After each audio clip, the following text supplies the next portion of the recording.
North America put on one heck of a show.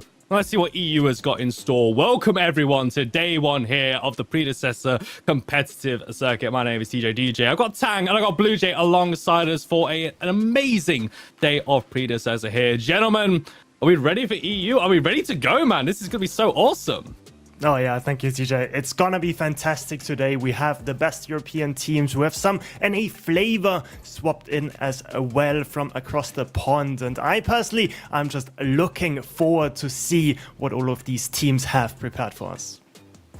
Yeah, no, it's going to be an awesome time. Like you said last week, NA gave us a really good show. So I'm expecting EU to, even give another step up. So I'm just super excited to see what the EU talent has. Because me personally, I haven't, been such a big part of the EU scrim scene. So I'm excited to see, what kind of comps and different things that they start to pull out that maybe are a little different than the NA scene. Yeah, absolutely. We got plenty of time to dive into that later on as we start to go into these games into a little bit more detail. But we have got a quick bracket check up as well, as with the North American prelims last weekend. This is a 2-day event, and we can see this is how the EU bracket is looking for now. Round 1 games have already been played. We're joining in at the winners bracket round 2 for a best of 1, best of 3s from round 3 onwards. And, Tang, Blue Jay, you both said you're looking forward to seeing some of these teams. Who's sticking out to you? I mean, you gotta think of the top 3, I think, for Europe. That is, of course, Team Immune, Venivens, Manimans, and then this Sin squad as well. Those are sort of the 3 teams to watch, but the beauty of this EU scene is that it's obviously not only them, right? We have the representatives coming out of NA, Flow State playing against Black Lotus. That is another sort of potential dark horse as well. So I think a lot of teams to watch, but I think I personally want to focus especially on this Venivens Manyman squad. Yeah, no, Venivens, the team that we're going to be watching next, obviously taking the top 3 spot, like you were saying, for the European teams. I'm looking at Flow State. I'm, from North America, so I'm hoping that they can come out and show good for us and kind of push their way through. They obviously made it to the finals on last weekend, and we'll see if they can do it over here. On the Europe side on their turf. So yeah, for sure. I mean, we did have Team Immune last weekend playing in the North American prelims as well. They didn't make it through into the final 4, eliminated in that lower bracket run. I believe they lost to Team Mythic as well in that deciding game as well. But now on home soil, on home turf, as you say, it's a completely different ball game. And yeah, North America put on a heck of a show. So now let's show what EU has got in store for us. Tang, Blue Jay, you both mentioned, of course, about our first game on the broadcast. This is a best of 1 between Venivens, Manimans versus Big Beautiful Creatures as well. A lot of players, especially in the EU side of the competitive scene, that we all know and love. I think we see a lot of sort of Fangbu finalists in both of these teams. Guileless and Gak on the side of Beautiful Creatures, and then on the side of Venivens, Manimans, of course, Venom himself, finalist, also won previous Fangbu. Also was there last weekend in that NA. PCC was subbing in as the jungler for Rogue, barely not making it into this top 4, but now in EU soil, they are gonna be able to prove their worth once more. Yeah, no, and then you also see on the side of Veniman, I'm pretty sure Bone Druid's coming in over from Mach 10 playing on this team, which is a big surprise, So it's just very exciting to see a lot of these European players coming together on teams in this scene when they're sprinkled in over the NA scene. You have different players like Venom playing on Rogue. You have Bone Druid playing on Mach 10, and now they're coming to team together in the biggest tournament for Europe currently. So I'm just very excited to see these players coming together and showing out. There's a lot of experience. There's a lot of competitive knowledge as well from these players. As you say, they play in the North American teams as well. But coming over here for EU, bit of more of an occasion as well. $10,000 on the line, just like with the North American scene as well. And as you said, Flow State made it to the grand finals of North American prelims. We'll be seeing them later on in July. If they go for the repeats, I mean, 20k seems like a pretty good deal, to be honest, if they can win both. But historically, I mean, we mentioned about other European tournaments. Of course, we have For the Court and Fang Booth as our kind of main one here in the European community scene. North America, never won it. So there's still that possibility of them to finally conquer Europe here. So a lot to look forward to. But let's focus more on Venivens and Many-Mens versus Big Beautiful Creatures. Let's look at these rosters. Bondrewd, Ven, Maya, Septic, and Secret for Venivens and the Many-Mens. Garlus, Jax, Crazy Legend, Gak, and Bushi. Going to be going for the Big Beautiful Creature squad. Ooh, two big teams. I want to challenge what Blue Jay said, because he said this team came together for this PCC. Venivens, Many-Mens, they've actually participated in a few previous Fang booths as well. So that team is no strangers to playing together, and they have always had good results, but always in the top 3, never really breaking into that rank 1 spot. Actually, coming into this tournament, this team has been fantastic in scrims. I think Venom, especially sort of with the jungler meta sort of being heavily reliant on those assassin picks, or at least sort of those high damage bruisers. We've seen them sort of take over those early games, transition that into the late game. So I think for Big Beautiful Creatures, I really want to see that early game bleeding sort of stemmed. We know all of them are fantastic players, but they are actually a team that came together especially for this PCC, so we gotta have to see if they have it in a 5 versus 5, because of course a competitive sort of league like this, a competitive tournament, is a whole different story than climbing the ranks in solo queue. Yeah, you said it. You know, you can go into rank play and play against some people. Once you get against a full-on coordinated team, it's a completely different game. And I'm looking at the jungle offlane matchup in both of these roles. You have very prominent players on both teams that are coming in, and I think you have one squad over on Big Beautiful Creatures that wants to play a little bit of a more high-tempo game, whereas you have, you know, Venivens, Many-Mens that are going to want to play, you know, maybe a little more secure 5v5, a brawl style sort of game, and get, you know, objective setup, vision control, pushing, you know, across the map and making sure to kind of like choke their opponents out slowly through the game. Whereas you have Big Beautiful Creatures that maybe want to take a different approach, and that's going to start through the offlane, I think. Of course, I mean, that offlane and jungle matchup has been so important, especially here on the 1.6 patch as well in Predecessor Augments as well. But we have seen time and time again, especially in North America, what can happen when our offlaner is in such a comfortable position to start rotating, go to mini prime, go towards those fang tubes, get the neutral game rolling, get that ball moving, and knocking down a few structures. I mean, we spoke about like the jungle and the offlane matchups. So let's maybe set some expectations. We have got a draft coming up as well between these two teams. So what are we expecting here, especially when we look back to what we saw in NA PCC last weekend? The same, or maybe a little bit different? I think it's gonna be mainly the same. I think we saw a lot of sort of those priorities shifting from NA over to EU. I'm thinking of that Feng Mao, for example, had towards the end of that NA PCC quite a high priority. Has been picked up by a lot of these EU junglers, and also sort of the build path taking over, right? Going for the more bruiserish Feng Mao over that sort of pure assassin build. I think the focus for both of these teams is going to be that jungler. I think Jax against Ven is going to be sort of the matchup to watch. So I'm thinking of those high DPS bruisers / assassin, and that's exactly where this Wukong fits in. Yeah, no, you see the Wukong ban coming out on the side of Venivens, Many-Mens, and yeah, like you said, the bruiser jungle, the high tempo carry junglers are very prominent right now in the league. That's why we saw Seraph getting banned out a lot in the finals. In NA, there were a lot of target bans too, and I feel like as you get later into the tournament, you really try to target ban your other team's champion pools to make sure that you have the advantage on whatever side that you're looking for. But we see the Rampage coming out from Big Beautiful Creatures, and that's one of Venom's, you know, staple picks that he just loves to play walking around the map. He has so much presence during Fangtooth fights when he hits 6 and has that ulti. So yeah, that's a very standard ban, I think, coming out from Big Beautiful Creatures as well. I want to say this is the pick that really put Venom's name probably on the Sanctuary map itself, especially when he first started going in towards the competitive scene, playing with Team Immune in their 2.0 roster, former teammate of Pang as well to my side. Zara's taken off as well, but I mean, it's just been a bit of a shift there, say with the high tempo junglers. Seraph, that's a big pick available for both these teams to take. The Greystone as well, also up in the air. But Zara's taken off the board, though. I'm just having a look at the ban data from last weekend as well. Iggy and Scorch was near enough banned 84% of their in draft presence, has 61% ban rate, and he's still available right now. But this is a lot of attention towards that right-hand side of the map, and the Seraph is gone, so maybe we might be seeing that Iggy and Scorch come in. Yeah, Iggy and Scorch could be a priority, but honestly, Venivens with Maya in the mid lane, he's like a very mechanical player, like usually not a hero like Iggy. usually picked up by this Venivance Many-Man squad. I think for Crazy Legend on BBC might be looking for it instead. I think Venivance Many-Mans, they really gotta think about this Bruiser sort of lineup next. Because with 4 bands targeting sort of that hero pool, that leaves sort of a few heroes open. And the one I really wanted to highlight was that Feng Mao, picked up by Venivance Many-Mans.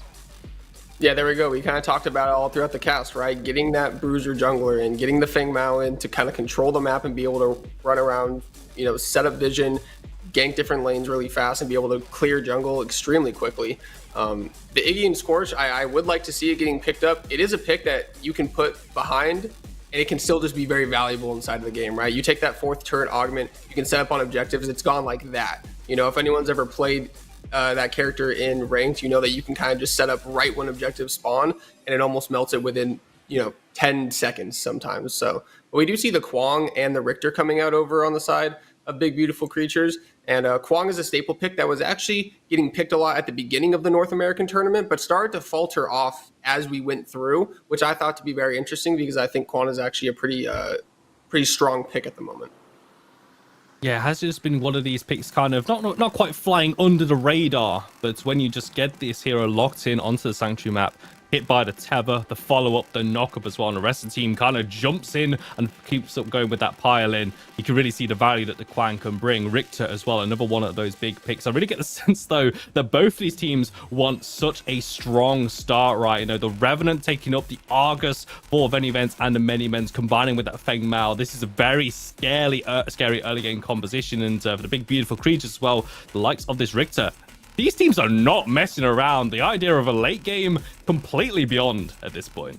I'm seeing so much kill pressure on both of these teams, right? The Richter on one side and then on the other side, the Revenant together with the Fang. Just so much pick potential in those skirmishes. Not the best front-to-back team fighting on the side of Venivance Many-Mans and BBC instead. Big Beautiful Creatures, they are just gonna heavily index into that. Sparrow picked up together with that Richter and the Kwang. They're gonna have a big front line. Also gonna have that damage with that inner fire from that Sparrow. The hero that counters her, of course, is the Steel. Dropping those shield walls is going to be banned away, not going to be able to be picked up as a response for Venivance Many-Mans. Also has a really good laning phase into that Richter if it is being flexed into the support role. Of course, a lot of these picks still open to where they might go. Gideon banned away for Venivance Many-Mans.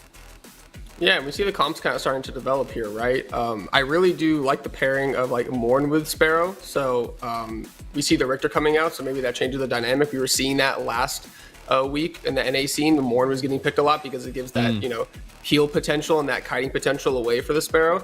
And it comes through right now, as we can see. This could also be an off-lane Morn coming in from the side of Big Beautiful Creatures. We have a lot of different things that can actually be flexed around right now because you see the Richter, you see the Kwang, you see the Morn. Those are all flexible picks from this side. So I do like when a team pulls out a draft where you don't really know where anything's going yet, and you can save a lot of counter picks for later in the game. So it'll be interesting to see what Many-Mans comes out with in their next picks. But yeah, no, I love the flex kind of style of drafting that we're seeing right now from Big Beautiful Creatures. You're all going to be picked up by Venivance and the Many-Mans squad, but you know, as you were saying, Blue Jay, good draft etiquette, right? You don't want to show your hands too early. Granted, all we knew from the first few picks was that nobody seems going to mess around, going to be getting very involved very early on as well. This could be a bit of a bloodbath in the opening 7 or 8 minutes, especially when we think about that first timing on the Fangtooth on the mini prime as well. Deca rounding out the Venivance and the Many-Mans roster as well. Big Beautiful Creatures, one more pick available to them just before that gets locked in. Tang, what do you want to see here? How about that? Was it Howitzer? Was it Howitzer? I'm gonna be honest, like I think a lot of different majors actually fits into this composition. I think a gadget could have made a lot of sense as well. I like sort of the damage profile coming out of Big Beautiful Creatures as well. Everyone AP, and you just rely on that Sparrow to sort of be the only AD damage threat to just chew through whoever is in front of her in that Venivance Many-Man squad. Honestly, the last two picks, Aurora Deca, not the biggest fan necessarily of them. I think the idea is Bondroid is just gonna be BFK in the off lane with that Aurora. It's not going to have the easiest lane into most likely that Quang or that Richter in that side, but at least she is going to be able to use that wall, isolate those team fights, use that ultimate, just be a nuisance, honestly, because he knows that Venom and Sagu on that Revenant just going to have a field day chewing through some of these targets, mainly thinking about the Sparrow and, well, as I said, right, the only AD threat. So the second the Sparrow falls, the damage potential out of our right side sort of draft is gonna fall off dramatically. Yeah, no, and I'm looking for Venimens to kind of be winning this game through dual lane. That I'm seeing the draft come through. You see the Revenant, you see the Decker having a very aggressive approach to this game, with the Feng Mao being able to invade the jungle on whatever side they end up being on. I'm also seeing some damage profile, like you were saying, on the side of big, beautiful creatures coming out with the Howie, but it's kind of like still kill a Sparrow, win the game sort of comp, right? So you're playing this really kind of ace in the whole comp versus a comp that I think can play a little bit more aggressive in their laning phase and be able to kind of take over the map. So actually it's a little bit flipped on what I thought the teams were going to end up drafting in this game, but I think that's like very interesting and very exciting. In the build-up to this draft as well, we were highlighting the jungle and the off-lane matchup as well. And just want to get your thoughts on this one. Now that we have the compositions down in front of us here, I mean, if we're thinking of the first 10 minutes, which team do you give the edge to based on this draft? So much is open, honestly. Like, we don't know exactly where the heroes go. I would presume the Quang is offlane and the Richter is in the jungle. And then it's honestly about the Richter actually connecting those hooks. I think he doesn't have the best setup. At the same time, he doesn't have the worst as well. Tether is gonna at least make it easier to land that hook, that Howie mine is also gonna help him out. But if Richter does not find sort of one of those ganks, then it might be a bit hard. And as Blue Jay was saying so fantastically before, right? Blue Jay, not Blue Jay, but the Feng Mao instead can just play around his dual lane, play around that ranged support that he has in secret on the Decker, then with that Prio look to invade those jungle camps. So I think if Venimens, if they can sort of weather those ganks from the Richter, I think they are golden. Yeah, you know, and when I'm looking at this draft, I actually am seeing it very hard for the Feng Mao to play into this other comp in a 5v5 setting, right? You're getting booped by Howie Mines, you have Mornall, you're getting withered, you have just a lot of things going on, and when Feng Mao has a lot of things going on in the fight, it's very hard for players to navigate that. And obviously Venom, being one of the better Feng Mao players in the EU scene, is probably an expert at that, and that's why they're so comfortable first picking it.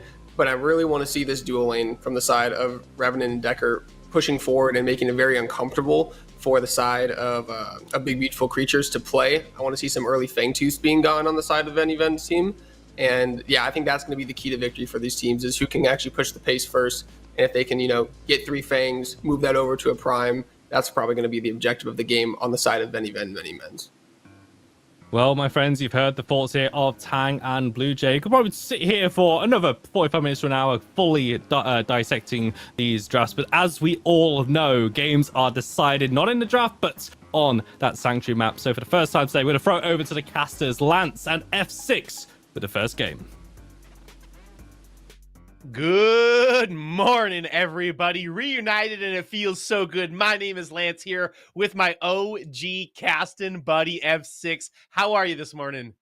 I'm doing good, man. A little bit early, but we got some coffee. Us monsters ready to go, locked in, ready for round number 2 of PCC EU prelims. And I couldn't be more excited to see the first 2 teams.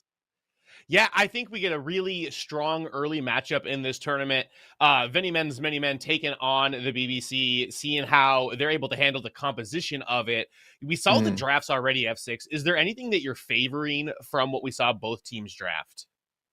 For me, I'm a very simple kind of play style. I like BBC, what they're bringing into the front line is really all they need. They're looking to have a lot of peel, a lot of meat in front of that Sparrow, so she's able to kind of utilize her damage. So if they're able to play front to back pretty well and not get picked out by this little bit more of a pick aggressive kind of comp coming out of Venimens, I think they're going to be able to play that play style and might be able to kind of surprise some of us here in this game 1.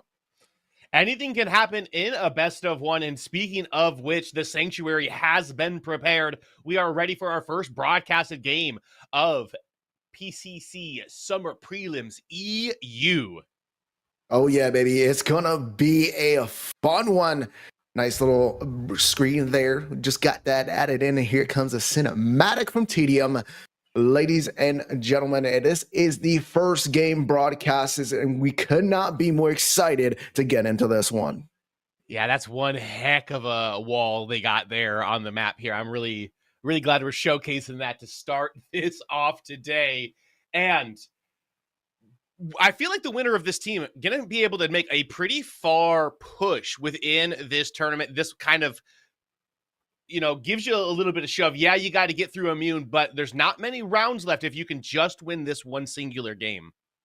No, not many rounds. I mean, you drop one game, then you're just kind of just feeling so much pressure, right? You're just like, man, we cannot lose one more. We want to be into that top 4 winners bracket. So everybody's going to be able to give it their all today. Took a look at the augments, definitely spicy there to be able to see that. And it's going to be a really big surprise here. Maybe not for me, but maybe for some at home. Going to be able to see that more in the off lane, which I think provides a lot of good trade patterns, especially with the sustain inherently in the kit. And just amount of lockdown, especially when your jungler's nearby, you should be able to pick up a kill, especially on the mobility of Aurora like that. And with all of the armor he can put on himself and shred away, it's very hard to take him in the 1v1. Does a surprising amount of damage. It's crazy legend. You're going to take quite a bit of poke from Meyer before the first wave is even going to crash. I mean, that's just the Argus, right? Argus probably has one of the best clears in the game. He just holds down that R&B and shreds everything in front of him. So you should expect that trade window in that middle lane until Howie gets to roughly around level 3. We can start to trade back in there. But once Argus gets even a little remotely online, he's still going to have that to kind of allow for his rotations to be earlier than this Howie. So Meyer, if he's able to keep pushing that wave with no contention from the opposite jungler, he should be having the prize on that rotation, and something that BBC has to look out for.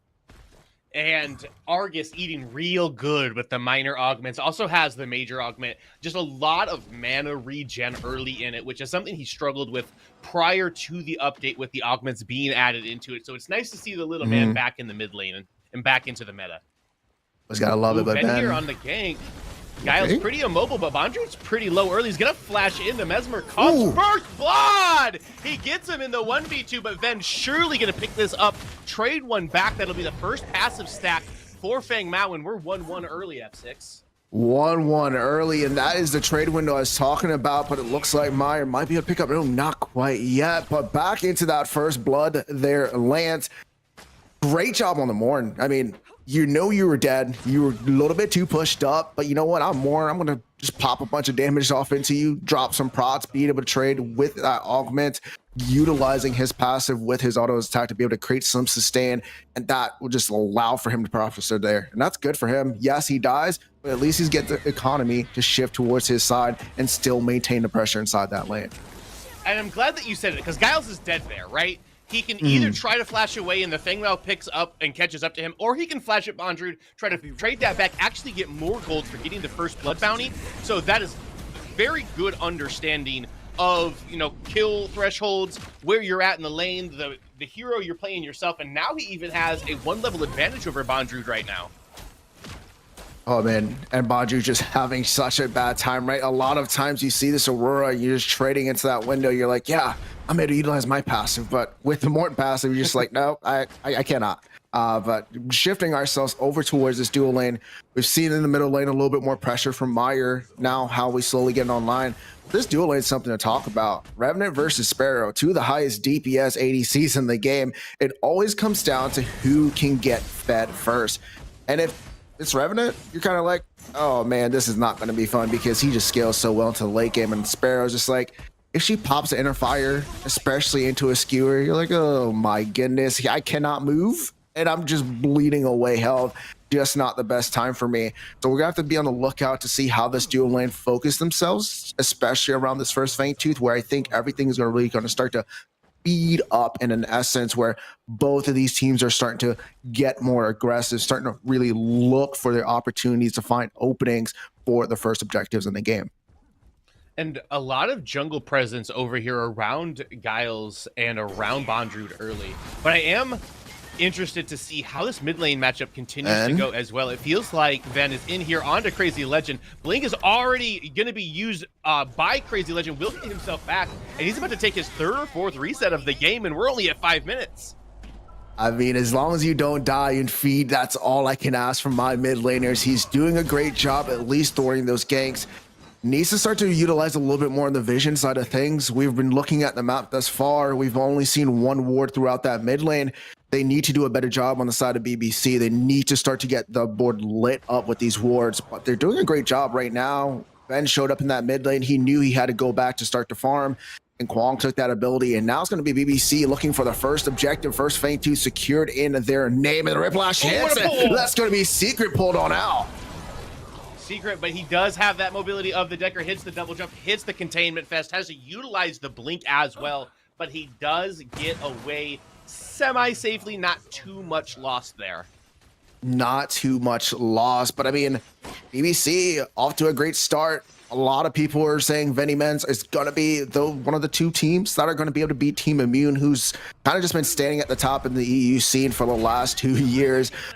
But look at them. They're fighting against them. They're controlling neutral objectives. They're not really trading in too many kills. It's 1-1 so far. And even though it's a little bit of a slower paced game, it's still beneficial on the macro side. If BBC can hold this out, get him second Fangtooth or get a mini prime, be able to utilize that in one of these lanes or start to push out T1s, they might be able to create a mid to late game where they're just into that favor, where their big front to back line fighting is going to work for them, and they don't have enough damage on the side of Venimens just quite yet, especially talking about economy.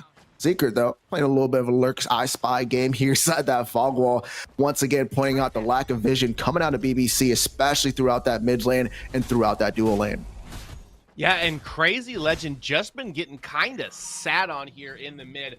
There was some very good jobs by Meyer on the side of Venimens to just kind of push him out by himself. Now that more people have come around, just in full retreat mode as Meyer actually getting engaged here on to Jax, then shows up. The ult comes out from the Argus, but the rest of the members have arrived. Meyer going to have to use that last shot to hit nobody, and everybody's just kind of gathering around the middle lane, but no deaths going to be taken in that little skirmish.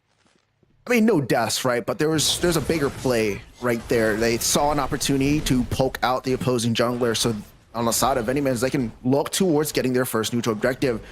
Kwong had to utilize everything, all the mobility in his kit, even his ultimate there to even try and escape. So that opens up the side for now Venimens getting Bondrewd here with this mini prime to now kind of look a little bit different inside the off lane. That should be a little bit more of an even matchup, and that's huge for the side of Venimens. A lot of times Bondrewd kind of just needs to keep the attention over there. If he can draw an extra person over to that side of the map, get some attention away from that left-hand side, especially around this next Fangtooth, that's going to be huge for them. Or if you can even get a pick or a lead or start to take away that T1 in the right lane, that opens up a lot for him to rotate. So maybe this might be the opportunity for Venimens to start to finally initiate a little bit more aggression on their end.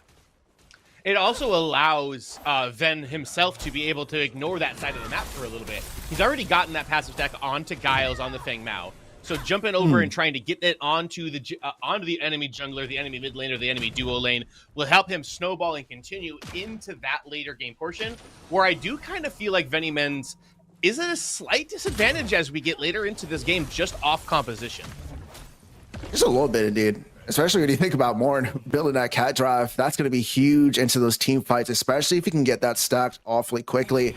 Roughly around that 18-minute mark is where he's going to finish that out. So before the big orb prime. So we want to hope on the side of Morn, his Twilight there can come into effect. Also, with just being a big beef tank like we were talking about throughout that draft early on, is we want that big man to be there. We want him to be able to start to create some opportunities. But it's the second Fangtooth getting ready to spawn here, and that's going to be all the commotion on this left-hand side of the map. You can see both junglers getting ready to converge on that side. That entire right side has been cleared for both, and they're looking to try and get a pick here on the side of Venimens. They really need to get that pick, especially considering how this team is set up. They got the Kwong, they got the Richter, so they have a little bit more security in fighting front to back, and that's their advantage. It is, and I feel like it's going well for them right now at this point. Venimens did not want this to be a one-to-one game, as a big Riplash is going to hit on to Secret, but Ven here to provide a little bit of backup to the rest of all of his many men in the duel lane here, and you can't get too aggressive here. If one person falls, especially with this Fang Tooth spawning, like you're saying, F6, that immediately hands that neutral objective over to the enemy team, and we all know that objectives win games in competitive Predecessor. Andrew's going on a little bit of an adventure over there on the red-hand side. He got a plate. Ven is going to be the one that has to back, and Guileless doing a really good job keeping Bondry on this side of the map. But with Ven backing there, this seems to be the call from BBC to go after this objective, but here comes the rest of Venimens. Venimens down to 1k HP.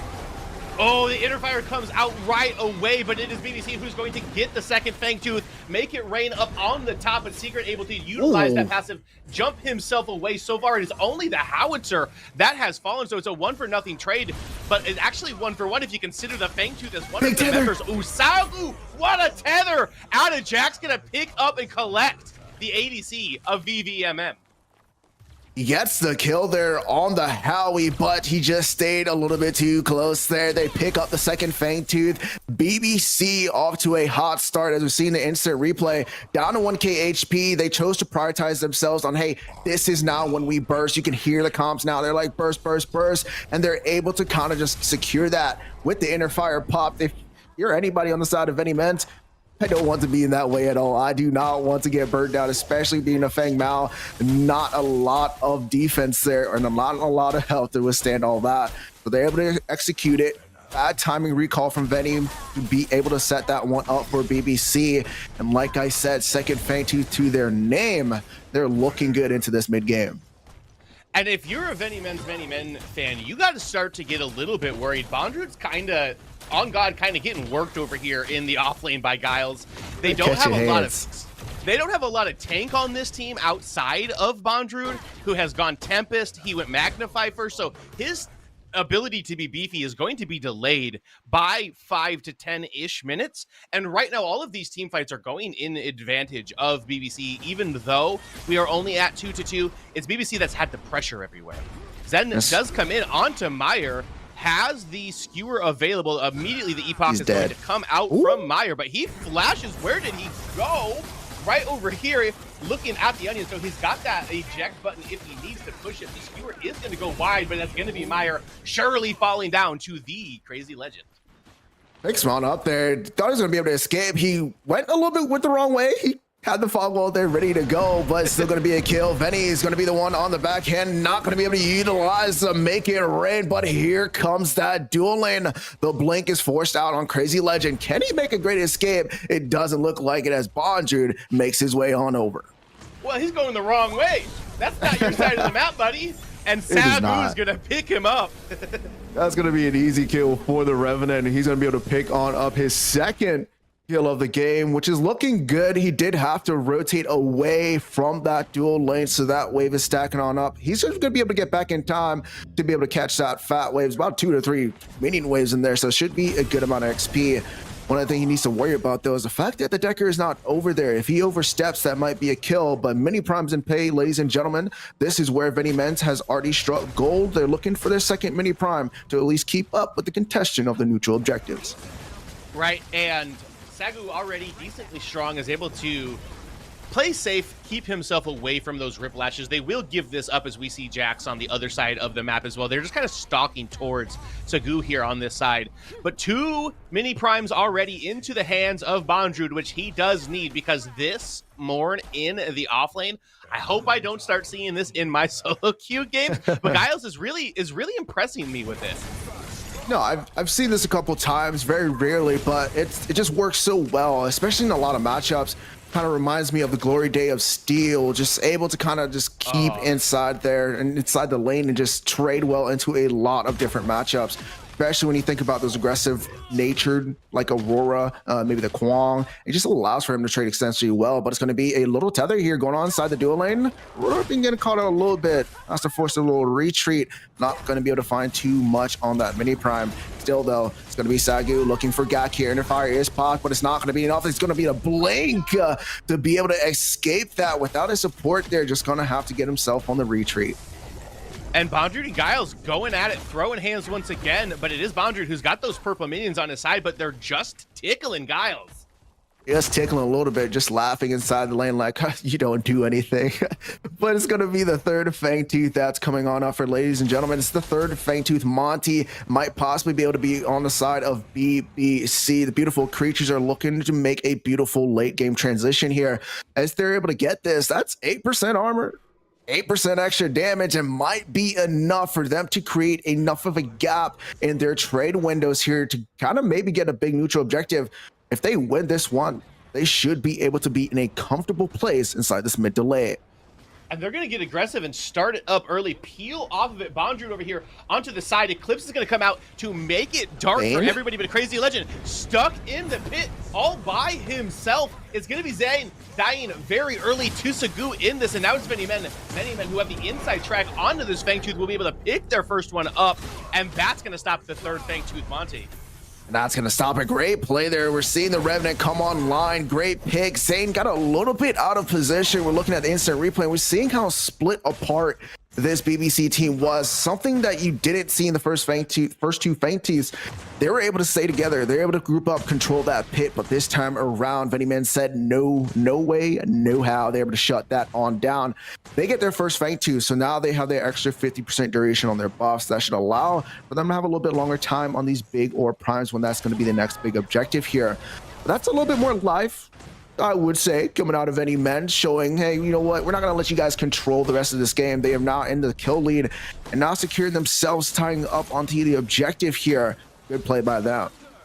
Ooh, Bondrewd sandwiched in between the Morn and the Quang, going to have to do what he can to get out of here, but I don't believe there's anywhere he can go. Crazy Legend also taking a bit of aggro. Secret really being a staple in this mid lane. It's been everywhere. Bondrewd just a sliver health. Jax is going to blink forward and be able to put the offlaner down, but they actually get away with not trading their mid laner back as well. Jax utilizing the blink there. He's like, you know what? You're not getting out of here. There's no way I'm letting you out. We want this T1 in right. We took the T1 down in mid. We want to really open this map up. Yeah, we're down on kills, but we're going to keep this game tight and close. But there's going to be Gak here. It's going to be in a world of hurt. Does not have the blink. Just should be dead to rights. Not even enough to pop the inner fire.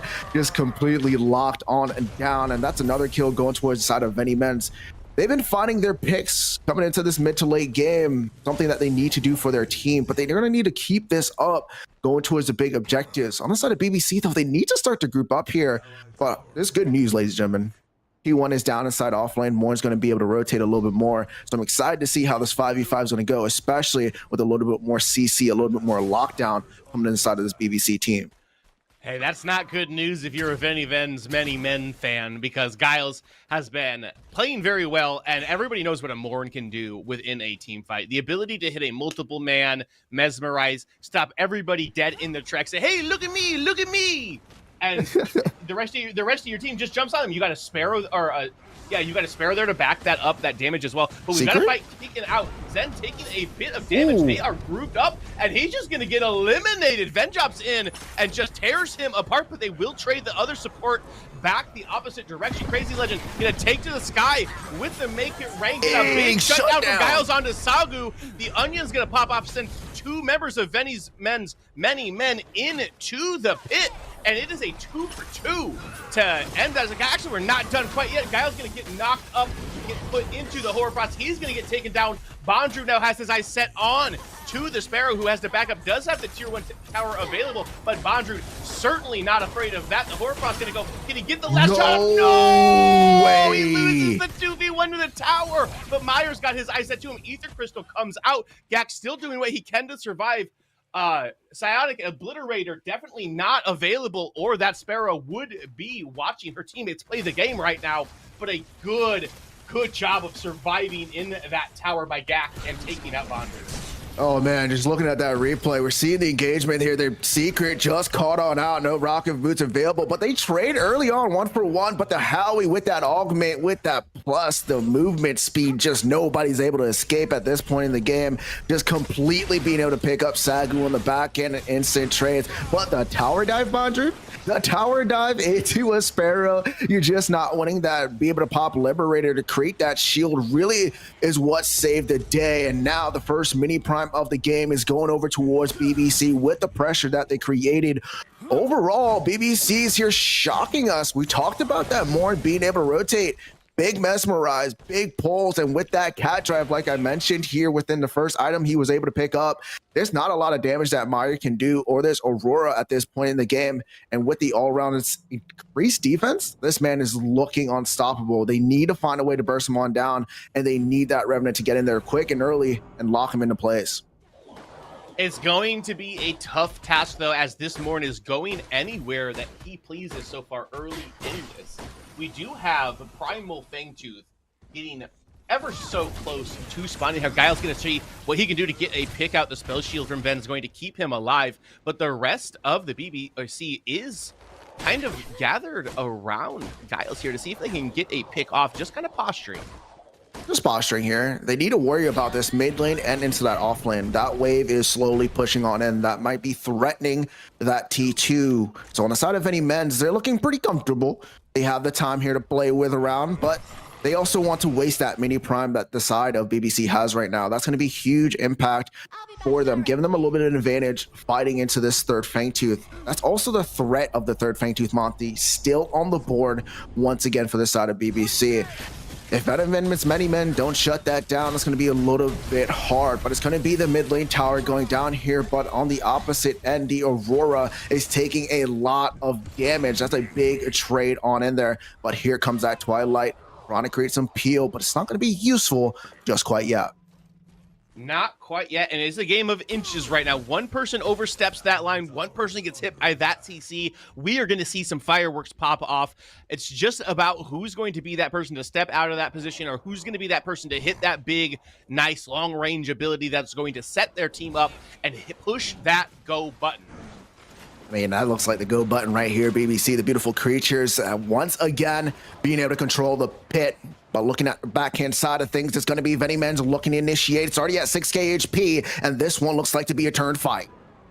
Ooh, and Bondru does jump into it. The cryo system does come out. Members go low. Zen already fallen to Sagu. And just like this, all of the members of BBC are in full retreat. The inner fire comes out, but they're going to walk directly into the face of it. Take that Sparrow down as well. Jack's the only big, beautiful creature remaining. And that is going to be Primal Fangtooth for many men who are turning this game around.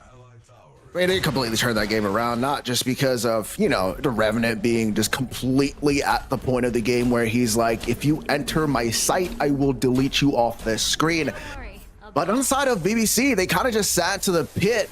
They looked to turn, but didn't really turn as a group. A little bit questionable how they handled that fight.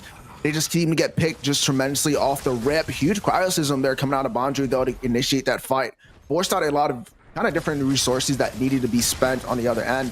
But really the Primordial Fangtooth there, burning down inside that howitzer, just got helped out in the end as well. But overall, Vennyman's, you're seeing the experience overside of BBC here. They're able to understand what they needed to do inside this late game team fight. And now they're double buffed up. This is going to be the first double buffed up of the EU scene here in the preliminaries, and they're looking to get themselves into this first win of today. Can they do it, or can BBC come back here and mount a defense to be able to stop this top tier team? And I love what we saw from Vennyman's mini men there. They know that they've got that primordial blaze. They know that they've got the advantage that BBC is coming off of recalls. And they're like, well, we can just go straight to purple buff in it. And they run straight to it. They pick it up, now double buffed up on an EU weekend. No way, you just said in it. Okay, I definitely did, baby. I'm reporting you to HR, but they're going to be taking a nice little swing here, and it's going to be off lane. Getting pressured out here. It looks like a 4-1 kind of push. They're looking to really threaten this mid lane of the map. In the meantime, though, with the amount of buffs Bondrewd should be faring well into this Morn. Without the Morn onto this fight, this is going to be a little bit risky. It's going to be the Dreadnought that pops into a stasis pull, but just not quite hitting how to utilize just the blink there. It's going to be worried about a little bit, but now the wave slowly pushing on in. The threat slowly pushing towards this BBC team. They have to find a way to stop this, but it looks like Vinny Menz is not going to make this one easy. Oh, and Giles gets rooted by the Revenant early. Zen a little bit wide on Ven with the Riplash, and a second minion wave going to crash towards the mid lane. It'd be nice if they could get these to come at the same time, but nonetheless, it will yield the same result. Bondrewd going to go in, get Horcrusted under the inhib. What are you doing, man? They're going to trade it back the opposite direction as Giles will fall to Venny Men's many men as well. So no offlaners on either team at this moment. What a Riplash! Ven gonna get out with just a sliver of P. The Reaping Dash gonna get him away from the team. Crazy Legend gonna fall to Secret on the side, and there is the Reckoning. There goes the Richter, as only 2 members of BBC are going to remain. 4 still for Venny Men's many men, and the mid inhibitor is going to fall. Oh man, just both offlaners, I don't know what you're doing there, but I do know what Vinny Menz are trying to do. They're trying to end this game. It's only 2 members left on the side of BBC, so they have the advantage with that mid lane just open. But the waves are not in their favor. They need to find a way to open this map up. They still have about 10 seconds to be able to get another inhibitor down. Can't worry about that dual lane. Benny is going to be able to try to push up, but once again, they might not be able to find the timing here. Jax Morn is also going to be up. Just not the biggest kind of play you wanted to be made from Venny Menz. They look to try and make something, but just not quite enough. And this defense is going to be by BBC. They're able to save the day just for a little bit longer. So they do get the left tier 2 instead, or as well. And maybe it's a combination of the fact that Venny Menz won their first match of the day in 15 minutes, so they didn't get the opportunity to get double buff. So maybe they just have to get used to how to play with it, though. But I would be a little disappointed on that side to really only end up with 2 tier 2s and an inhib with that double buff. But still, keep your chin up very high. They are in control of this match right now. They're in control for now, you know. That's what we're hoping if you're a BBC fan, you know, just to be able to find something. But they're going to be able to find Gillis here in the mid lane. Just the amount of damage. Twilight is popped, but the CC lockdown is going to be complete, and just not the pick you wanted to see heading in towards this Primordial Fangtooth. And that is going to give Venny Menz a huge advantage, especially with how it's on the opposite side of the map. And BBC got the first 2 Fangteeth of this map. It has been 3 in a row for Venny Men's many men, who are on a roll. They have caught fire. This was on BBC side earlier. Zen gonna get hit with that stun ball, getting a flash away from the Dreadnova. Oh, if that would have completed, we may be seeing the end game. I mean, just how to utilize a little bit of the Rifties there. Just a little small boop, you know. It's just not quite the distance. But still able to get out, be able to create some time. They need a frontliner like that to be able to at least create a situation like they did before. Maybe locking somebody down inside the inhibitor to be able to get that kill like they did on Bondrewd. But hopefully this time, Morn is going to be up. They still have 5 seconds left. He should be able to contest to help with the defense. That wave should not hit. They should have that mini wave to kind of break a little bit of that timing, get themselves set up. But the big thing is here, they have to worry about the left and the right. That's such a huge distance for them to travel. And with this next wave going on in, they don't have the Orb Prime buff here, so it's not much of a threat as long as they're able to clear the waves. Orb Prime, though, coming up next, and that's going to be the next big play. As you can see on the side of Venny Menz, they know they really can't threaten these inhibitors, so they have to back themselves up, look to clear out the enemy's jungler, stop them from even getting any XP, and look towards that. But on the side of the BBC, Guileless, you can't get picked out like that next time. Zane, you guys got to fight together. They're not utilizing that front-to-back team fight that they're so good with, like we saw early on around that last mini prime at the 18-minute mark. They're taking a step back into this game. Venny Menz is going to be the ones that start off a little bit squirrely, and then BBC trying to find their way. But Zane, once again, looking like he's out of position, but here comes the rest of the team. Yeah, big containment fence is going to be enough to put him down. He's just checking. He's trying to see if they are on that Orb Prime or not. It is going to cost him his life. They did get that ward down, but if they want to do this, they are at a man disadvantage. Giles is going to go in, but the damage pumps immediately down into them. Oh, stuck man. in the Horror Frost, and Ben is just going to pick him up. Jack's going to have to flash away. Gak looking back at them, trying to put it in reverse as Crazy Legend going to fall to Sagu as well. And now only 2 members of BBC remain. Many men have their eyes set on this Orb Prime. They've got their eyes set on the enemy core. There's nothing that they do can stop this. I mean, I'm trying to coach you here, BBC. Big, beautiful creatures. You can't get picked. Your 2 frontliners are getting picked early on into the fight. You guys are tanky, but not that tanky, especially when you consider that Revenant. That man's going to take everything away from you, even if you don't have anything, right? I mean, you can have all the defense in the world. That man is going to say, hey, no, you are still a squishy character, especially with the way that Venimans are playing. They're playing grouped up. They're coordinating their CCs, and they're able to win those trades, especially when there's no damage on the side of BBC. But still yet to come, the base is not falling yet. The core is exposed even more. 1 more inhibitor to go. BBC, can you mount a defense?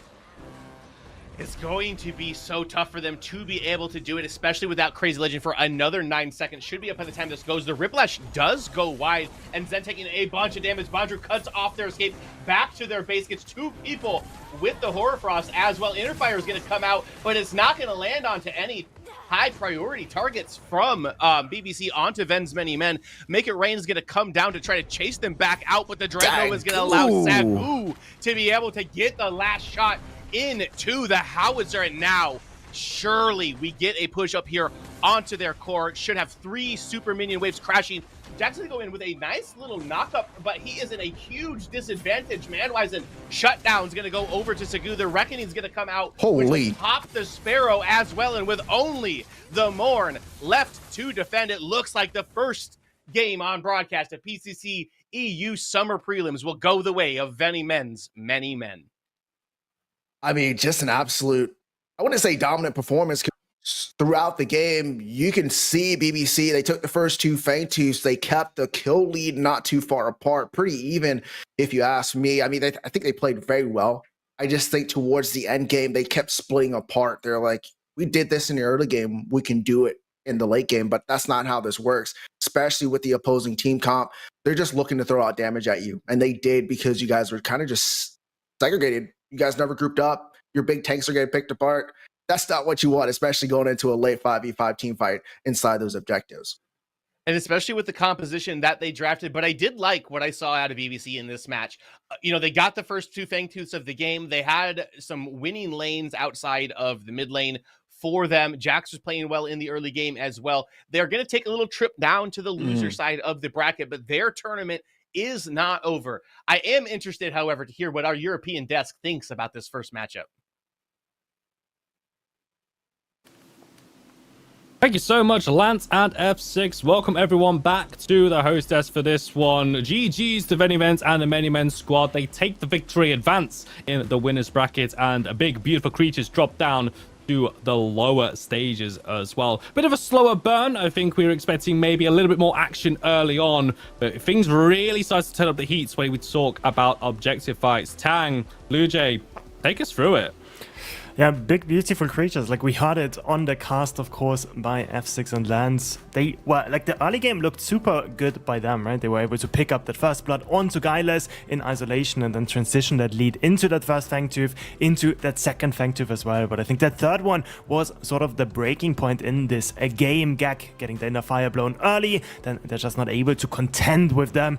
So far in this replay, we're looking at the second Fangtooth, I believe. That's where we saw big, beautiful creatures in the driving seat. Yeah, no, like you said, they started out early, but then once we got into that mid game, that third Fangtooth really was the staple in this game. Gak getting his flash blown right before that really, kind of led into that fight, and then taking that just kind of ended up sour for BBC. So, and then Benny's team just kind of like came out and really took forward after that. They kind of stalled out that third Fangtooth and then turned that into multiple mini primes into obviously winning the team fights. And Sagu, man, that guy had a hell of a performance today. So I think we got to highlight him a little bit. Oh, absolutely. It did. Eventually, this game kind of turned into the Sagu show. I had to make sure I was still watching Predecessor game on Twitch and not just watching Sagu's stream at this point, because man got the Revenant, man understood the mission objective, 14-2 stat line. absolutely shredding through the health bars of the big, beautiful creatures. I mean, I know it's part of a team effort as well. Sagu will get the plaudits as well, but I really liked how the Veniven squad, it seemed they never gave the big, beautiful creatures time to actually set up, just look comfortable in any of these mid-game into the later fights. Yeah, I mean, just Sagu having double the damage of the Sparrow that had the entire comp drafted around her. But I think it's also just sort of realizing as this Veniven's Many-Man squad that honestly, the Sparrow, how can she play the game when the Revenant is this fed, when there's a Feng Mao jumping at her at every moment that she can? And yeah, big beautiful creatures. The second sort of this game hits this mid game, this late game, feels like they sort of fell apart. Guileless on that Morn on the right hand side was playing fantastically into Bondroot in that early game, but sort of after that scaling came in, once that kill pressure sort of receded, didn't look like big beautiful creatures had it in their hands to play against this Veniven's Many-Man squad. Yeah, and I want to highlight a little bit about the comps. I feel like when you have a lot of immobile tanks on the side of big, beautiful creatures and you get behind in games like this, it's just very hard to play the game with the comp that they drafted. You want to be the ones pushing forward. And when you're setting up on these objectives, if you're not singling someone out and getting a pick really early, then you're not really able to play those team fights, because the carry that's going to be walking towards and forward in the team fight is the one that's generally going to be, you know, on the winning side of the game. So yeah, I just think that stylistically, the comps kind of worked out to where whatever team was going to get ahead first is very hard for the big, beautiful creature squad to get back into the game once they started falling behind a little bit.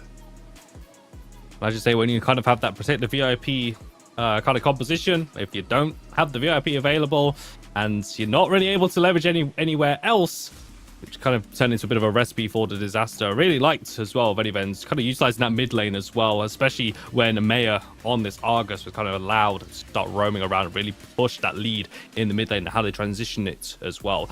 Only a best of one series as well though, so tournament is not over for the big beautiful creatures. As I say, this is a double elimination event. They drop down to the lower bracket. Veniven's and the Many-Men's will carry on in their stead. We're going to go into a short break, but when we come back, the first best of 3 of this weekend.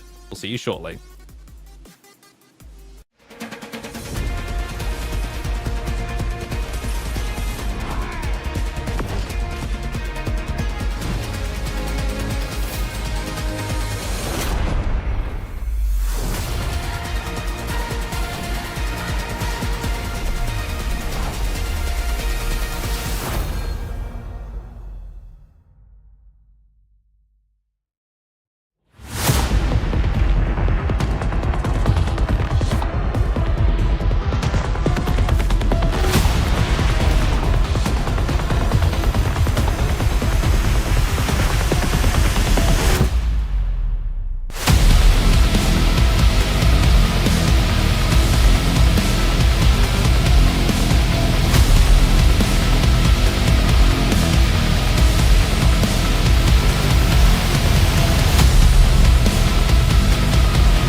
And welcome back everyone to the desk here for PCC EU preliminaries. We are still in day number 1. We've had many events in the many men's versus the big beautiful creatures previously. That was a best of 1. Think of that as your starter. Now we get into the where it gets interesting. It's time for the best of 3s. We're here in winners bracket round number 3. Rinse and repeat versus Black Lotus. I got Tang, I got Blue Jay alongside me for this one. This should be another banger when we just look at the teams and look at the rosters, gentlemen.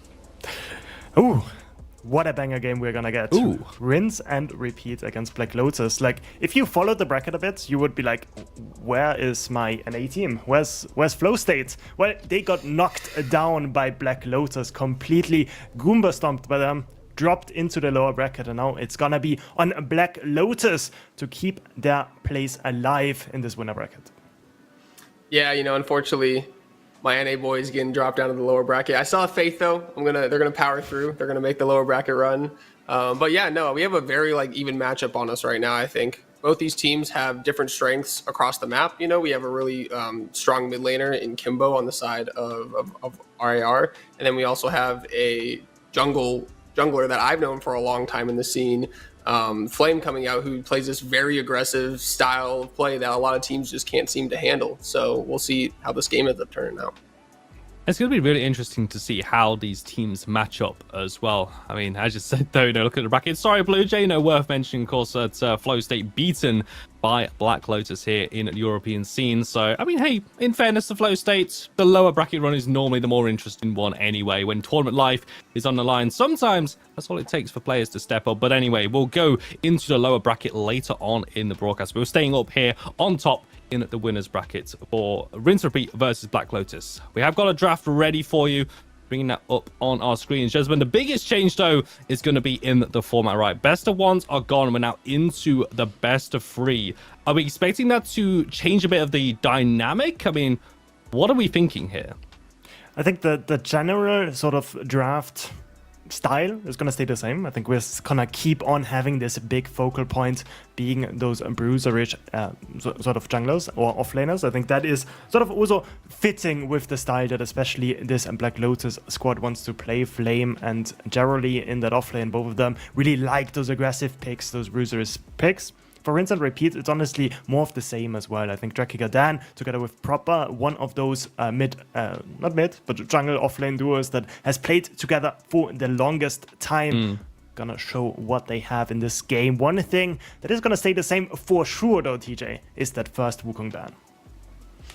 Yeah, the Wukong ban coming out, and if I remember right, Flame has one of the best Wukongs in all of EU. Yep. He is very, very good on that champion. So I think getting that out of his hands is probably a good idea. And we see the Seraph ban coming on the side from Black Lotus, another high tempo carry jungler coming out. And I think we've kind of seen the meta start to form and shift over both regions now, from NA and EU coming into this game. Wouldn't be interesting to see the second ban. We get the Kwang coming out from Rinse and Repeat. And that's another flex pick. I think it's an always just standard ban that you could ban the Kwang just to get it out of the hands of certain people. I also know that there's certain supports that like to play it in the support role as well. So you could even say this is a tri-flex pick that you're banning out. So yeah, solid bans coming out so far. Nothing really too curious happening.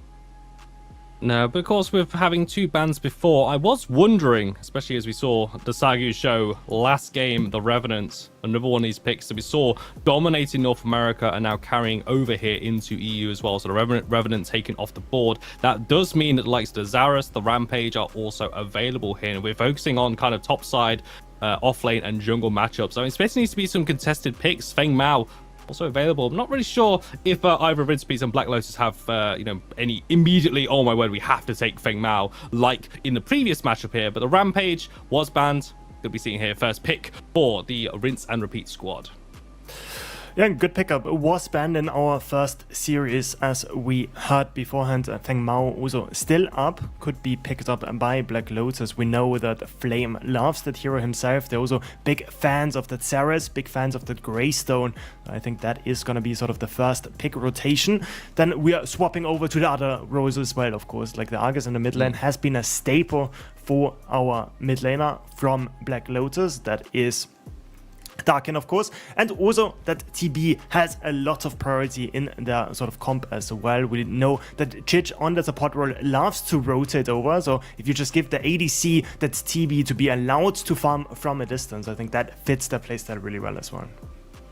Yeah, no, we see the Zarus TB coming out, and I think it's a decent answer. I think you picked the Zarus because the Rampage, for the first time in a long time, is able to be flexed into the offlane with that Tiny Terror augment that's coming out. So when you pick the Zarus, you can kind of mirror that Rampage in either the jungle or the offlane and get kind of a stagnant matchup. And then the TB, like Tank said, just able to kind of farm for a distance, play against that Rampage from a distance and be able to, still output damage. But we see the Countess and the Argus coming over. And what this tells me is, I'm guessing this won't be an Argus support. I'm guessing this is going to the mid lane, which means the Countess is most likely going into the offlane, but the Rampage and Countess can still be interchangeable depending on certain junglers who like to actually play the Countess in the jungle. But yeah, we're seeing some very interesting picks coming out, and almost like a little pick comp coming out on the side of Rinse and Repeat. This is a bit of a classic EU staple here in the competitive scene. Kind of for the longest time previously, we had sort of the holy trinity of the pick composition. It was having a Rampage, an Argus, and a Decker. And honestly, as soon as one bit of CC hits, they all just land on top of that. And whoever gets hit, unfortunately, gets sent packing express delivery back towards that spawn. Gideon picked up by the Black Lotus squad here, already leaning in towards the team fight. I have got an interesting stat for you, gentlemen, about the Twin Blast as well, which we did see pop up every now and again in North America. 32 games picked. Highest win rate, though, of the ADC's 65% win rate as well for that Twin Blast. That is that's pretty nasty. That's pretty nasty.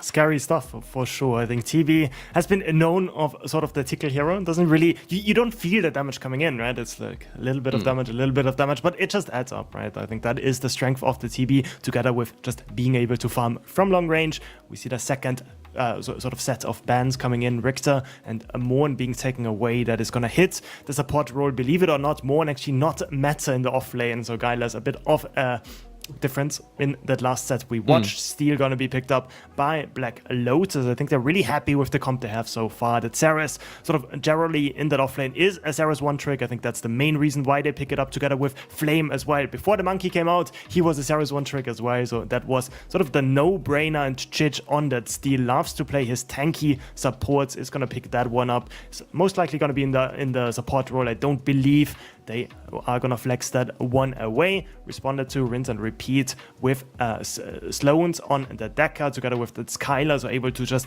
zone away that Steel, able to fly over him as well. Really smart drafting coming out of this rinse and repeat squad.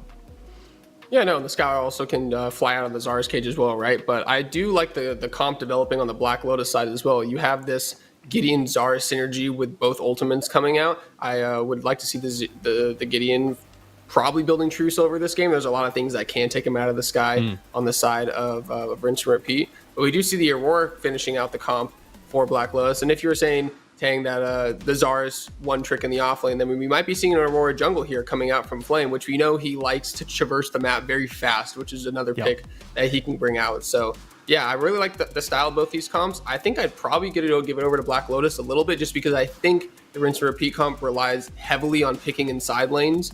And I think that if you're playing the Black Lotus side of the comp right, and you're just kind of staggering out the game and setting up properly for objectives, it's going to be very hard for this rinse and repeat comp to fight into, you know, this steel wall with the Argus plus the Aurora wall. It's just going to be a little bit too much in my opinion. Well, there you have it. Both of these compositions rounded out below us, and I really get a sense, though, different play styles, different bit of flavor. Black Lotus almost all in on the tried and true method. It doesn't matter what rank you are, what language you speak. If you see a Zara's cage and you are playing either a Gideon or a Steel, you just know there's one key you're hitting, and you go in as well. Throw everything at it and hope team fight win naturally comes. There's a lot of eyes on Black Lotus. I mean, Blue Jay's already given his thoughts though on which draft he prefers, Tang, so you know, gotta do this a little bit half and half. Tang, you know, what are your thoughts on either of these drafts? If you're gonna give this the edge to, and then Blue Jay, different question for you, my friends. Talk to me about the rinse and repeat squad. You know, what is their like ideal dream scenario to go against the 5v5 squad? So first of all, Tang, over to you. Okay, well, that was a lot to remember, teacher, but I'm gonna try my best. I trust. Out of these two comps, I honestly, like, just looking at the comps, I like Black Lotus's more, but I don't like the heroes they pick for themselves. I think that Ceres is gonna be on the offlane. I think he's gonna be the make or break point. If you have ever played in EU, if you've ever played in sort of like the Paragon lobbies, then you know, generally, he's either going to completely run the game, or he's going to run the game, but for the enemy team. So I think generally it's important. Like, he loves his level 1 engage. Like, he just pops the health pot, runs at you as the Ceres, and tries to just box you. Usually he gets a blink or the kill. So I think it's about showing that respect out of rinse and repeat. I think they have a lot of scaling in their composition. So honestly, I would give it to rinse and repeat, just with sort of like Flame on the Aurora, not really wanting him on something that is more utility and not as much of a carry jungler. And to answer your question, TJ, I think the ideal situation for this team is playing through mid and offlane side of the map. I think that having a lot of lockdown for your jungler to come into the lane is important in this matchup, especially when you're into a Gideon, and being able to chain CC into those lanes is probably going to be their recipe for success. If they're able to get the Countess spiraling a little bit and make it very hard for her to be bursted really quickly, and I think this game can get very dicey for Black Lotus. So I'm looking for them to take an advantage in the off lane and try to get that Countess scaling a little bit, invade jungle, and then bring over that pressure to the other side of the map and make it really hard for that TB to output damage into the fights like he really wants to. Right, there we go, my friends. That will do it from us on the desk. You've heard the thoughts of Tang, you've heard the thoughts of Blue Jay. Let us know in the Twitch chat who is going to take game one here in the first best of 3 of the winners brackets here in the PCC EU prelims day 1. We're going to throw it over to casters. Once again, it's Lance at F6 with the in-game call.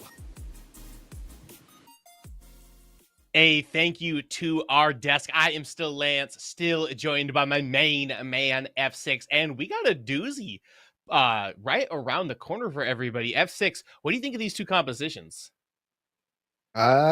Same thing I thought the last one. One's looking for a little bit of a pick comp. The other one's looking to play that front to back. I mean, there's a little bit more uniqueness towards it. The big thing I see is the Countess. She right now is just all over the place. I mean, and that's a good thing. I mean, I feel like she can go anywhere and do whatever she wants inside this meta. And she just has that sustain, especially if you consider where she's probably going to this game inside the off lane. Yes, she might lose out a little bit early on until she gets to that level 2, level 3 to where she can start to utilize that hemorrhage passive. But other than that, she just kind of scales well into that mid to late game. She takes nice trades inside the off lane. There's not really any matchups that can beat her there. So that's something on the side they're going to have to worry about on Black Lotus.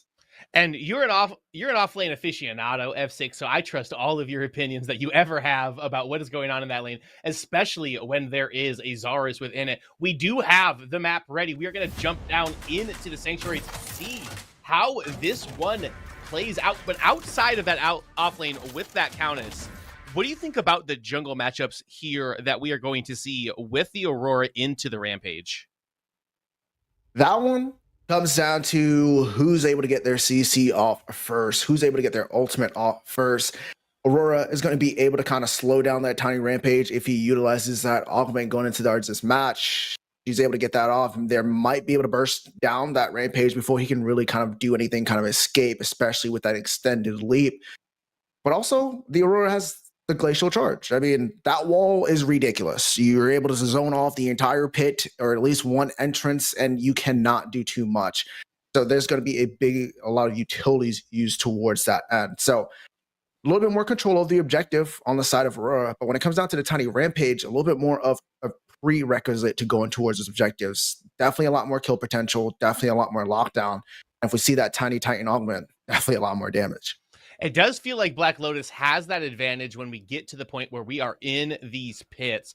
We see Darkin here on this Gideon, who had a pretty impressive performance in the NA Summer Prelims that we had just 7 days ago. Are we expecting to see the same type of performance out of Darkin here as he is the one piloting the Gideon in this match? We always expect the best from the best, right? I mean, you wouldn't sign up unless you're going to give it your best and your all, right? So I think he's going to be able to perform very well. The big problem is how he's going to fare and match up into this Argus. If you don't know, Argus is a big counter towards the Gideon. Definitely is able to trade a lot better than most heroes into this Gideon just because of that Dread Nova and that R&B, that particle shredder. If he's able to pop that Soul Bear with it, once he's able to get that online roughly around that 9-minute mark. And the clear, he keeps up very well inside that Gideon when he's considering about the Argus. So this pretty even matchup, mostly deciding on who's able to get most of the damage off first and kind of waiting for that particle shredder to come online. Yeah, it does look like Kimbo takes a little bit of a losing trade early as the root does land out of Darkin, able to get him before he jumps out of that line of sight, gets him right on the edge of the plateaus here. So you think we're going to see early aggression within this, or are we going to see a little bit of like a feeling out, seeing how the enemy is playing? This is a best of 3, so there's lots of time for these teams to get used to each other. Mm-hmm. I mean, that's what I'm doing. If I'm on this, I'm going to try to feel out my opponent, how they're going to kind of play, how they like to address the waves, how they like to play around objectives. The game number 1 is usually where, for me, kind of just tells people, hey, this is how we like to play the game. Game number 2 is how do we respond to how they play. And game number 3 is if we make it that far, don't get too woed. How do we learn from all both games before? So definitely an important game number 1 to set that tempo. Ooh, Flamepoken had his eyes set to Kimbo. They're going to be able to force this right side river buff onto their own team. Should be able to pick both of them up. The pink buff waiting for Darkin on the other side of the fog wall. I mean, that's just creating pressure, right? You just got to be everywhere at any time. You know that 3-minute marker hit. You know you got to contest something. But the side offlane that I'm a little bit worried about, we're seeing that potential there. We're at that part. We're about level 4, level 5 inside the offlane, and Zar's not having a good time. But it's really this dual lane. Like TJ said on the desk, this Twin Blast has a pretty high win rate for some reason. Maybe sleeper pick. We've really been only highlighting the Sparrow and the Revenant coming in from the NA scene, but I think something is on here with Remy. Maybe Remy knows the tech on TB. Maybe we'll be able to utilize it here. Definitely a strong hero currently, just a little bit more on the sleeper side of things. I would say so for sure. And I actually had not known that fact that TJ shared for us. It, like you're saying, it feels like we were highlighting Sparrow and Rev, and maybe they kind of ate into each other's win rates. But the Twin Blast, the most successful ADC so far in summer prelims across all NA with that 65% win rate. Very impressive. Flame Pokin in a bit of a tough spot here as we got several people gathered around the mid. Kimbo already very low. Darkin does hit the ground with one of his Rockstar shoes, should allow Kimbo to be able to waddle himself back to that tier 1 tower, and Flame Pokin gonna have to utilize the blink to get over the wall down by where the river buff spawns. Yo, there ain't no way we're going at a 2 camp at 4 minutes and 30 seconds in. I mean, oh, we sure are.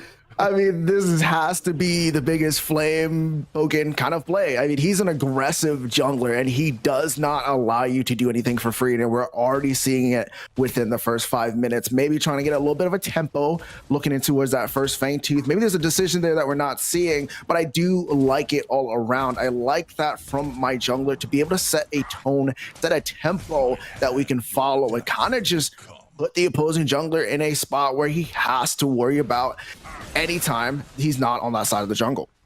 Level 6s do come online for both of the offlaners. So the Colosseum and the Feast, both available if they decide to get brawly. It is Jirali getting a little bit of a health bar advantage here. Dan should have the ability to sustain, keep himself back up as we will look over towards this Fangtooth. The Decker does take a peek at it, so they are aware, but I don't believe they've got the time to get in here. And just like that, Black Lotus is going to get themselves the first neutral objective of this best-of-3 series. Bada bing, bada boom. Black Lotus strikes first Fangtooth to their name. That was pretty easy. I mean, nobody was able to contest, nobody in sight. They had one ward down over the, just got out of the river, and just great timing by them. So far, I mean, I've never really seen this too much, but first 2 games, first 5 minutes, Fangtooth, that's pretty good in my book. A lot of times it's very highly contested onto that side of the map, but already Black Lotus showing they're going to be able to control a little bit, especially earlier on, the neutral objectives. The question is, though, can they keep that going through the rest of this game, especially when Dan is able to rotate with this countess? Yes, and that should be getting unlocked pretty soon. Both of these laners looking to be within team fights and within skirmishes, so probably going to get a lot of movement from both the offlane heroes in this game pretty early on throughout it. Flame Pokin just going to pick this 5 camp up, but I expect that we're just going to hit a point. You know, we haven't seen a kill yet, 0-0 as we approach the 7-minute mark, but I got a feeling that once we see this first kill kind of pop up and get put onto the board, that this is going to get a brawly game, because both of these compositions want to take fights. They want to take fights indeed, and I think we're going to be able to see that fight when it comes down to this mini prime. Already both supports looking over to that side of the map. This time, it's going to be a rinse and repeat that are not trying to let this neutral objective go, but they all need to be careful here. Any type of picks could happen. Still waiting on level 6 though for the supports, which is pretty big. We don't have the ultimates there on their end because we know how the shield slam and the Eon Blast is, but it's going to be Remy looking to find Kimbo. Might not be able to get too much. Blink is down, but not going to be able to find any advantage. Just a little bit of damage trade, but still nobody has yet to really pull the trigger over on this side of the map. Classic EU gave here as we're taking a little bit of a slow roll. Don't want to make any mistakes. No mistakes, but a lot of people just kind of looking at the white of each other's eyes. We finally get some aggression, put him on the board. Dan's going to pop it off by getting that first kill into the Zarus. Does that open the window for them to look at this mini prime?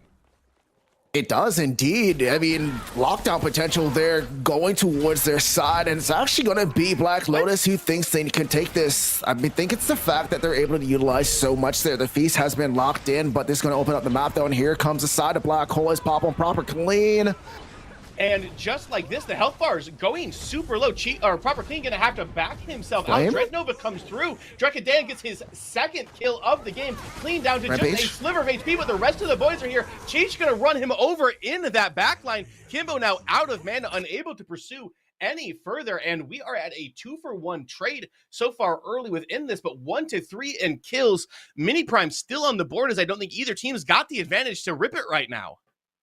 Nobody does. Take a little bit here as we're seeing everything reset. We're going to break down that fight a little bit.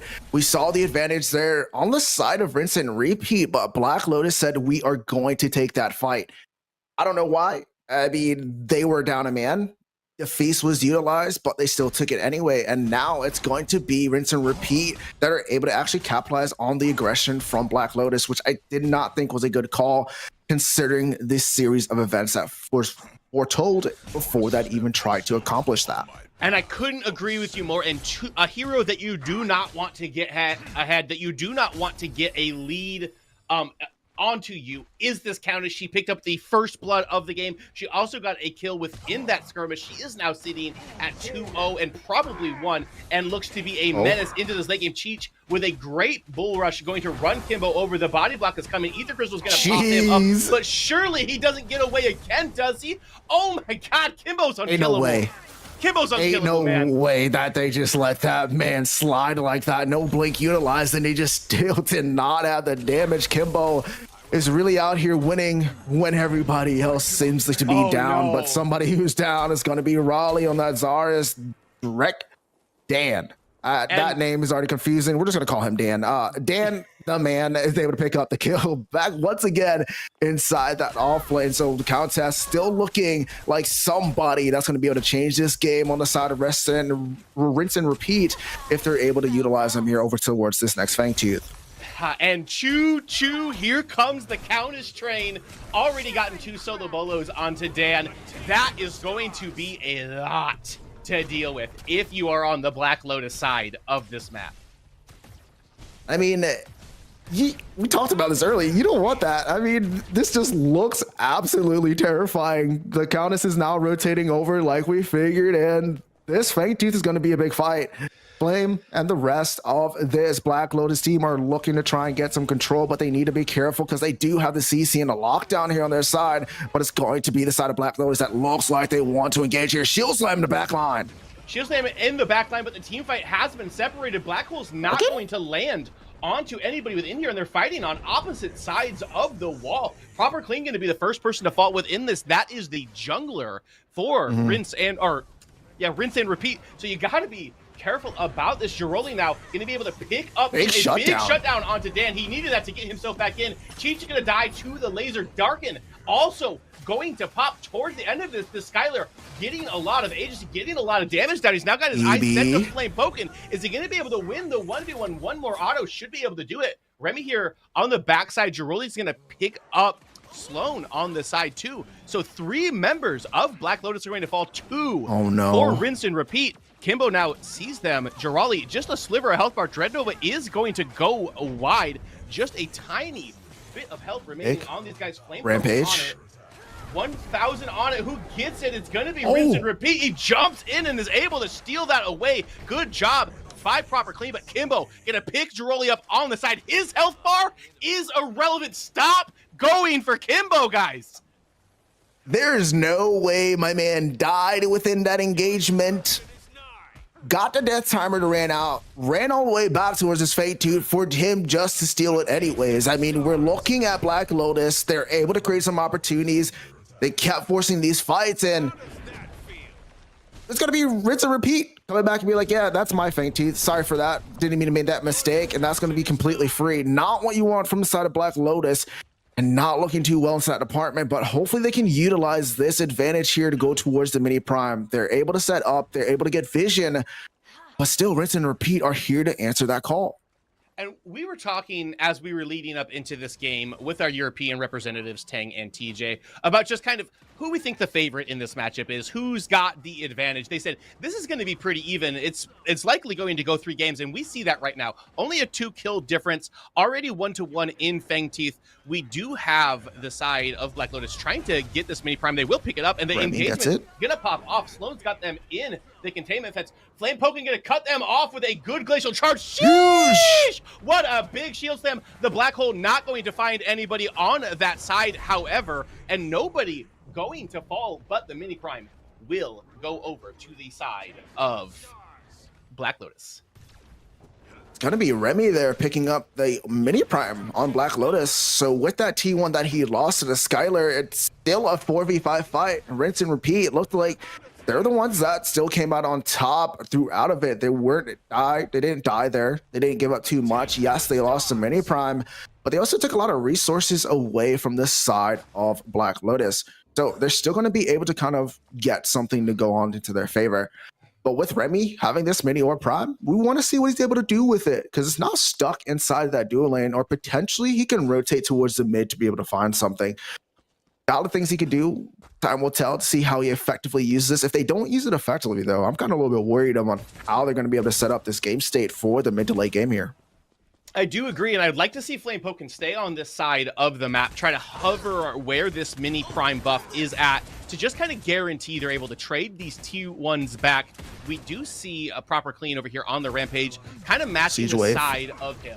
So this is a siege wave, just like you're saying. That's a great call out there, F6. Gonna be hard for them to clear this within. But Flamepoken getting engaged on, gonna use that double jump to get over the rock. Nice utilization of the kit. And now here comes the cavalry. Cheese shows up to provide a little bit of it. But Remy stuck in the back and is just gonna get soloed under the tier 1 tower by the Skylar. Flamepoken now has his eyes set onto this red buff, but that's not how you're supposed to use the mini prime buff. I mean, he did get the T1 in the left, but Flame utilizing that distraction, he's going to be like, you know what, we're going to take your T1 and left, and we're going to take your red buff. That's a little bit criminal, a little bit insane. They kind of just let that happen, but you're seeing Flame there create a little bit of space, but it's really that Skylar beam, that death beam that everybody hates. Hold down R&B, win trade, and that's the power of Skylar. All you got to do is be able to keep your cursor over the enemy, and surely their health bar will just disintegrate. So, still an interesting game state, though. Really, it feels like Rinse and Repeat has a slight lead now at this point, I would say. But tier 1's gone on both sides for the duo lane. No tier 1's down anywhere else alongside this map. Dan does have a small XP advantage over Jirali here on that Zarus, although he was able to capitalize and get that shutdown. And still a lot of room in this game for both of these teams to be able to find an advantage. A lot of room indeed. I mean, a big thing here is how they're able to do that, right? So the 5 camp on the side of Black Lotus here is going to be opened up onto that 3 camp, and the opposite for the 5 camp on Rinse and Repeat. So there's a lot of invade potential there. We've already seen the aggression out of Flame to be able to utilize that, getting inside the enemy jungle, steal away something that you possibly want, at least try and be in a nuisance towards the enemy jungler to be able to create a little bit of a threat. But they just haven't been able to find too much prosperity on it. They haven't been able to really get too much from it other than just maybe a kill. Maybe that T1 was probably the biggest thing. They still have yet to really win a big team fight, like a 5v5 or a 4v4.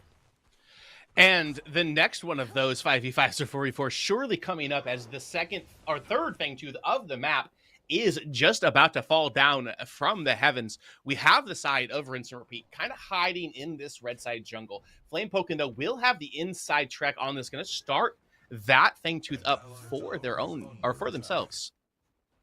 They have the advantage here, down to 4k HP. Nobody has eyes on this Fangtooth, so there's not much that they know about, and that's just going to go down for free. Black Lotus gets their second Fangtooth of the game. Even though they're down on the kills, they're kind of just pushing themselves to that 3 Fangtooth Monty. And now when it comes to Rinse and Repeat, when that third Fangtooth comes up, they have to answer. And I don't want to be the one to be forced to answer that, especially considering how the timing is going to be. That third Fangtooth is going to be up when the big Orb Prime is going to be up. So there's going to be a big decision needing made there, and that's going to be a little bit rough.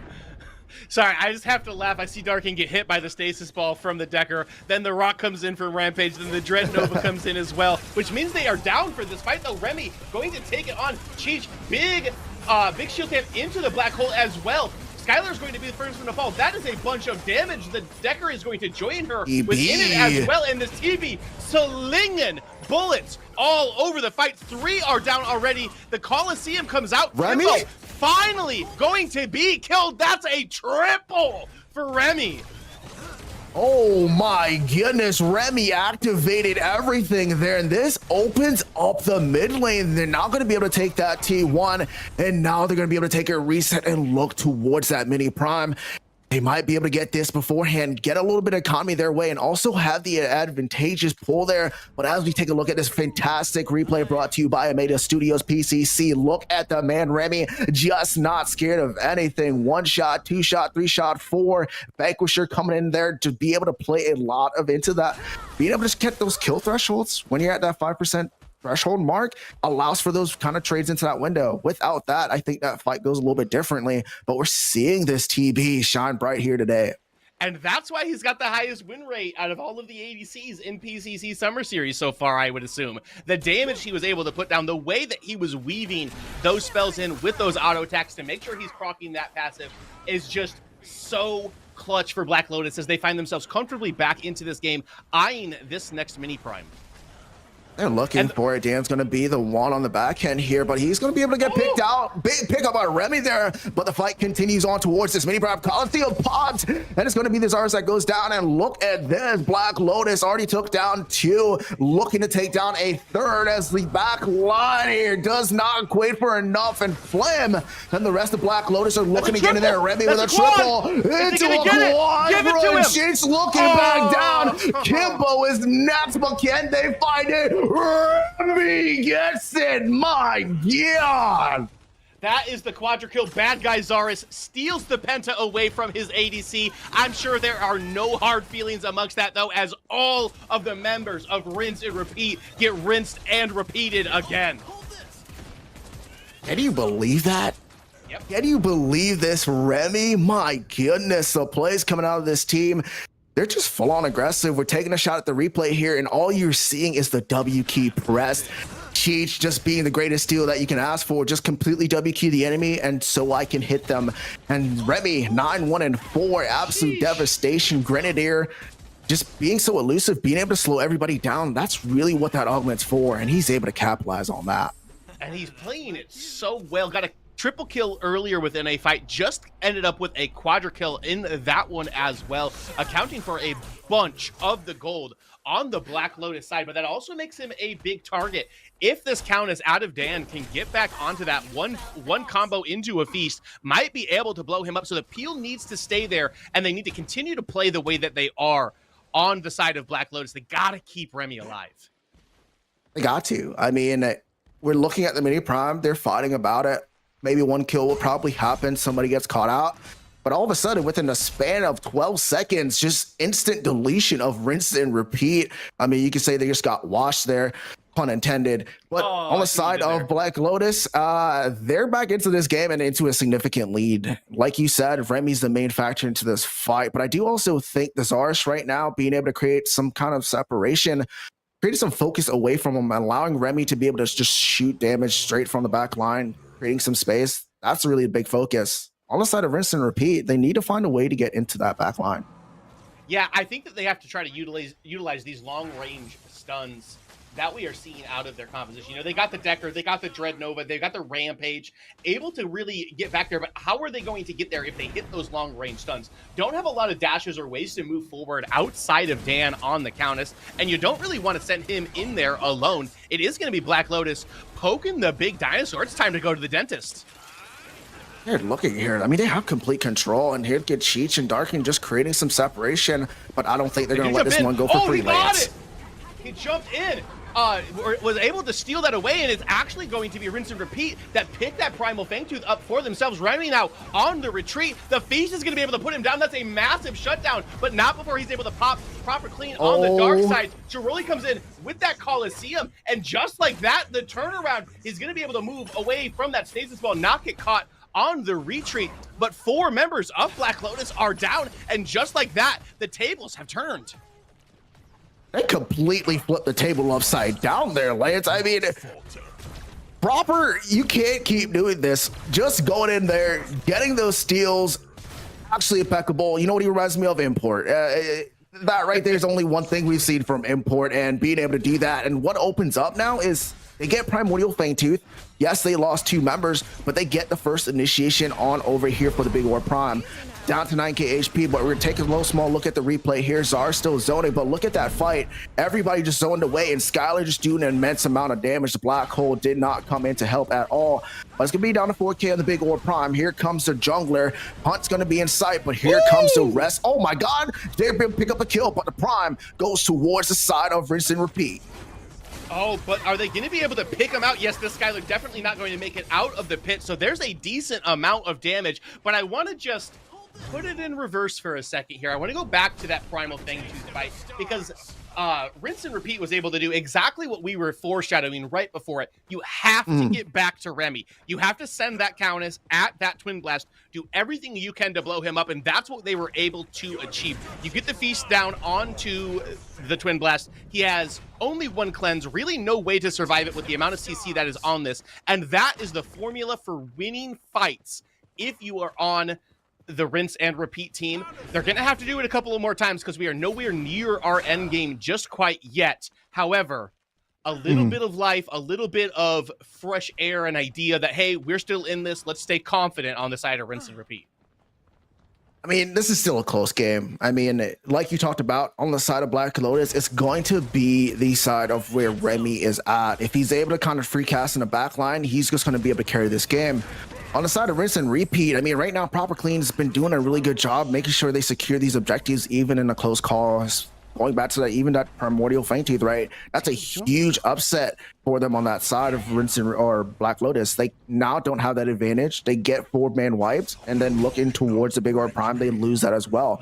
So there's a lot to be played here. Yes, we thought Black Lotus was an advantage, but with this Orb Prime, they take down mid T1 for Rinse and Repeat, open the map up, and now looking to continue to siege on. And it's not just Orb Prime. They're double buffed up on a PCC EU Saturday. Oh, here comes the Coliseum. Kimbo gonna have to flash out, gonna have to use the Ether Crystal to bump himself over, but Jiroli's gonna be able to pick him up. The rest of the members of Rinse and Repeat are gonna come in. They're gonna trade that kill back. Black Lotus funneling in from the left side. Actually, they're gonna choose not to take this engagement. Are aware that the double buff is up on the side of Rinse and Repeat. Gonna jump back here to try to defend this tier 2 tower. Great job here from Remy, being able to push that dual lane up. They have a T2 there and a T2 in mid with everybody on the right-hand side. Creates a lot of pressure alleviated from at least one side of the map. Mid lane already pushed up as well. Now we're seeing the Gideon being able to push up the right-hand side.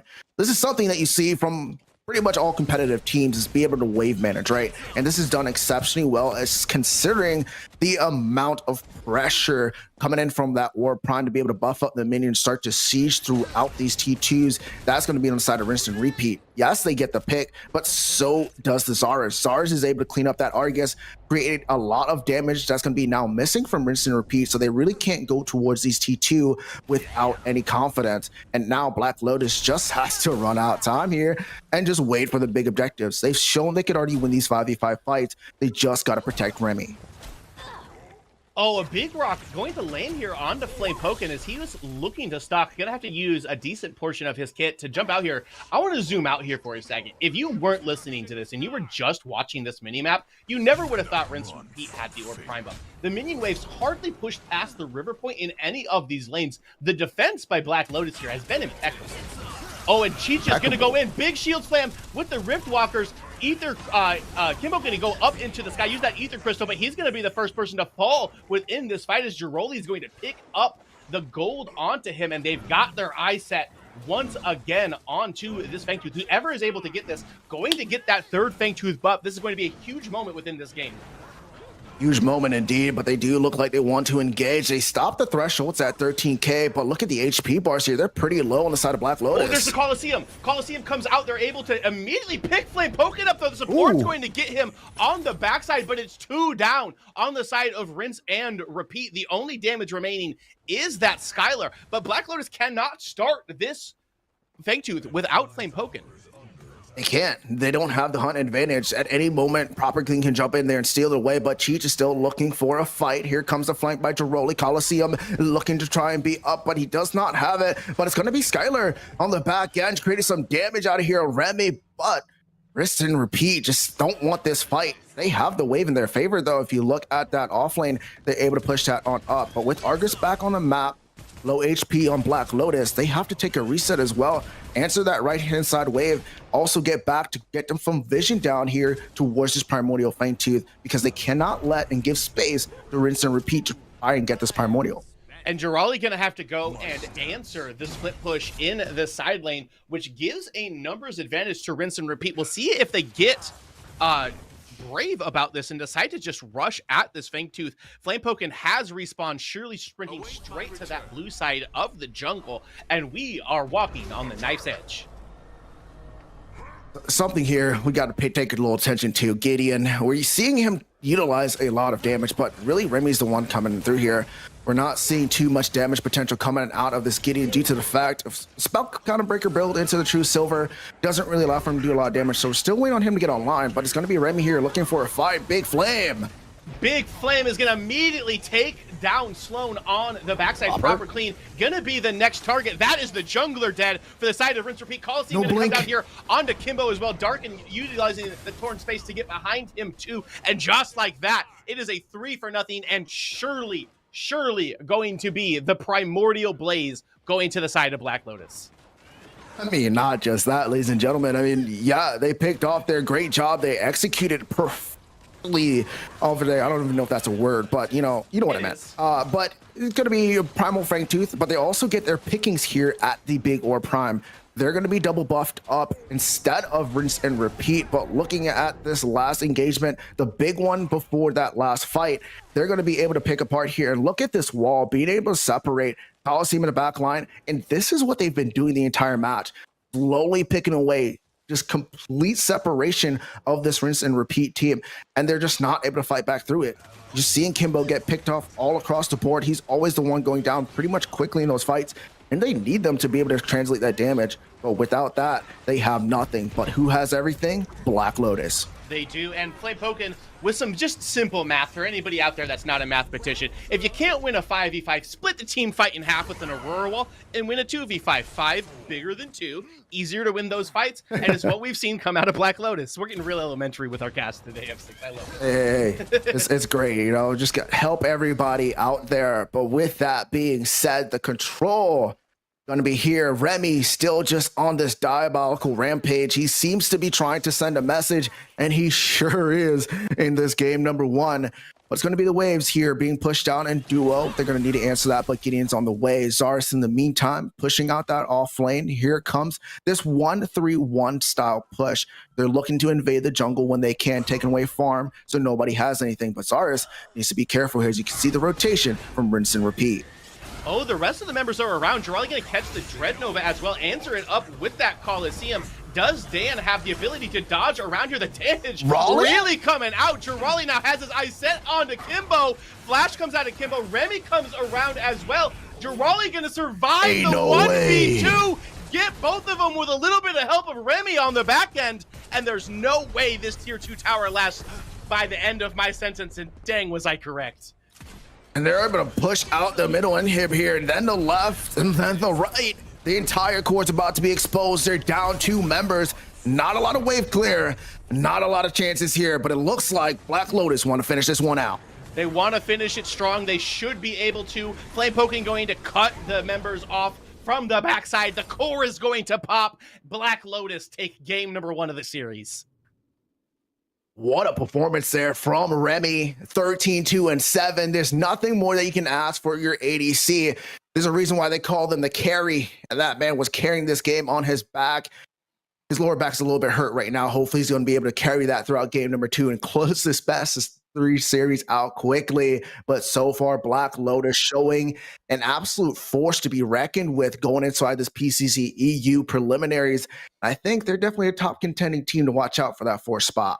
I mean, heck, they just beat North America's grand finalist Flow State in a best-of-1 series right before this popped off as well. Flame Poking getting some respect put onto his name. Remy looking like he's under all of their hats, grabbing them by the hair, directing his teammates on where to go, what ingredients to put into the team fight. Yes, that's a Ratatouille joke. But F6, how does Rinse and Repeat respond for game 2? They have to shut down Remy or whoever gets that lead. So far, the biggest weakness I see was them splitting up in team fights. They had to stay together. They had to lock somebody down, kind of play those tight corners, but they did not do so. Yeah, they had to worry about the Gideon, but you have a lot of CC to stop them there. But they just needed to find a way to group fight. They just couldn't do it on the side of Black Lotus. They were able to do that. Flame was able to push in towards the front line. Then here comes Cheech. But by that time, everybody's running away, and Remy still just has no pressure in the back line. The counters cannot get to him. So that was just a big advantage going towards himself. And I think it's just really the team fights. That's really what they need to clean up on the side of Rinse and Repeat. I think so as well. I hope we don't get a repeat of this. I always love a 3-game series, but I want to know what the desk thinks about what we just saw. We're going to send it back to TJ Tang and Blue Jay. Lance and F6 there with the in-game call. Welcome back, everyone, to the Analyst Desk here. Game number 1 between Rinse and Repeat versus Black Lotus results in a Black Lotus victory. But this is a best of 3. We still got at least one more game to look forward to. Tang, Blue Jay, honestly, watching that game so back and forward, I feel like I've just got off a roller coaster here. What a crazy game 1. Yeah, curing me of my caffeine addiction. This game, just a banger. Don't even need coffee by my side for this one. And even though this choke was very forced, I think all of these objectives takes out of this Black Lotus roster were even more forced. I think that was sort of the early leads coming in, and then just kind of like all these team fights a bit overextended, but Rinse and Repeat not able to walk it home. They got the double buffs at some point with a bit of an overextension, but Black Lotus still solid team fighting, as we've heard from F6 and Lance, able to take it home for themselves. Yeah, I mean, we saw coming out of the Rinse squad that they had a pick comp, and Black Lotus just said, hey, we're going to force you to fight at the objectives, you know? And then we saw a major turning point, I think, in the game when it was one of the things where Rinse actually came and they just sat in their jungle and nothing happened. And I felt like after that, the tempo from the game just totally switched on the side of Black Lotus. They were able to command the objective presence and be first to the pits on basically every single objective throughout the game. And I want to give a little shout out to Chich. I think he did an amazing job on the steal this game. He played really, really well while zoning the enemy team off the objectives and forcing them to kind of take fights that they didn't want to take. So I think he had a pretty good all-star performance. So I just want to give him his shouts.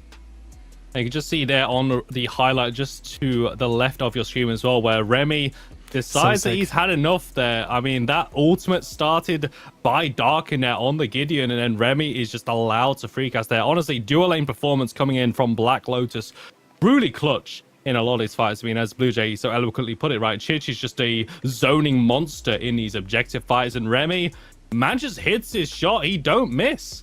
I think it's been the story of both of these side lanes, right? Like Sarah's as well, Geroli on his sort of most favorite hero, just absolutely on a tear. So even in a matchup that is not necessarily the easiest to play against the counters. So I think it's really about Flame and Darken, both on the Gideon and the Aurora, able to enable their team to play those team fights, be sort of like the focal point of these team fights, make sure that they are getting targeted so the rest of the squad can actually output the damage.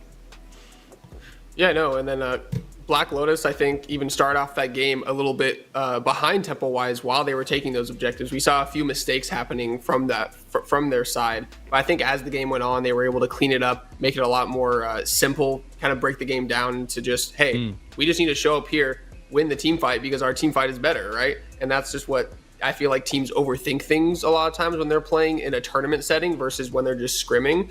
And sometimes you just need to let it out and play like you're in a scrim, right? Play like you know, to the strength of your comp and just press the go button. And that's what ended up happening at the end of this game.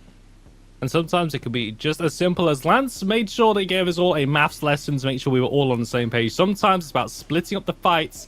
Not sure about the 5v5? Win the 2v5 instead. So, of course, some really important glacial charges coming through there.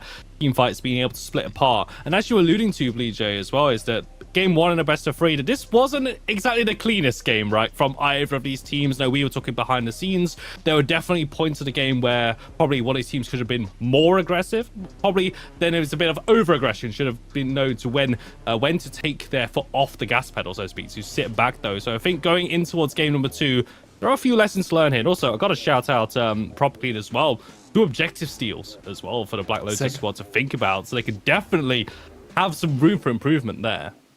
I think we just saw the birth of the next EU super team, but it's about like taking the strengths of Dark Lotus, like the sort of objective gameplay around like forcing engagements, but then also like a bit of more the calculated style of Rinse and Repeat. I think if they just sort of tune it back down a bit for Black Lotus and tune it up a notch for Rinse and Repeat, I'm sure they are gonna fare a bit better. Even though Proper, with those objectives, still was able to keep his team alive. I think with sort of an augment like the Tiny Titan on that Rampage, you sort of want to be the one engaging. I think the big problem for this Rinse and Repeat squad was that they were always caught off guard, always on the back foot, never able the ones to make those plays, even though they have the triple stun combi, right? They have the Decker, they have the Rampage, they have the Argus. It should be easy to find those picks, but in this game, Black Lotus was always the first one to strike. Yeah, no, I think Rince comes in the next game, wipe the slate clean, and just come in and draft another comp that you can just kind of press the go button with, you know? Be first against this Black Lotus team, take advantage of the picks that you have on the map, right? And so in draft, I would like to see maybe a little bit of change up, maybe have a little bit more ability to kite and kind of play those team fights, because we did see it was a really big problem in those team fights when the Steel actually got into the team fights with the Aurora. It just was a little too much to fight in those corridors. So I do want to see them draft something to actually be able to almost either disengage with their comp or engage, to be able to kind of take the pressure off that Countess, that Rampage. That's so they have to be diving the back line, but they can't even protect their own, you know. Definitely some food for thought for both of these teams going into game number 2 of this best of 3 series here in the winners bracket round 3. We're going to take a short break, but when we come back, draft for game number 2 between Rinse and Repeat versus Black Lotus. We'll see you shortly.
And welcome back, everyone, to the desk here. Game number 2 between Rinse and Repeat versus Black Lotus. Black Lotus 1 game off after a crazy roller coaster of a game 1 performance. So got Tang and Blue Jay alongside me for this one. We are going to be very quickly. I wanted to go into the draft shortly. I just want to say though, Tang, guys, I'm going to do something called the coach segment. So getting ready for game number 2. I'm going to be theoretically, hypothetically dropping Tang and Blue Jay into the voice chats for both the teams. What are we saying to the guys? What do we need to do going into game 2? Tang, going into Will's the Black Lotus VC. What are you saying?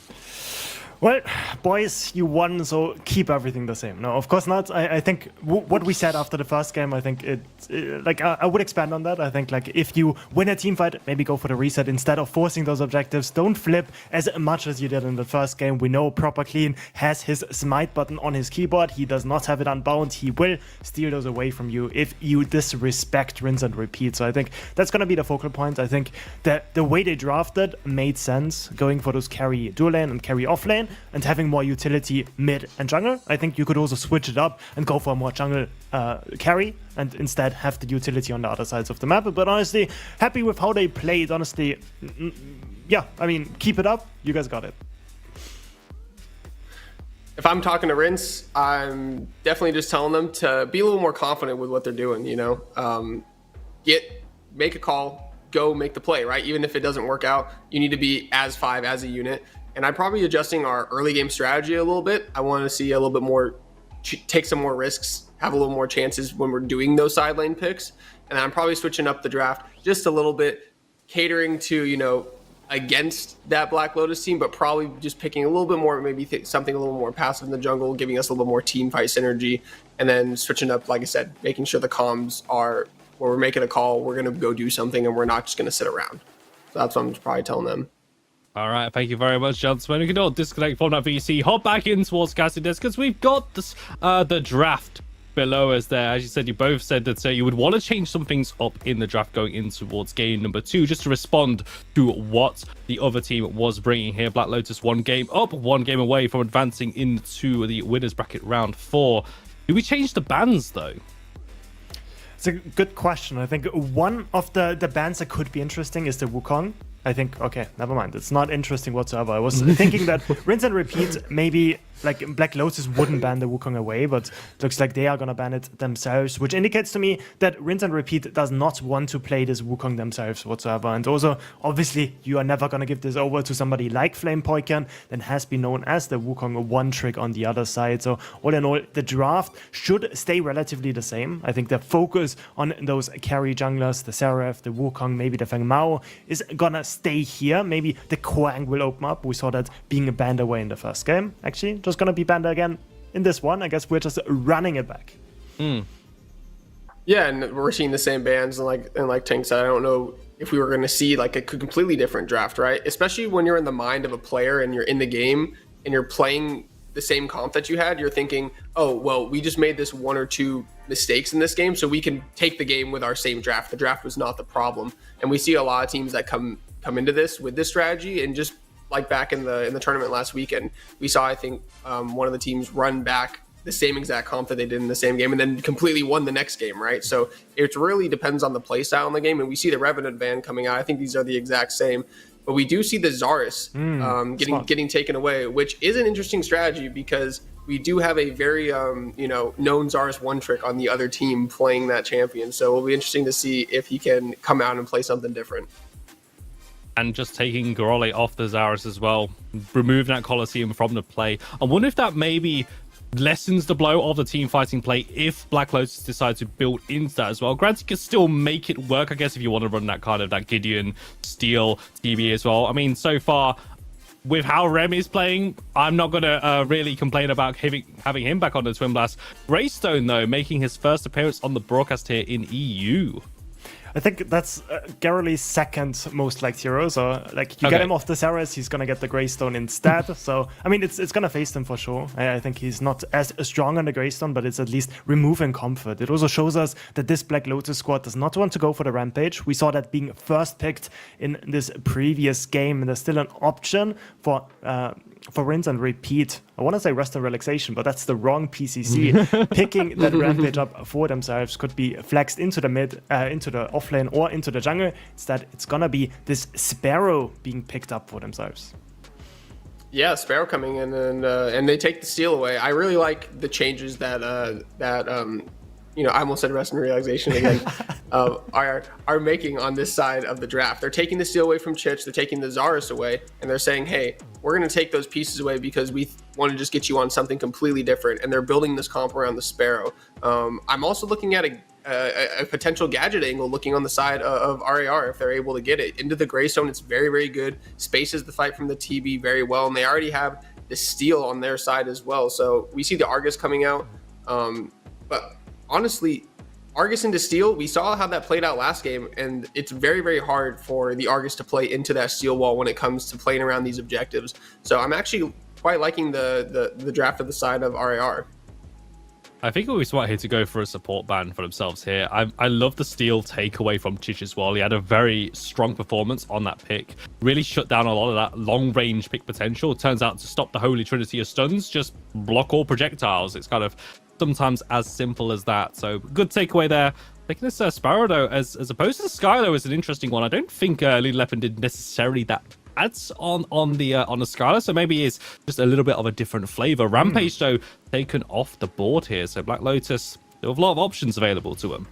Not super sure about the Rampage. I think that leaves something like a Morn or a Richter open. So as you said, that supports pool is gonna be it's probably gonna be targeted next. I think I really like this out of rinse and repeat. They focus on the heroes that we know Black Lotus loves to play. Chich on the steal is just a different beast. We saw that in that previous game. It's gonna be forced onto the Morn instead. It's not gonna go onto the offlane this time, I promise very much. Black Lotus sort of having one pick left open. That is going to be the jungler. That is going to be a big surprise because rinse and repeat are going to finish off their draft first. We got to expect the steal to be in the support role. We know that Saras can be flexed into the offlane or the jungle, but I know the proper usually on that Saras himself. So we're still going to see what they pick. But as Blue Jay was noting, this gadget going into the pocket of rinse and repeat. Yeah, like I said, we see the gadget coming out and followed up with the Countess. I think they built a pretty solid comp here. I do like taking the Morn away from them because I think Morn, like you said, I think maybe was more ban-worthy than the Rampage on this side of the draft because it really enables the Black Lotus comp to kind of be able to chase down those targets that they need to with the Greystone. But I love the gadget pick coming out. It really just enables their whole team and really just is very good for disengaging and giving a lot of safety to their team around these objectives, which is what they were lacking in the last game, right? They didn't have a lot of safety when the enemy team would run at them, and now they have a lot of disengage and a lot of engage. So I like the change, but we see the Terra coming out, the queen of running through all the abilities, and it kind of makes sense, right? You have one comp that's running into the other, and Terra's perfect for that. Go here, Blue Jay. I did tell you to disconnect from the rinse and repeat voice chat there when he was talking about the gadget pick. That kind of lined up rather well, I must say, at least. But yeah, I really like this dynamic though, so you got a team like Black Lotus that just once again hold W, and hopefully W does stand for the win. But I like the kiting coming out from rinse and repeat as well. They seem to have a lot more tools to maybe answer as well. If they can just tidy up that playstyle a little bit, but it should be on for a good spot. So gentlemen, I know we want to get into the game. We want this action to go through. So very quickly, Tang, is this the game that takes us to game number 3, or is this going to be one and done for Black Lotus? Oh, 3 games, 100%. I like the 3 draft games. Adaptation of the Terra, but rinse and repeat all the way. All right. Yeah, I'm going to take rinse and repeat here too. I think that they made some good adjustments. I think the only chance Black Lotus has is if they really snowball the early game and they're just able to get so big and tanky that the damage doesn't even matter. But I think if rinse and repeat plays it properly like how they should probably send this to a game 3. All right, well, there we go. The desk unanimously deciding in favor of rinse and repeat because we want a game 3. We want more Predecessor on the official channel. I'm just going to send it straight to the casters. Choice plays on production. Roll that bumper, and we'll see Lance and F6 on the Sanctuary map.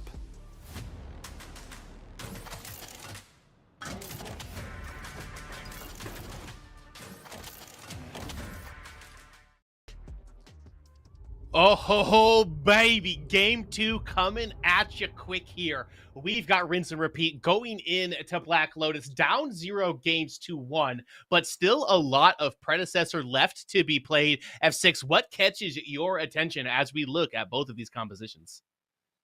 The fact that they picked back up the TB here is going to be for me on the Black Lotus. We've already seen the devastation Remy's been able to put on game number 1.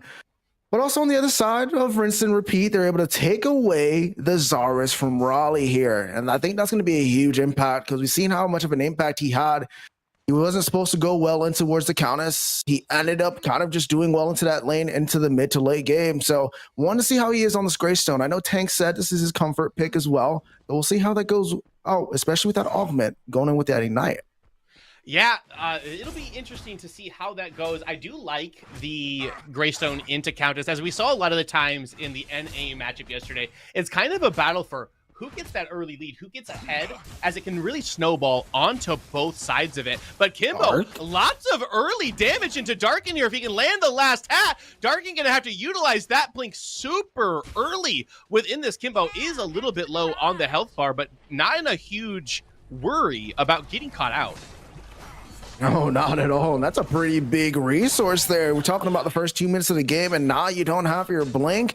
He's not going to have that blink for Fangtooth either. So there's going to be a lot of attention focused on in this mid lane, especially if I'm Zarus, knowing that Anargus does not have any mobility. And now the only mobility that he did have is gone. So that's definitely a kill being looked upon on their side. And listen, I know this Gadget hero decently well. She is not an early game hero. She's not supposed to be able to do that. Kimbo has been playing these very well, but Flame Pokin gonna answer. They're gonna trade the Blinks Black. Put him on the board. Darkin gets the first blood of game 2. We thought it was going to be an early gank here from Black or rinse and repeat, but it's going to be Black Lotus. Now Cheech also being able to pull in Sloan's. Not what we thought was going to happen in the middle lane. Looking at instant replay, one Dread Nova into a shield rush, and you just have nowhere to go. Even the blink can't save you. First blood, Black Lotus looks to strike one more time, and this is not how the rinse and repeat fans wanted this game to start. No, Black Lotus, named after a Magic the Gathering card, pull out the Uno reversal card for that play, however, and are able to trade that blink back. So neither mid laner with a blink until well after the first Fangtooth has spawned. I mean, that's going to be where a lot of that's going to play through, right? A lot of times it's the mid laners that hit level 6 first, but it's going to be Darkin here with the first initiation, but Zarus is a here. Darkin's going to have to be careful, no mana, and with proper clean on the way. This should be a kill, but here comes Flame, but here comes Dan looking to engage here. Oh, and it's going to be Dan who picks the first one up, but the fight's still going on. Countess going to use that Shadow Slip, get herself into a bit of safety. Hat comes through. That's going to be the second kill. Durali going to go as well. Proper Clean going to pick this up. Dan still a sliver of health, but Proper Clean is there to put the Spear of Nier through the back of Flame Pokin. Rinse and repeat. My man said, hey, look at this augment that I got for you. My evade is going to be reset here every time we pick up a takedown, and you're seeing that utilized, able to close the gap in the distance, being able to create that. But huge security gate there from the Gadget to create a little bit of separation from playing there without getting a kill trade. And that's going to be a 3-for-0 inside the offlane. My goodness, rinse and repeat has an answer back. They've got an answer back. They've got the cheat sheet out. They've got the early gold lead that they were looking to have, and they've got it within those right heroes. Getting a Zarus rolling, everybody knows what it's like to be behind Zarus. Those spears start hurting so bad when he gains a gold lead. Especially when you think about the passive on it, once you drop below that 20%, I mean, you get an extra damage. It just cleans up those kills. It's like a vanquisher inside of your kit, but definitely have to get them down to that threshold, which he seemed to have no problem with inside that trade inside offlane. But with that, rinse and repeat, they kind of have the advantage going inside this first Fangtooth being spawned here in the next 20 seconds. A lead like that on the Zarus, playing his red side, a lot of XP, a lot of gold to his name. He's going to be an unstoppable force here, no pun intended, against that Terra if she does not get things in order. But with these early skirmishes that we've had come out, especially in the mid lane, the XP a little bit behind the curve that we are normally seeing. Nobody even close to level 6 here, as Remy actually a higher level than one of the mid lane, one of the mid laners, as Kimbo is still level 4.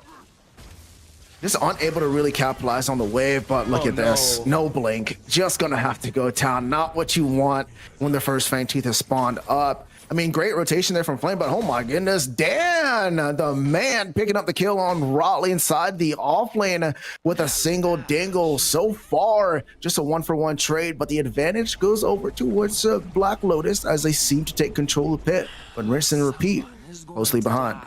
Mostly behind is correct, are able to push them out of this Fangtooth. Sloan in here, taking a big brunt of the damage, puts that wall down, gonna have to retreat with the bulldoze, but gonna get plucked straight out by it. Proper Clean comes in with a big Coliseum, traps 4 people inside, Remy. and it's going to be the Sparrow trying to get it. Dan gets in here, the pipes, they're calling. They're gonna be able to put them down. Flamepoken gonna have to run himself out of this, and that is a 2-for-1 in favor of Rinse and Repeat.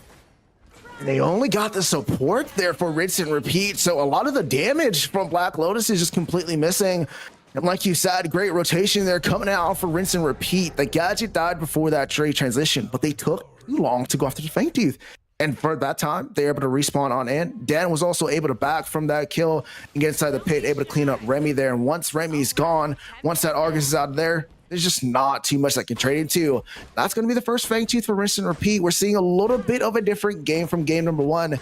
Maybe they're taking the coaching there from Blue Jay and Tang, knowing what they need to do against this Black Lotus team. Oh no, and Kimbo gets pulled in by the Ether Crystal. Darken not quite level 6, so not able to finish him off with that Cynatic Obliterator. Oh, actually it does pop out. He's gonna get him with the solo bolo. As a Gadget main, I just hate to see it. Yeah, hate to see it. The shots were on point. Call that man Steph Curry. My goodness, something of a get back there for the Argus. Opens them up into this mid lane. They're going to be able to push that up. And this might be the call, as we're already seeing Black Lotus looking at that mini prime. Yeah, and they should be able to just freely walk into this. Proper Clean is on the side, but they've got that man advantage with Kimbo still walking through the mid lane for it. Flamepoken going to be able to very nicely and generously donate this over to Jirali, I am sure, which puts a lot of pressure on this Countess to be able to clear those waves and deal with the push that comes from the mini prime. Yeah, and Raleigh already gotten solo doloed over there onto that lane, so the Countess right now kind of just living up to that matchup.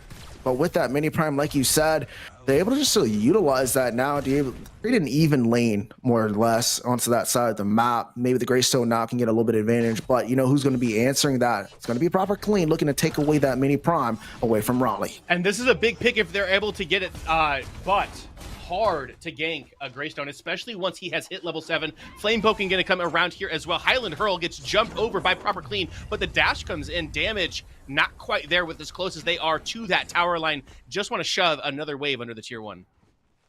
This also gives Flame here an opportunity to be aggressive. He's able to invade the Lucas 5 camp. Proper Clean is just going to be low, but here comes Dan looking to take this trade. Oh, and the Coliseum comes out. Flamepoken gonna have to use that blink immediately, but Proper Clean gonna follow up, gonna put him down with the Spear of Near. 4-0-2 already for the namesake jungler of Rinse and Repeat. And Dan with the Feast gonna come out. Jirali gonna use the Stormforged Soul immediately to come back out. He's gonna kill him twice. There's just no way. The Spear does come through the back of him, but with another Shadow Slip, big Blink's gonna get Jirali out. And whoa, in the middle, Kimbo, solo bolos, the Argus. I'm sure that's a gate into a Tesla Dome combo. If I've seen a Gadget kill or solo kill anyone, that's always how.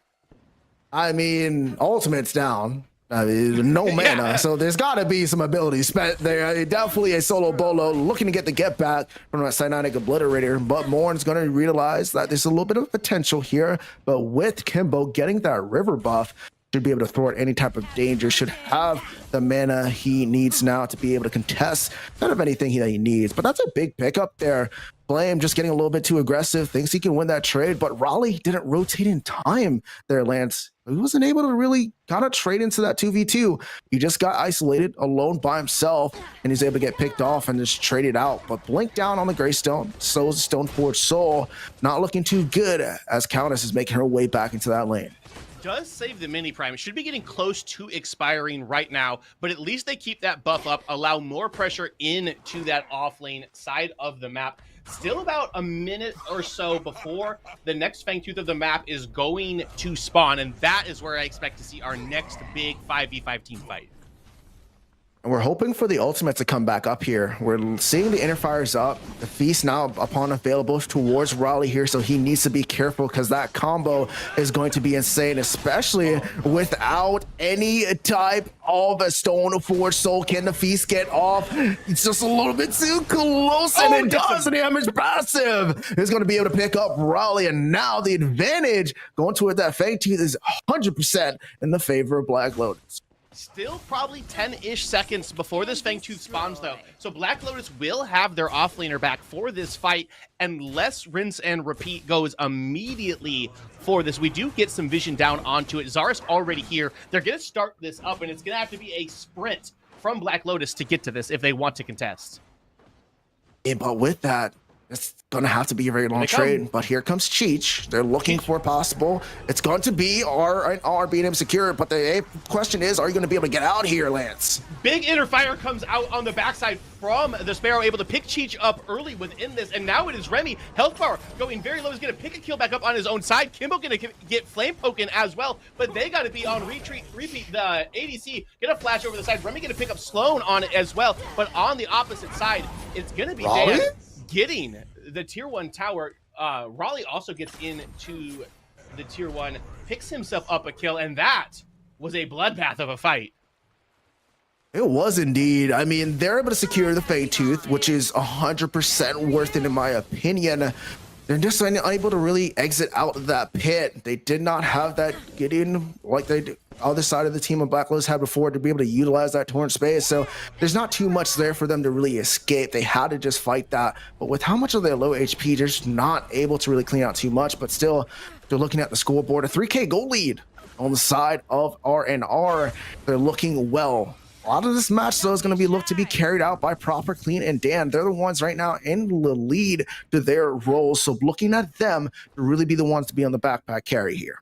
This damage for RAR does pop in pretty well late game, though. They got that Sparrow. They've got that Gadget. Gadget already has 7 takedowns to her name. What is the math on that? That's 140 extra stacks already. So that is like, what, 25, 30 extra AP she just gets for free just for participating within this. That damage is going to come on very early from this Gadget with her kill participation that she's had. Yeah, especially when she starts to get that burst online, when she's able to pick up that Tainted Scepter, that true damage to come off. But it's still going to be the Eclipse here, popped in Contagion, Eclipse, and it's going to be the dance. But here comes Proper, Clean, a Legend Weapon is going to have to look to be on the backup. But look at them turn this fight here, Lance. Yeah, Ether Crystal comes up huge as a zoning tool, but it helps the wrong team out with it as they weren't able to get Flame Poken to walk through and walk around that. Sieging this mid lane tier 1 tower isn't going to yield them any results as Proper Clean is here to defend it, and Dan needs to be careful. He is right in with the rest of the Black Lotus team. He's going to have to utilize that Shadow Slip to get himself out of it, but that gives the inside track to Black Lotus to look at this mini prime. They need to still be careful, though. Proper Clean can definitely take down Flame Poken here. He cannot get picked out, but look at this fight. Coliseum popped in. Here's the engagement, and that's going to be an interfire on the back end. Going to be deleting as well as Dan. Their HP is just too low. Stoneforge Soul, but a big shutdown coming in from Darkin, but he's going to try to be able to escape. But here comes Kimbo, utilizing the blink here, but Dark is going to be able to get Jen over, and he does not escape. Oh my goodness, he might be able to go down here. Darkin with the reverse Uno card, but still R&R going to be able to play themselves for this mini prime and pick this one up. Darkin does get a little bit of help with Kimbo missing literally every ability in his kit there on the end. Does get a revenge kill for Dan at the end. Says, hey, stop picking on my teammates. Picks him up. That is a delayed ace for the side of Rinse and Repeat. They get the mini prime up. They put it onto the Sparrow. That's going to have so much pushing pressure. She's got very good wave clear at this stage in the game as she's got those 2 items online right now. And this looks like a completely different game from what we saw in game 1. Completely different. I mean, R&R right now are just completely impeccable. Proper did go down into that fight, so a huge shutdown there. But it's Dan that's really going to be carrying this game. I mean, we've seen how much he's able to delete somebody in the back line. He cleans somebody up. He rotates back into this fight and completely just disagreeing everybody. I mean, you can't really do too much into this Countess.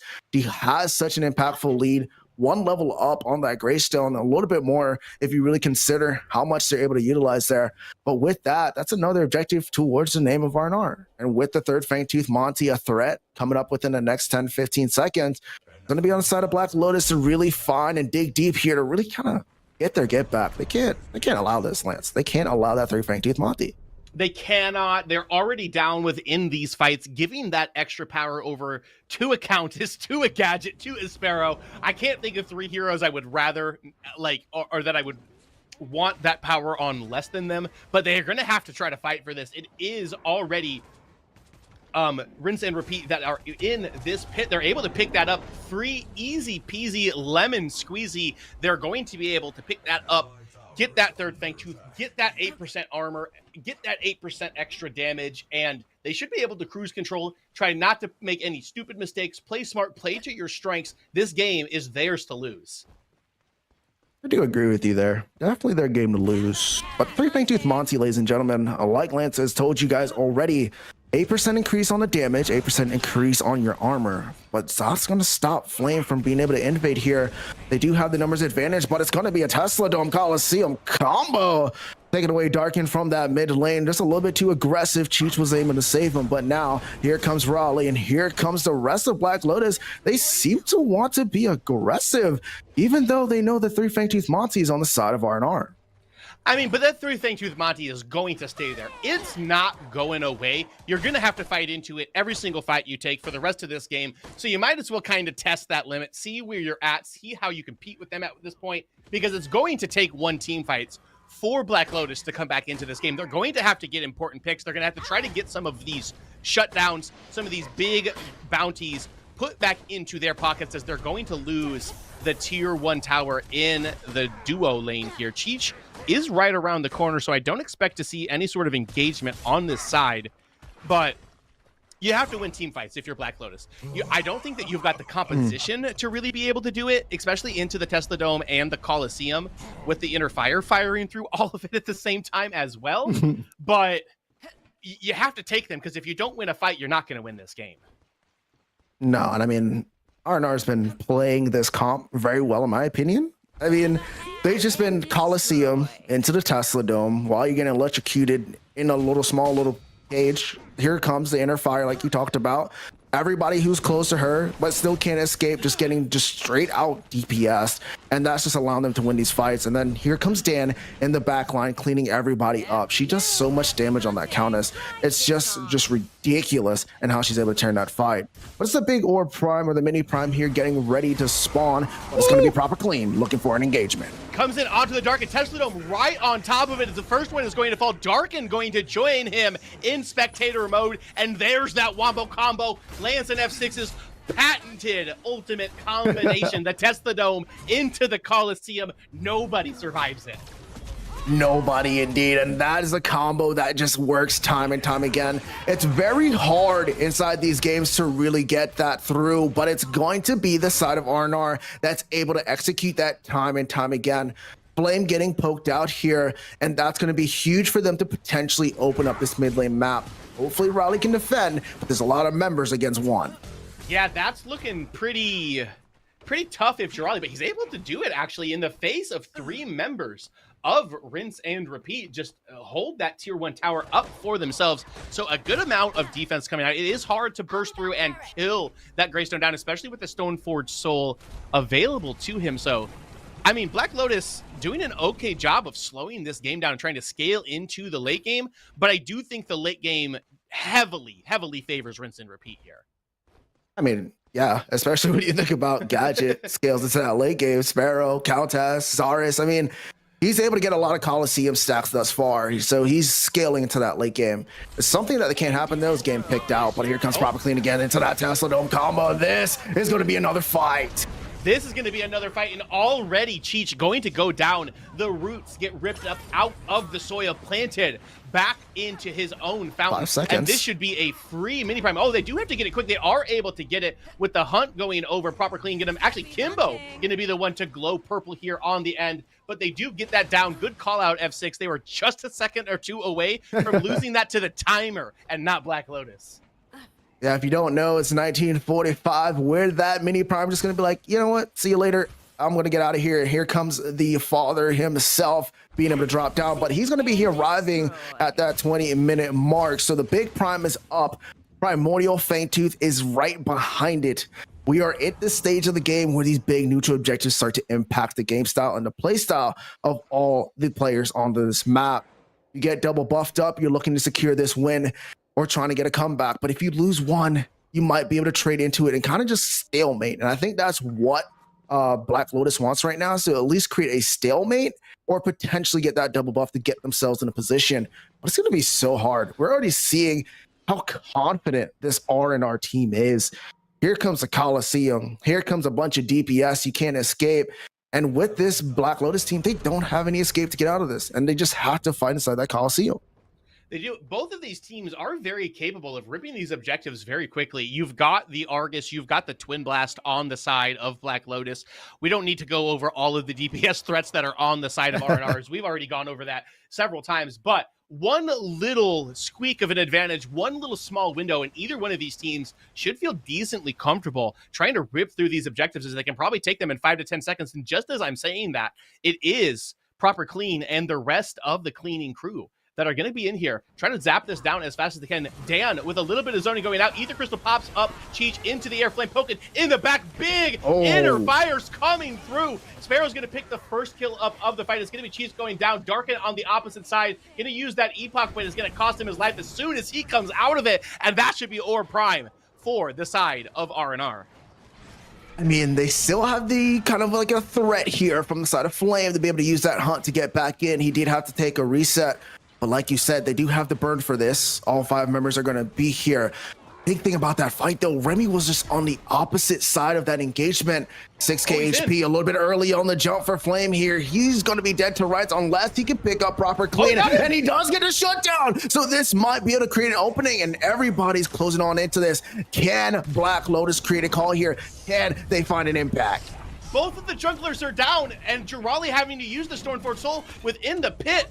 Oh, and it's Black Lotus. It's Black Lotus that gets the Orb Prime, and now the rest of the fight is on. The Sparrow going to be able to take down Remy on the backside of this fight, and Cheech now glowing purple. They have to feel so good about being able to get away with that. Such a clutch jump and such a clutch sacrifice. He's going to tap himself, add 3 mana, and Flame Pokin will also add the Orb Prime to the side of Black Lotus.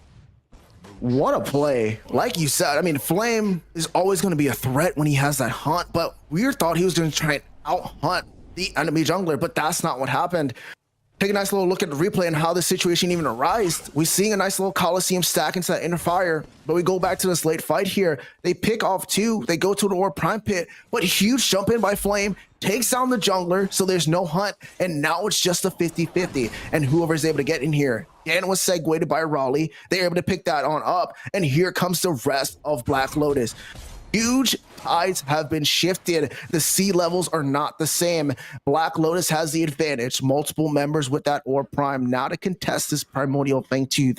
Yes, R&R still has that lead economy-wise, but there's a little bit of hope. There's a little bit of glimmer in the light of the Black Lotus. And that will definitely help slow this game down. If they, we talked about how it feels like R&R has the scaling advantage. However, once you get to the point that you're full items, it's just about being able to find those proper engagements, find those picks. Cheech actually walking out. Sloan gonna hit him with the shield bash, gonna get popped into the wrong spot, and Cheech surely just gonna get blown up to start this fight. That's a man advantage already for R&R. They've got their eyes set onto Remy, but will turn back. Look towards us. They're going to bait it out. Proper Clean comes in with the Coliseum. Inner Fire follows it up. Testadome follows it up immediately. And the damage rains down upon the top of Rinse and Repeat as they are on the backside. Remy going to fall down to Dan in this fight too. And only 2 members of Black Lotus are going to remain. And that's surely going to be the 4th Fangtooth of the game going over to R&R.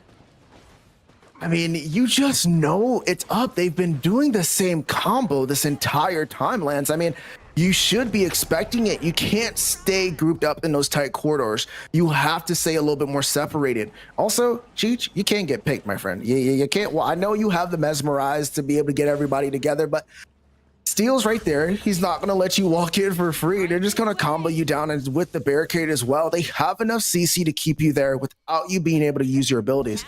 So that's a big impact there. And right now, Black Lotus just can't seem to find the same groove that they did inside game number 1. The groove is not there. They're going to have to try to find a new one or kind of reevaluate it, as it looks like we are headed towards a game 3. A little bit early to be saying that. However, it does feel like R&R's got themselves exactly where they would want to be able to push towards and move towards this enemy's core. They've got that Primordial Blaze. They've got 4 Fang Teeth to their name. They've probably got like a $6,000 to $8,000, or not dollar, gold advantage, right? They got a dollar advantage on these guys. Still, tier 1 is up in the mid lane for the side of Black Lotus. That Particle Shredder coming through clutch with that wave clear, but it will fall now at this point. They've got their eyes set on these tier 2s. They got their eyes set indeed. A big shout out to this duo lane. They got about a 3-level advantage lead altogether. When we take a look at the tab screen, it's only about a 5k gold lead on the side of R&R. But with the kills and the objectives, you'd think it would be more. But it shows that Black Lotus is still a little bit into this game. They've found their potential, being able to steal that Ore Prime, and they're able to get something down. But still, it's going to be R&R putting a lot of pressure towards this team. Good thing they have a lot of these T1s, T2s up. This might be able to bide some time away from the Primordial Fangtooth. If they can get that off of them without dying and just waiting here, they should be able to defend these inhibitors, and they should be able to at least mount a defense to get ready for the big Ore Prime. They just need to stay safe, clear the wave, don't get aggressive here, get your XP up so you guys can contest towards that next big objective. Yeah, it feels like they're getting to the point where they have to take a coin flip. They have to try to just take a big team fight with a good engage, because that gold lead is growing as they're picking up all of the tier 2 towers within this map. So Black Lotus needs to get into their base, take that reset, buy every item that they can, and be prepared to fight for this game around this Ore Prime. But those team fights have not been going in their favor so far this game, F6. No, it hasn't. It's because they've been so separated. I think if they can fix that, fighting their engagements, they know the Coliseum is coming. You gotta just be a little bit more separated into those fights, and you can't get picked out. Find your opponent, you try and get a pick. If you're able to win that numbers advantage, like we did in a little mass segment, 2 games now, I mean, the more numbers you have, the better odds that you have in winning those fights. They just need to find their opportunity. They have a lot of CC, utilize that Greystone to dive the back line, create some commotion, so they can't just free cast in the back.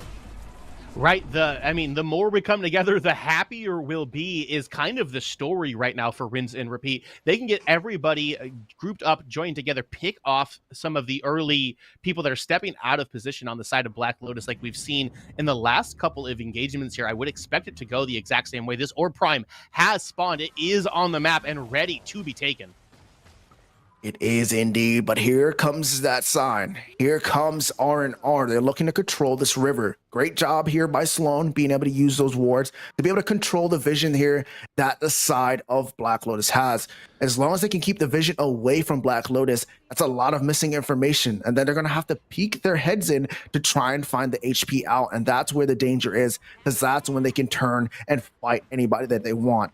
R&R is going to be the one to start it. Already down to 6k HP. Somebody has to get in there. Eclipse comes out. Cheech is in here deep, but oh my goodness, the damage starting to pull through. Kimbo already going to pick the first one up. Coliseum comes out, but it's only going to land onto Darkin. Flamepoken putting a decent amount of damage down. Remy free casting in the back. Shield Slam's going to come out, but it's going to go just a bit wide. Remy picks up his first kill of the game. Flamepoken now going low, but the members of R&R are actually in the retreat. Remy now casting onto Dan. He's going to pick that up. That's a double kill for the carry of Black Lotus, and they actually find themselves in the advantage in the fight.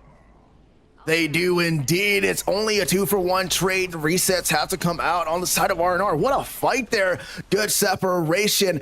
My goodness, they finally did it. They created a separation in that fight. Zarus was on top of properly there. He pushed towards Darkin, not able to find the kill, got poked down the damage. In the meantime, the rest of Black Lotus were fighting individual members in a 2-on-1 situation, and that's how they came out on top of that fight. Lappin on the Sparrow is going to have to answer this wave, and that opens up the side of the big Ore Prime. Gadget's close by, and so is Zarus. It's going to be a hunt for hunt. Can this Zarus find his way in? Can he become that flame and be able to help secure this big Ore Prime? All of the cooldowns are gone, though, so the Wombo combo not available. Kimbo going to get jumped on by Jirali right away. Popper Clean trying to get in here to be able to steal this away. Flame Poken, though, on the chase, trying to get him. He's going to have to use that blink to get himself away.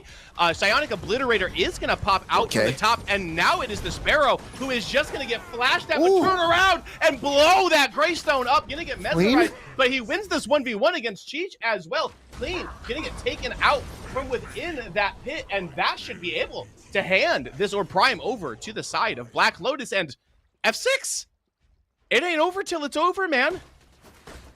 It's not. I mean, Raleigh must have been here in the cast. He's putting pressure on that back line. He's creating some separation. You saw him be able to get a kill there onto that gadget. She was not allowed to free cast in the back line as well. Proper Clean was trying to do such a good job of stealing it, but they stopped the DPS there on the Orb Prime. Great call there from Black Lotus. They took down Darkin, but here comes the rest of this Black Lotus team. They're able to take down Proper Clean. They have the hunt advantage. Good zoning by Morn, and now with that, they have the advantage over towards the Primordial Fangtooth as well. This game is just changing hands one after the other, and this cannot get any closer. And that's the formula for Black Lotus. They got the ults burned from that very first team fight right before that re-engage just happened. So there's no Coliseum, there's no Tesla Dome, there's no Inner Fire, and so much of the damage of RNR comes out from that big Wombo combo that we saw. So if they can get them, once again, to not use those ults to their full capacity as they got a little bit separated in the first of those two fights, that's the formula that Black Lotus needs to try to stick to. It's tough because you're counting on them to mess up, or you're counting on yourselves to stay far enough away from each other. But if they can continue to team fight like that, they can find their way back into the driver's seat of this game. Oh, 100% there. I mean, anybody could really win this game at this point. Blame, though, is going to be on the lurk here. It's going to be R&R being able to start this up. They're already burning it down to 10k HP, but here comes the rest. Here comes the Eclipse, and here comes that potential engagement. And Flame Poken stalking, trying to get his way in there, going to use the rush, and he's going to be able to not pick that up, actually. Interfire comes out, going to get chased with the Coliseum as well, but it's only Flame Poken that is inside of that. It will be the Sparrow picking it up. Dan going to get picked over here on the opposite side of it. Sloan going to use the Shield Slam, but it's not going to connect onto anybody. Cheech now running for his life, but he's going to run straight into Proper Clean, and he is proper dead. Here comes the Tesla Dome down on top of Jirali, who's going to use that Stone Forged Soul. He's going to die as soon as he repeats. Only Remy remains for Black Lotus. My goodness, that is what you wanted to see from R&R. They finally cleaned up their act. It was looking a little too close there, but look at these timers here, Lance. There's not too much time to hold. Remy has some decent wave clear, and he has that Orb Prime buff, but he cannot get CC'd. He cannot get let down, but he's gonna have to try and fight himself to defend, but it's looking slim to none. And especially with this Primordial Blaze, if he takes too much poke, the burn will be able to kill him. They need to just run at this gentleman. He was able to clear the wave with that Ventilator, so good utilization of the ult out of Remy. Going to pause and stall the game, at least for a little bit. Still has 13 seconds before his mid laner is going to be able to join and help with that wave clear. Wave management on the side of Black Lotus was actually just impeccable. They're able to push out those lanes, and with that, they only had to worry about one in that defense. And great job there from TB to be able to stop that. And now he's stopping the steal from backing. Might potentially be able to get a kill, but here comes Kimbo. You should not have entered the fray. And what a pickup there from the side of Black Lotus. And now they have the numbers advantage. This game, mistakes just keep happening, and nobody's able to close this one out. Yeah, Kimbo just playing peekaboo with a man with two guns, and that's not what you want to be doing. Gets popped as soon as he looks around the corner. Remy says, "Thank you very much. I'll take 350 gold, please." I mean, line them on up. Uncle Sam is happy right now because those tax returns are looking spicy, but it's going to be another stalemate here. No big objectives, so we're going to draw back and take a look at how we even got here in the first place. We've seen a lot of back and forth between these two teams. For the most of the game, though, it's been R&R kind of just running away with it. But then all of a sudden, here comes Black Lotus. A little bit of hope, a little bit of glimmer of light, just peeking throughout that window, and they're able to find them some way, somehow back into these games. Flame being one of the big deterrents, being able to pick up that Orb Prime kill, to be able to help them secure it. And now it's just mistakes being happening from R&R. Gadget, what are you doing running up to a low HP, just running up to a EB with Vanquisher? I don't know, but that's just a huge pick for them, right? So now it's going to be on the side of Black Lotus here. They have the numbers advantage, and they have their opportunity. and they're pushing in towards us into the super minion wave, getting very close to being able to threaten both inhibs at the same time, but without a whole lot of pushing power on their side. They're going to have to turn around, and on the opposite side of the map, over in the duo lane, the Countess pressuring that second inhib as well. So it's going to be Remy who's going to have to reset, try to get this out, but you got to be careful if you're Remy here, as the Countess may be able to just 100 to 0. You actually, it looks like the Countess is going to turn around and run away. So still some respect coming out of both of these teams. Neutral objectives, big boy buffs should be spawning in just a moment here.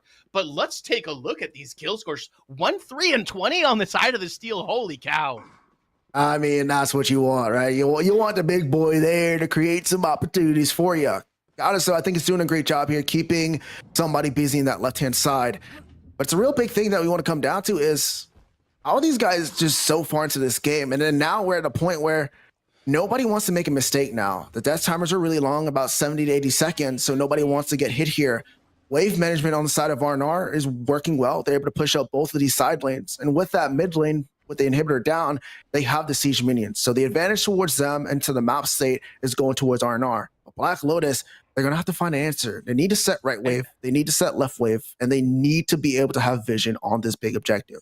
They are separated on opposite sides of this pit. Jirali also having to answer the wave clear, which is going to invite RNR to start this this orb prime up. 36 minutes into this game, any big one team fight could swing this game. Oh no! Either one of them is going to get plugged in, and just like that, actually, health bar is going to be utilized. The blink is going to be able to save him. Flamepoken comes into the pit. Eclipse comes out. Flamepoken's going to turn tail and run his way out of here. And here it goes. Already one kill. Coliseum drops down onto 2 of them, but the follow-up damage is not there. Everybody jumps onto Flamepoken. Sparrow's going to pick himself up a double kill within this fight. And now it is Black Lotus having to run back towards their base. Still have a core 2 defense. Still have 2 inhibs up, but it is looking very good for rinse and repeat.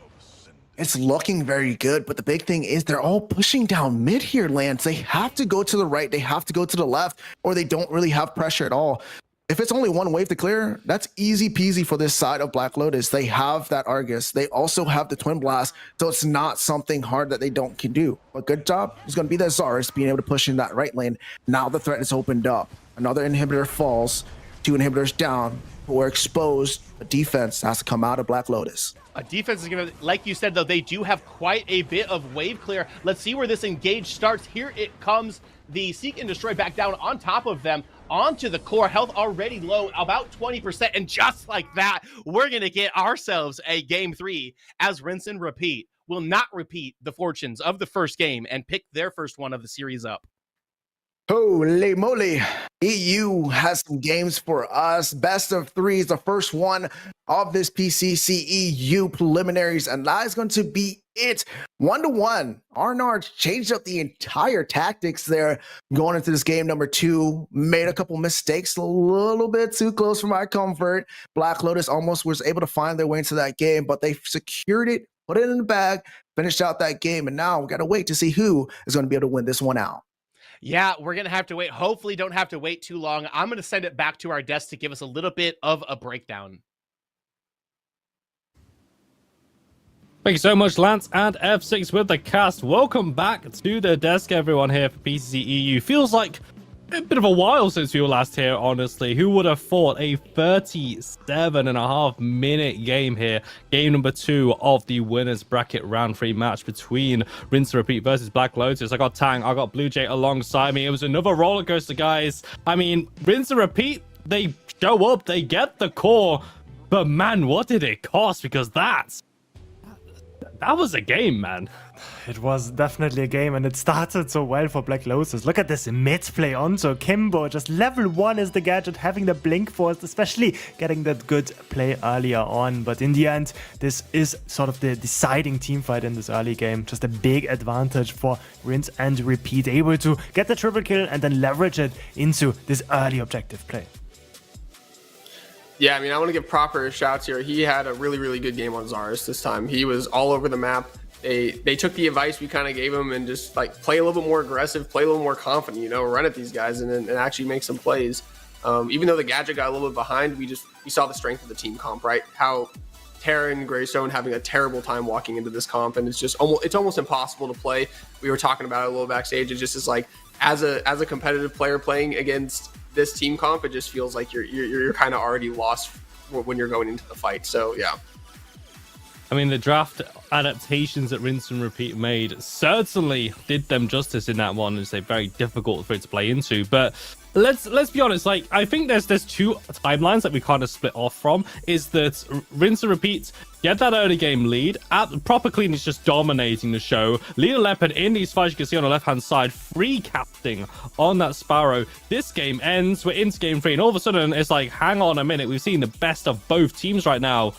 But that's not what happened. They had this almost seemingly insurmountable lead, but they just couldn't close it out there. I mean, what was going on? I mean, it's just like always like sort of like they're winning those trades, they're winning those team fights, but never in like a comfortable position. So it just ends up being like such a long bloodbath where you kind of look at the team comps and you're like, why is Black Lotus still in the game? It feels like it's so much easier for this Rinse and Repeat squad to play. They're winning most of their team fights, but just never able to get over the finish line. So it's just a 37-minute banger instead. And yeah, honestly, like as Black Lotus, you gotta think that if you just have a bit of a better draft, honestly, then maybe you can edge out the win there instead. Yeah, and then I also want to point out on the side of Rinse how when they had that major lead and going into objectives, they really were actually flipping a lot of these objectives. And when you have this, insurmountable amount of gold lead on the enemy team, there really should be no reason why a jungler should be able to walk in and actually 50-50 an objective. Yep. You should just be able to stagger the objective to the point to where you're doing enough damage to the enemy team to where they either can't physically walk in or they're just dead.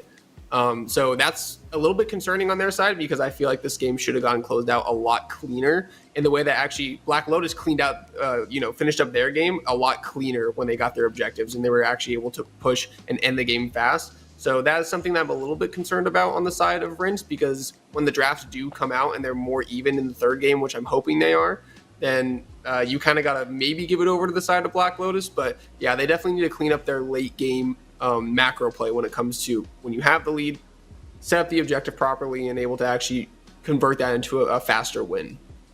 I think this is what I was kind of saying with like the split timeline, because if they get that win, we're just on desk like, holy, what a turnaround, what amazing performance there from Rinse and Repeat. Black Lotus absolutely reeling from that early game, and instead here we're like, yeah, you won, but how long it took, the mistakes that came across the way. So it's a very somber mood actually from a victory. And just before we throw it for the desk, gentlemen, I just want to get your thoughts as well, is that we don't talk about this so much. We get so ingrained on kind of like the in-game, the moments, the heroes, the characters. What's it about as a player, though? Those games, you're in a best-of-3 series with a 37-minute, man. That's got to be exhausting for all 10 players involved in this one. I was actually saying that backstage as well. I think like if you just lose in 17 minutes, you're like, okay, our draft was bad. Blame the coach, whatever. I'm there to blame after this draft, of course, at the beginning. But then you can just reset, go in again, right? I think that the big sort of fatigue comes in when you are losing the game, then you come back again, and then you still lose, and you're like, why are we even playing this? So I definitely think that Black Lotus is gonna be pretty done mentally after this one, but of course it's not over yet. 1-1 so far. It's gonna take one more game to decide this. Yeah, Tang, I know me and you have both been in those situations before with teams, right? Just it is just a grueling feeling having to go through those long games, especially knowing that you have to come back and play a third. But I think as a team, you just have to cohesively say, okay, just go start the next game. We know what we have to fix about draft, and as Black Lotus, their minds are probably even a little bit out of the game when you're down by that much. And then, like Tang said, getting that little bit of hope back. Oh, we stole Prime. We stole an objective. Maybe we can bring it back. And then you just get dumpstered in the next team fight. It is just really hard to do that. But clearing your minds, having a clean slate, saying, okay, go get a drink of water, walk around. Let's get back. Let's really focus on our draft and what we want to do in this next game and make a good game plan. So that's just what Black Lotus needs to do to kind of, recoup their thoughts. As I said, just having those moments. Really, we have a bit of a saying here in the UK as well. Sometimes it's the hope that gets you. That's the one that's crushing as well. It's not like this game's done, think about game 3, start planning it whilst the game goes on. Oh no. Holy, we might actually be able to pull this back. No, 15 minutes later, still playing. Anyway, that's going to do it from us on the desk. I know you all want to get this game free, so we're going to go to a very short break. But when we come back, game 3 draft and the final match between Rinse and Repeat versus the Black Lotus squad. Don't go anywhere. We'll see you soon.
Welcome back, everyone, here to the desk. Rinse and Repeat versus Black Lotus here in the winners bracket round 3 matchup. Best of 3, gone all the way to a game 3. I'm TJ Tang and Blue Jay alongside me, and I know what you all want right now. You don't want a long spiel. We just want the draft. Choice on production. Let's get this started. Bring up the draft and let's get on with it. Game number 3. It all comes down to this, my friends. And now we're gonna see a bit of a difference, because this time, for the first time in the series, we're gonna have Black Lotus having this first ban. We always saw that Wukong by rinse and repeat banned away instantly. It's gonna shake up a bit. We know Black Lotus loves that hero. It's not gonna ban it away themselves. Also, with that Seraph having high priority, they're also not gonna go for this, but instead they're gonna go for a ban that they don't necessarily play themselves, but they really want to deny from this rinse and repeat squad. Yeah, I mean, the Count's getting played twice, right? It's a good ban in my opinion. Just get their offliner off something that they're very comfortable on, obviously. And the Wukong ban coming out, no surprise. Not going to let Flame get his hands on that and pick one. The rest of the bans will be quite interesting. As these series start to develop in best of threes, you start to see different characters that maybe are looking a little bit more OP, like the Zarus, right? And the ban's completely getting out of, what they were in the first 2 matches. So taking the Zarus out, maybe they don't want to pick it on one, like what happened last game, so they're just denying the 2-3 pick there. But quite interesting, the Zarus coming out. It just feels to be a very volatile pick, and in this kind of internal series meta as well, that Zarus has dominated in both of these games. So just removing it off the board means that the Revenant is going to be open. Seraph taken off the board once again. No one is able to get their hands on that pick just now. And Black Lotus, a very important first pick for them. What direction they're going to go for? Now, I was about to say, Revenant and Quang, both of them have been banned away so far in this series. That leaves open that Revenant. I think it could be a bit of a bait pick, because that Sparrow-Steel combination is also still available. And we saw that was the main win condition that Rinse and Repeat actually played for in this previous game. So I think now it's going to be sort of the big tell. Are they going to go for this dual lane, which would indicate either that Sparrow-Steel, or they're going to go for that Revenant, maybe together with the Stealer as well, or are they gonna go for Bruiser? And we are gonna go back to sort of this first game with Proper on that Rampage, then also picking the Steel away from Chich one more time. Yeah, I really like the Steel pick. The Rampage pick is quite interesting. We'll see if they can make it work again. Obviously, this can also be a flex into the off lane, which would be quite interesting to see if they can save it as kind of like a last-minute counter pick over. But I do like taking the Steel away. It's been a dominating factor in this series so far. And sometimes, even if the champion isn't such high prow coming into the event, if you get destroyed by it and it happens twice just on the opposite side, it feels like it's a priority pick, right? So it's Steel coming out, and then we see Greystone Argus coming on the side of Black Lotus. We obviously, with Azarus banned out, Greystone being that next pick for them. So yeah, very interesting. I think the Argus pick is throwing me off a little bit. It's been picked in both of our games so far and hasn't had the greatest of success. I just feel a little bit like the Poison Chalice at the moment, but still both teams wanting to go for it. And I think, though, just going all the way back to that Rampage point as well for Proper Clean, I think we kind of put that one down to maybe a playstyle thing as well, probably having Proper. It's almost like playing with the amount of agency he had on the Zarus, then putting it in a Rampage should be pretty good to go. But this is an interesting change there, is that we're not going to be seeing Remy on the Twin Blast. That's as the Rinse and Repeat squad going to go into the hands of Leader Leopard there. So Black Lotus, I'm wondering how they're going to respond. And the Wraith also taken off the board. They're hitting the ADC pool. I'm not happy with these picks at all, I'm gonna be honest. I think, like, for this Rinse and Repeat squad, I think you index on that Sparrow and then ban away the Revenant, and then you sort of like force the TB. But honestly, like, with a Steel Wall and the Rampage, you don't really care about Remy picking that one up one more time for himself. And now I think that Steel loses a lot of the value, because now you can pick that Revenant, you can ignore that Shield Wall, you can completely just play the game however you want. So I think, even though I really, really like the first position that Rinse and Repeat were in, I think that TB pick just does not make sense with the rest of the comp they've drafted for themselves so far. We see the bans coming in. You said Wraith. Remy loves his Wraith, but honestly, I don't think he wants to play it into a Steel anyways. That Gideon being banned away from Black Lotus, we've seen it sort of be the counter pick against Argus, so it does make sense. The Gadget being picked up by Kimbo didn't have the best game, honestly, in that second game, but was able to make it work in those late game teamfights. Yeah, and maybe they're thinking that since they don't have the Zarus cage, it becomes a little more difficult to play with the Sparrow. But I think you hit the nail on the head, Tang. Like, the TB is an off pick here, in my opinion. But continuing with the draft, we do see the Revenant coming out from the other side. I like a game picked up. It's an obvious pickup here with the Richter. Gadget is also pretty good into Richter just as a character, so maybe a little bit of counter pick there. I do like seeing the Gadget coming out again. On the side of Rinse, but we'll see what they close out with in this last pick. Revenant Richter dual lane, very deadly, right? you get the automatic Richter hook into the silence into pretty much an automatic route coming out from the Revenant, and it can just, you know, spell for a kill, especially when you have a target as big as a steal that the Richter can obviously hook. And wow, we're just packing meat on the side of Rince coming out with the Sevarog. Yeah, just really hoping that just sheer bodies of health and also the shield wall as well is enough to make sure the Black Lotus squad can't chew through enough health bars. Hopefully having Lead Leopard kind of relishing a chaos, yeah, very much a bit of a curveball pick as you were saying, Tang, there. So maybe the rest for the I nearly did it myself, honestly. Like both of you guys doing some rest relaxation game 2, I nearly did it myself. Rinse and repeat, wanting, you know, going for that twin blast there. Might come back to haunt them later on there. Sevarog as well, another pick. Definitely an interesting flavor for this one, but honestly, that last 2 lock-in, that got a reaction out of me. Just I am terrified seeing a Revenant and a Richter lock-in. Black Lotus must be so happy right now. I think they got everything they wanted, honestly. I think this draft looks demon. We were harping on about how strong Rinse and Repeat's draft was in the second game. I think this Black Lotus draft is pretty similar in their lethality, honestly, in this game. I also like sort of the long-range lockdown. The Argus gaining a lot of value through that Richter pick as well in the late game, sort of able to help with that stun, make sure those Richter hooks connect a bit easier. For Rinse and Repeat, obviously, if they get the lead early game, they could still win this game. They have their tools in their toolbox as well, but I think it's just a lot harder to play this game for this Rinse and Repeat squad. Yeah, I mean, you're obviously looking to play more of a front-to-back team comp with the TB, with the gadget on the side of Rinse and Repeat, whereas on the side of Black Lotus, you're looking to create a little bit of chaos in the early game, right? Which I think that's what they're really good at. And we've been talking about in this series, the team that has created the most chaos in the early stages of the game has been the one that's had the lead, that's pushed the pressure, that has won the end of these games, right? And we see the Kwang pick coming over for the side of Flame. I think he's going to do some crazy stuff with it, with a high tempo jungler like the Quan, where I'm pretty sure that's where that's going. But yeah, I would think Black Lotus has a little bit more of an edge out in the comp side, like you were saying, Tang. But we'll see what happens. Anything can happen, right? All right, well, that's going to be the thoughts of Tang and Blue Jay there. Game 3 all comes down to this. A spot in the winners bracket, round 4 up for grabs. One core destruction is all this one is going to take. I'm not going to mess around with predictions. Let us know in the Twitch chat where you think this one is going to go. The final time choice. Run that Stinger. Lance F6. They're waiting in the Sanctuary map, and we'll see them shortly.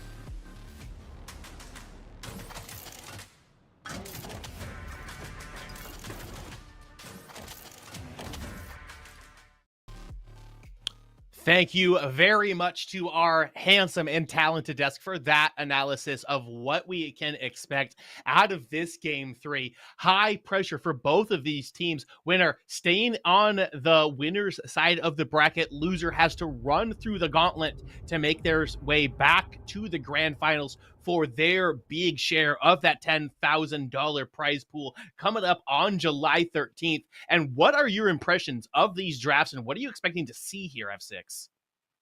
I'm expecting to see this Black Lotus duo lane just be a dominant force. I mean, when Blue Jay said R&R stacking the beef, if you look at the side of Black Lotus, they got some beef too.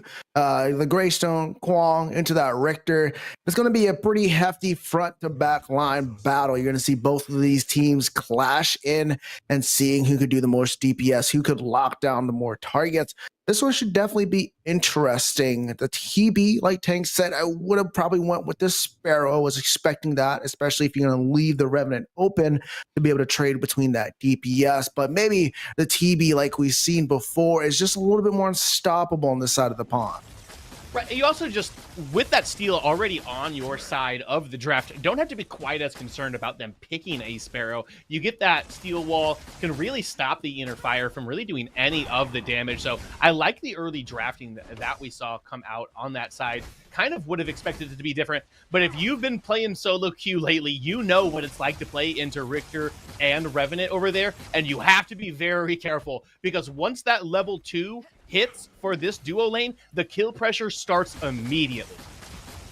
I mean, you're just getting rooted, rip-lashed, silenced, you're just getting force shot to the head. Just not nothing you really want to kind of do. But real big thing about this dual lane though is you're gonna have to hit those. You're gonna have to hit that Riplash. You're gonna make sure that Scar hits with that Obliterate to be able to land on there.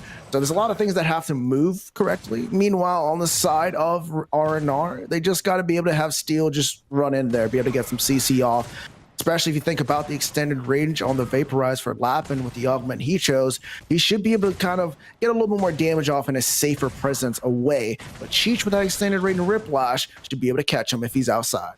And I have always loved Steel into Richter. It feels like if you get pulled on the Steel, Richter just kind of did your job for you and got you into the faces of the enemies. So there's definitely some checks and some balances over here in this dual lane with how this matchup can kind of play out. Once again, it kind of feels like whoever gets a lead in here can really start to run this portion of the game. Over here it comes. There's that root. Good Steel Wall is going to stop the hook from being able to come out from Cheech and save the lives of the dual lane for RNR. That's what you want, right? And that's really why the Steel is there, so you utilize that Steel Wall. Something that I think is going to be a real big factor here is what we've seen be an absolute ankle biter, and that is the Tiny Rampage. Got to be able to see that he's going to be able to pick up that Tiny Rampage augment, so he's going to be a force to be reckoned with.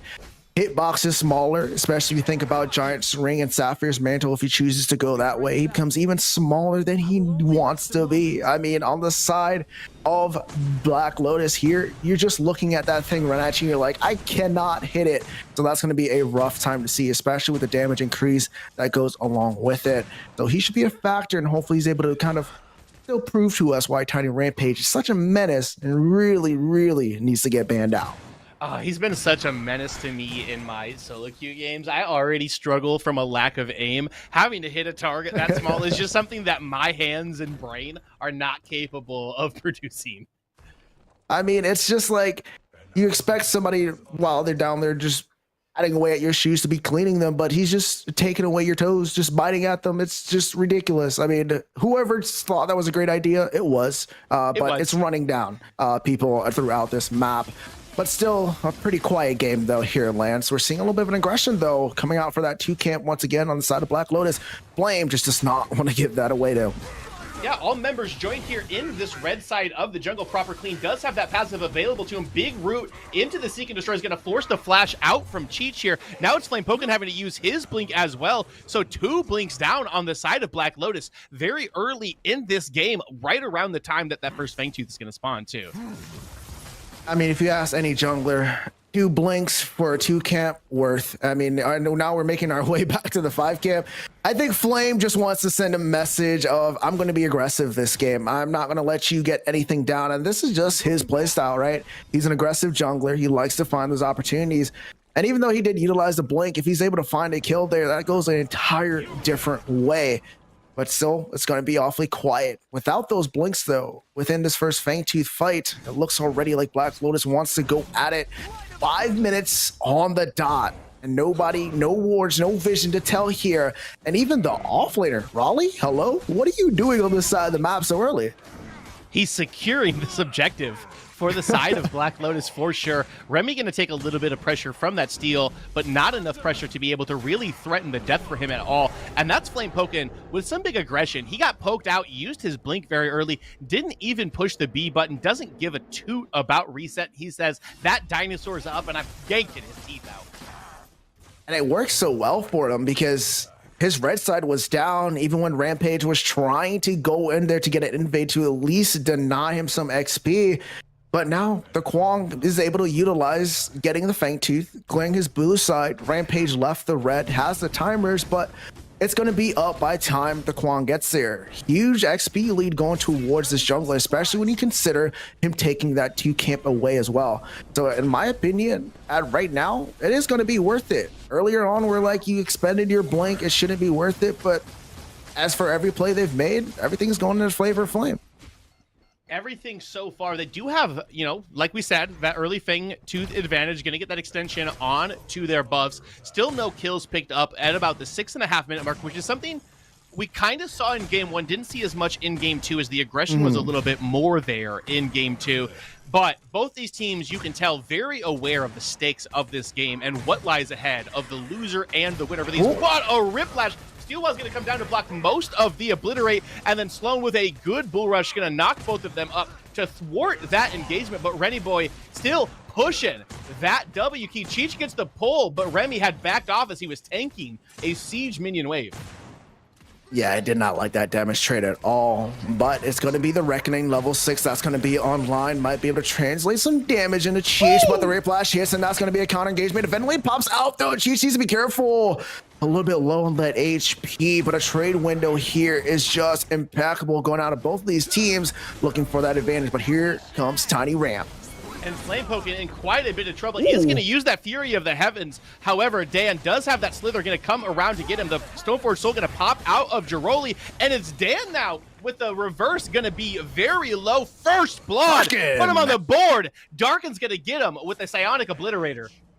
He's got to be able to pick up that kill. Huge trade, huge play there by Flame, showing a little bit of style, utilizing that Fury of the Heavens to be able to play a little bit of a slicky feat there. Going to be able to ramp up, but he needs to be careful. Hat does hit. Not going to be able to kill with the shield up there, but Darkin is going to be in a little bit of trouble, or is he? As he's taking this trade very well into a 2v1. Yeah, and Jirali there to back him up. Flamepoken does get poked out pretty badly by the Mini Prime there, so they're not able to pick that up. And it would have been very useful, because as we've mentioned a few times now, they already have that first Fangtooth.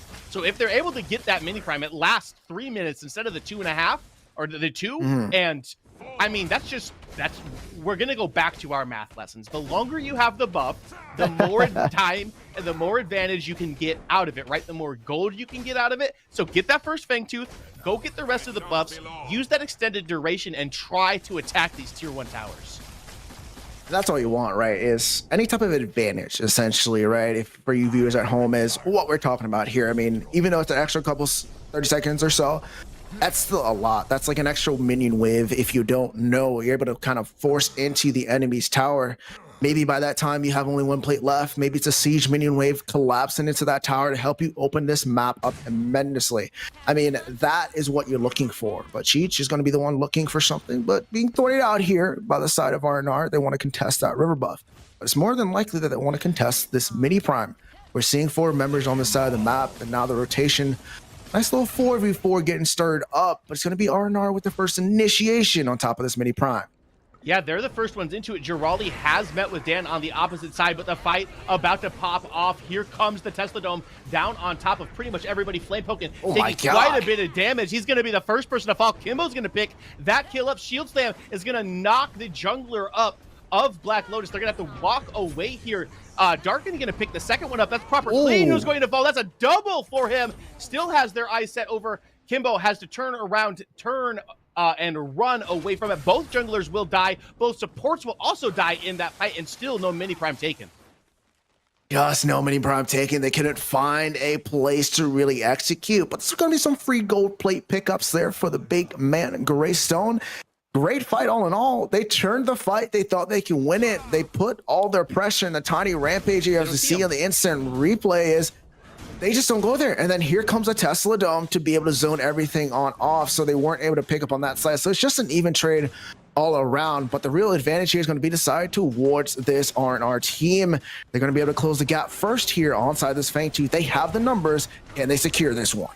All rinse and repeat are coming in. The sword is down, but Flamepoken's going to be able to secure it with the hunt. Here comes Jirali in from the backside, aiming down towards that mid laner, but Flamepoken going to be picked up by Kimbo on the backside of the fight. That is another member down. Both junglers have fallen within this engagement, but already Flamepoken has secured that second of the game. Now Remy's going to pick another one up. That's going to be Sloan falling down. Cheech having to move back towards the back of the pit to get himself away from the damage, and it's Dan on the retreat, but Jirali's health bar very low. Are they going to continue to go forward into here? Riplash is going to miss onto Dan, but he's still going to fall victim to the 4th bullet of Remy.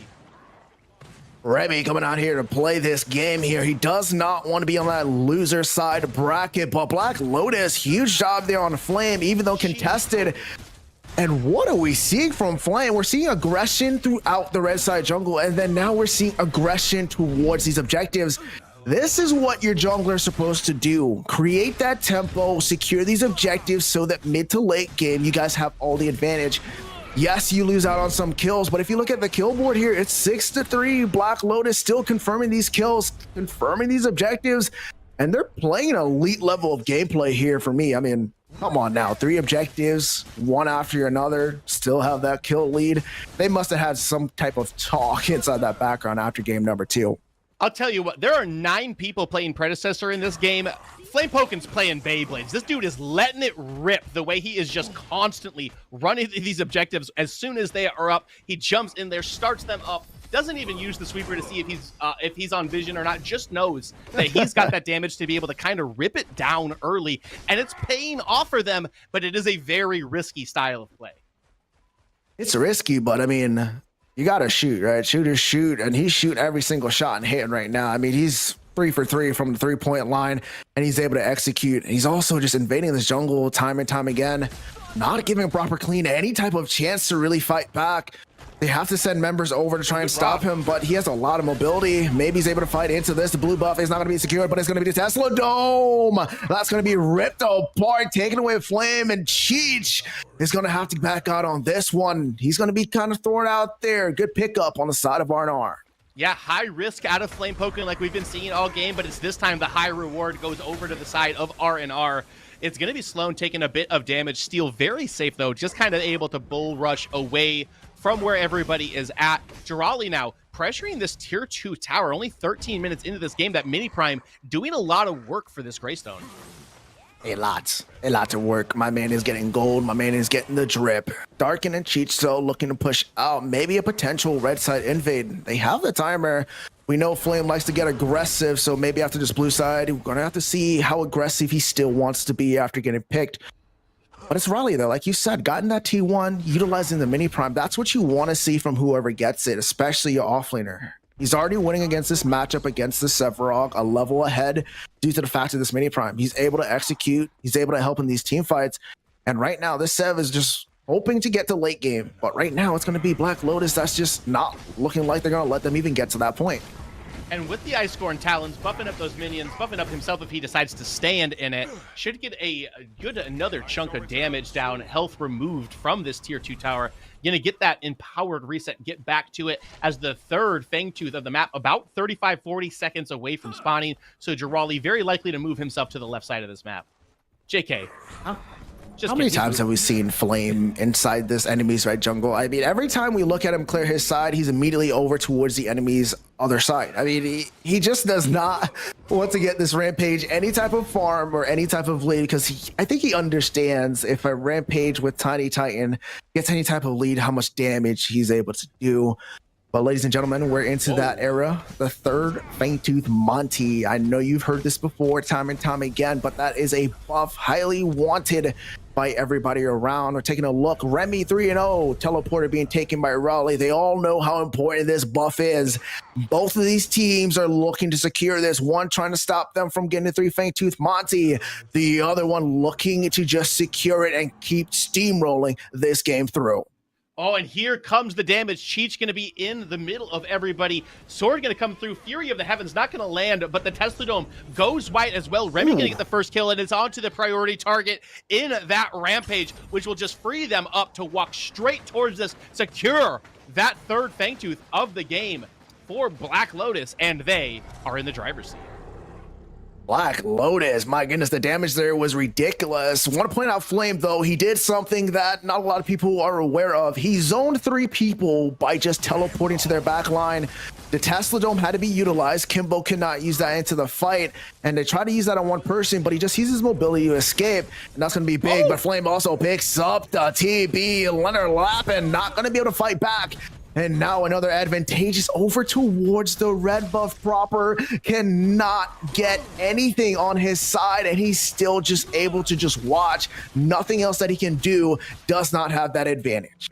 Flamepoken playing with his hair on fire. The urgency that we are seeing out of this Quang really shows why it was banned in the first 2 drafts. Flame has just kind of been everywhere. Oh, the Reckoning comes out immediately. The root comes out from Remy as well. Unable to land that last shot onto Kibbo, who's going to get out with single-digit health.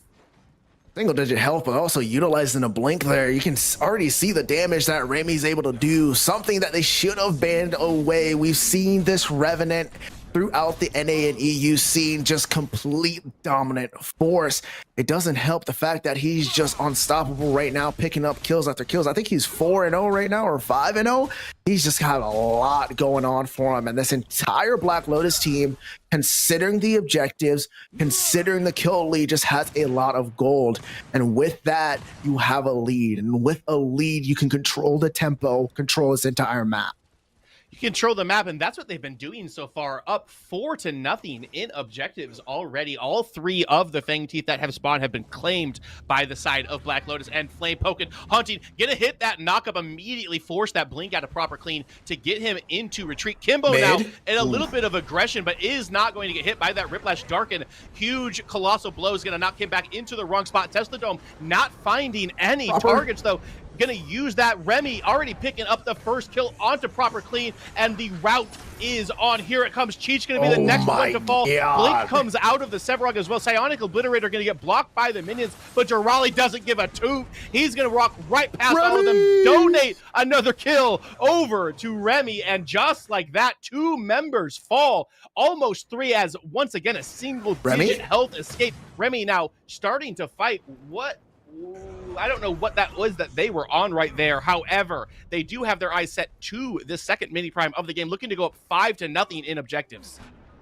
We take a look at the instant replay once again. Proper clean getting picked out in the 3v1, but on the back end, they were trying to pick out on their side, but the mini prime is going to go over towards the side of Black Lotus, something that we've seen before, but here they dive onto the back line. They get another kill. They did not care about that T2, and they were fighting away. That trade that you saw there about Lappin, he was full health. Remy was quarter. He shot 2 shots, and Lappin was like, yeah, I don't want any of this smoke. This is not the fight that I want. I'm going to go back to base. And right now, once again, ladies and gentlemen, I'm going to beat this dead horse. I mean, Black Lotus securing another objective. They have not let one go yet. They have just been in complete control. A lot due to the tempo. My goodness, the tempo here from Flame has just been perfect. He knows what he wants to do. I don't know if he has a timer on or something. He just knows when things are happening, but he's there when he needs to be.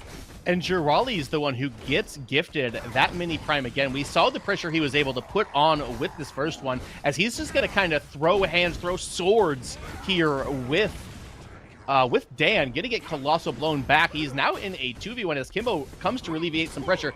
Does have the Stoneforge Soul available to him. He's gonna have to utilize it. Gonna use it right here, but probably dies as he comes back down to earth. Gonna try to get to this teleporter, but as he is getting slowed, we'll see if he's able to pick up any shenanigans. The hat on him. Bye-bye, buddy. Oh, wait, hold on a second. He is gonna get shot, but the Sevarog right behind him, gonna use the Assault the Gates. Oh my goodness, he's gonna make it out. Oh, he's not gonna make it out. I jinxed it. My bad, Jirali. You can blame that one on me, but they are gonna turn it around, get one put back on the other direction. Unfortunately, Cheech gets the credit for it, but Dan will fall as well. Yo, who that was a big play. The hat landed, did not do enough damage to kill. TP on over, and here comes the rest of the team. Remy able to pick up that kill, but now with that advantage, they know they have the opportunity. But look at this, ladies and gents. RNR looking to make a trade. They might not be able to do it quick enough. Remy is going to be already on the rotation. TB is not in the way to be able to burn down his objective. This one's going to be close. This one might be a banger of a fight. This one might be big, and they do peel off early. Actually, they're going to walk away from the Orb Prime, not feeling confident enough that they were going to burst it in time. Must have been privy to the knowledge that the rest of Black Lotus had peeled off of this, but unfortunately, that opens the door, opens the window, lets that fresh air in for Black Lotus to be able to pick the double buff up. And they're going to pick this one up. We've seen what you can do with the double buffs here, especially since they got it one after the other. They're going to be up for a long time, considering how open this map is. There's no T1s left, barely any T2s. Nice little substantial gold lead. Little, my goodness, 13K. Black Lotus, calm down, chill out, relax, please. But look at this team. They're just everywhere they need to be. Flame poking, not really on the highest KDA, but the amount of tempo he has set for this team, the objectives he has controlled, has set that 13K gold lead. And now with the double buffs, a reset happened. They spent their gold and looking to close this one out. They are looking to close this one out. I want to point something out really quick as we just got a quick peek at this scoreboard. Something we maybe us NA folk just aren't as familiar with this, but this Greystone has a Solaris. I mean, you get a little bit of HP back. You want to do some damage, hold a crit if you need be. I mean, you got bet mana. There's a lot to it, but there's going to be a lot to this fight. There's a Whiplash hook sawn in, but Darkin is going to be the one that gets shut down, and TB's going to be the one able to pick it on up, and that might be an opening here for this R&R team, but there's still a lot of pressure here, Lance. Still double buffed up. Jirali going to push into the right side of the map. Focus onto that inhibitor, but 3 members of R&R going to come over to try to stop it. Minion wave hits and crashes in the mid lane too, but very able to answer this, move themselves around. Jirali now well within the reach of this tower. They are going to get that person hit down. Whiplash is going to come on to Clean, who's going to use that pounce to get himself away. Jirali now getting a lot of value out of that Solaris as he chunked him with that empowered auto attack after using his secondary ability, and 1 inhib has fallen. They're going to pressure this second inhib, and we're only 22 minutes into the game, F6. Only 22 minutes in, but it felt like even quicker than that. But the control here from the side of Black Lotus, they lost a member, but are not shy away from this. It is still a 4v4. Argus making his way on in, but it looks to be only 2 inhibitors that are on the plate for this Black Lotus team. They're going to be able to take their reset, look towards this left lane, because there's really not too much for them to go for. It's like to steal this jungle one more time for Flame. And this should be big buys coming out of the side of Black Lotus here. Got the double buffs, got 2 tier 2 towers, got 2 inhibs out of it as well. That is a bunch of purchase, puts them in even more control of this game for this next fight that will surely happen as the big boy buffs respawn in about 2 minutes. I mean, especially when you think about the level lead as well, it's not just the gold that they're in advantage of, right? They're just able to spend, get some items, but also have the advantage throughout their abilities. Remy still 7-0-2, but the rest of the team following closely behind here. They need to find a way to stop Remy on the side of R&R. Get somebody into that back line, get somebody, create some pressure, maybe that tiny rampage, but they're doing such a great job creating some peel. Cheech just being exceptionally well, going towards repealing for Remy, and he's not been in a real threat. He's just been able to free cast, but with the tier 2 down, an inhibitor about to go down as well. These minions are lining up. They're getting ready to crash into this core. R&R, can you find that defense?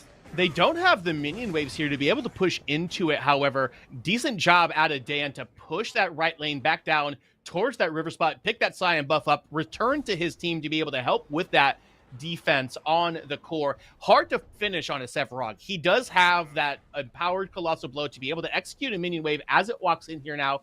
Believe that he also, no, he does not have Psionic Drive, so doesn't have that auto attack to execute one minion, but a lot of wave clear on the side of R&R. It's going to be difficult for them to be able to push. Jirali going to jump himself back up into this pit, but the gate's going to be able to zone Remy and the rest of Black Lotus away, but they have their eye set on this dinosaur. They're trying to get their 5th Fangtooth of the game, F6. There's not too much that they can do. Gadget already showing on the right-hand side of the map. That's a big amount of their damage. A lot is coming in from that Tesla Dome out of the way, but they cannot let this one go for free. But look at the burn here on that Primal Fangtooth. Cheech trying to do a job to be able to zone here, trying to take the jungle out of the fight, but here comes Dan looking for it, skewering the back line, but it's going to be the Primordial Fangtooth cleaned up by Black Lotus. Pokin picks it up. Dan's gonna have to flash out the back of the pit. Remy taking a decent amount of damage, but it's gonna be proper clean. Fall into the rest of the Lotuses. The battles are starting to fall around, rinse and repeat. Oh man, they just tried but could not execute here. And with the Primordial Blaze on top of this Black Lotus team, there's not too much here. Look at the timer for that Rampage, really to try and contest that Ore Prime. You're not going to have that hunt there for you. They're going to be double buffed up again, but this time you have no tier 2s here, Lance, to really stop it. You have no inhibitors to stop them from marching to that core. All they have to do is secure this Ore Prime. Get themselves, push these lanes all together. 1-3-1, get these waves matched up, sequenced on in, and they should be able to close this one out. R&R, I don't know what you're going to do, but you're going to have to find it. You're going to have to find a stalwart type defense, get the picks that you need, maybe utilize a Colossal Blow to knock some people inside the fountain, get the kills that you want. But it's going to be a rough one. This one's a very tall hill to climb, but they're still away, and there's still a lot of pred. It feels like a Rifties into a Shield Slam into a Tesla Dome is kind of the only hope for a team fight to go into the advantage of R&R in this, as easily, this or Prime going to be picked up by Black Lotus. They are now up. What is that? That's their third. They're up 8-0 in neutral objectives. That's ridiculous. I mean, but on the side of Black Lotus, that's how you want to play on game day. We talked about how they're a threat to the top teams, and they are. They're showing it here. Game number 2 was just a little bit of a fluke. They couldn't really find their positioning. Maybe it was a comp diff. But here in game number 3, they seem to find their way. They seem to find a comp that fits their needs, fits their situation against this R&R team. But now with the way it's crashing, a defense has to come out. Oh, Colossal Blow immediately onto Flame Token and to Remy. That's a bunch of the damage missing from the side of Black Lotus, and the fight still on. Lepin trying to do what he can to put some bullets down into the people, and the health bars still going very low. Dan now lands the subjugate, gets ran over by the bulldoze on the opposite side. Jirali falling kind of low. Flame Token in the same regard, and just like this, it looks like R&R found the fight that they were looking for. Core goes to about 75% health, but the members aren't there. The DPS isn't there. Change is going to be the next one to fall. They're still trying to get at this core, but the damage just not available. Darkin going to pick Sloan up on the opposite side, but that's only the support. He's going to have to turn and run away. Jirali also very, very low. 3 members of Black Lotus fall while they're double buffed, and Jirali's got to get the heck out of here. One more hat. Darkin's gonna fall. That's a 4 for 2 in favor of R&R as they are trying to defend their core.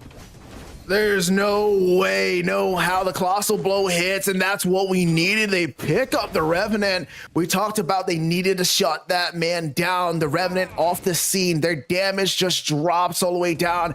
Huge play there coming out of Big Dan. They lock him on down. And what I liked there is how they played it. They're like, hey, we need to get some damage off. Take a reset. We're back by our core. We just need to re-health on up. Meantime, though, on the side of Black Lotus, they did not have that advantage. So good job there by R&R being able to find some life into this, and with the objectives down for such a long time, they are a lot closer back into this game. Do not mind that gold lead, ladies and gentlemen. We are deep into the late of this game. We're at 30 minutes and we're seeing pretty much the optimizations, everybody being pretty close on by. So they should have the opportunity here to find a defense. The inhibitors should come back up in no time. They should be able to go towards this Primordial Fangtooth, but is it going to be the side of Black Lotus to let that happen one more time? They can't let it happen, if you ask me. And the inhibs all should be respawned. Already 2 of them back up. Next one should be popping back up within the next 25 to 30 seconds here. So you got to tip your hat to Dan, and the way he's been playing in this game. Got into a little bit of a deficit early, but that Colossal Blow may have been game-saving, tournament-saving even for R&R. Oh, 100% there. I mean, that's what we wanted from them to do. I mean, maybe not in that style. We know we needed to take the Revenant out of the game. And that's what they did inevitably. And I mean, but now it's going to come down to how can they answer back. That mid wave is still pushing. You got a lot of minions going on in, but here comes the rest of the Black Lotus and R&R to be able to collide, but Black Lotus gets the Primordial Fangtooth. And the Tesla Dome comes down once again, not finding too many members. Remy going to pick proper cleanup at the early portions of this fight. Stormforge still going to come down from Jirali. Big 3-man shield slam. Flamepoken picks up Dan in the back side of it, however. Jirali now hunting in back towards them. 3 members of R&R have already fallen, and that's going to be their ADC. Only Kimbo remains to save the core of R&R, but 4 members still up for Black Lotus, who now have a Fangtooth for every F in your name, F6. I mean, they have the Fangtooth, but it's going to be only one wave being able to crash in. They have to take down these dead inhibitors. Maybe able to find maybe one more wave, but it does not look like it at all. And this one seems to be going the way of a Black Lotus as they pick up game number 3 and going to be our winner. Whew, and that was a game of Flamepoken just saying, screw this, I am running into your jungle. I've got the early advantage over you. What are you going to do to try to stop me? They completely control the neutral objectives that entire game. What is it? They outpaced them 10 neutral objectives to 0? Yeah. Holy cow. I mean, they just completely ran the board there. A few mistakes there right at the end, almost cost them the game. 50-50 for that Honda Primordial Fangtooth. Some say it might could have went any other way, but it went the way of Black Lotus today. They come out to the series 2-1, showed exceptional gameplay, especially in game number 3. And like I said before, they're looking like a real threat for that top 4 spot.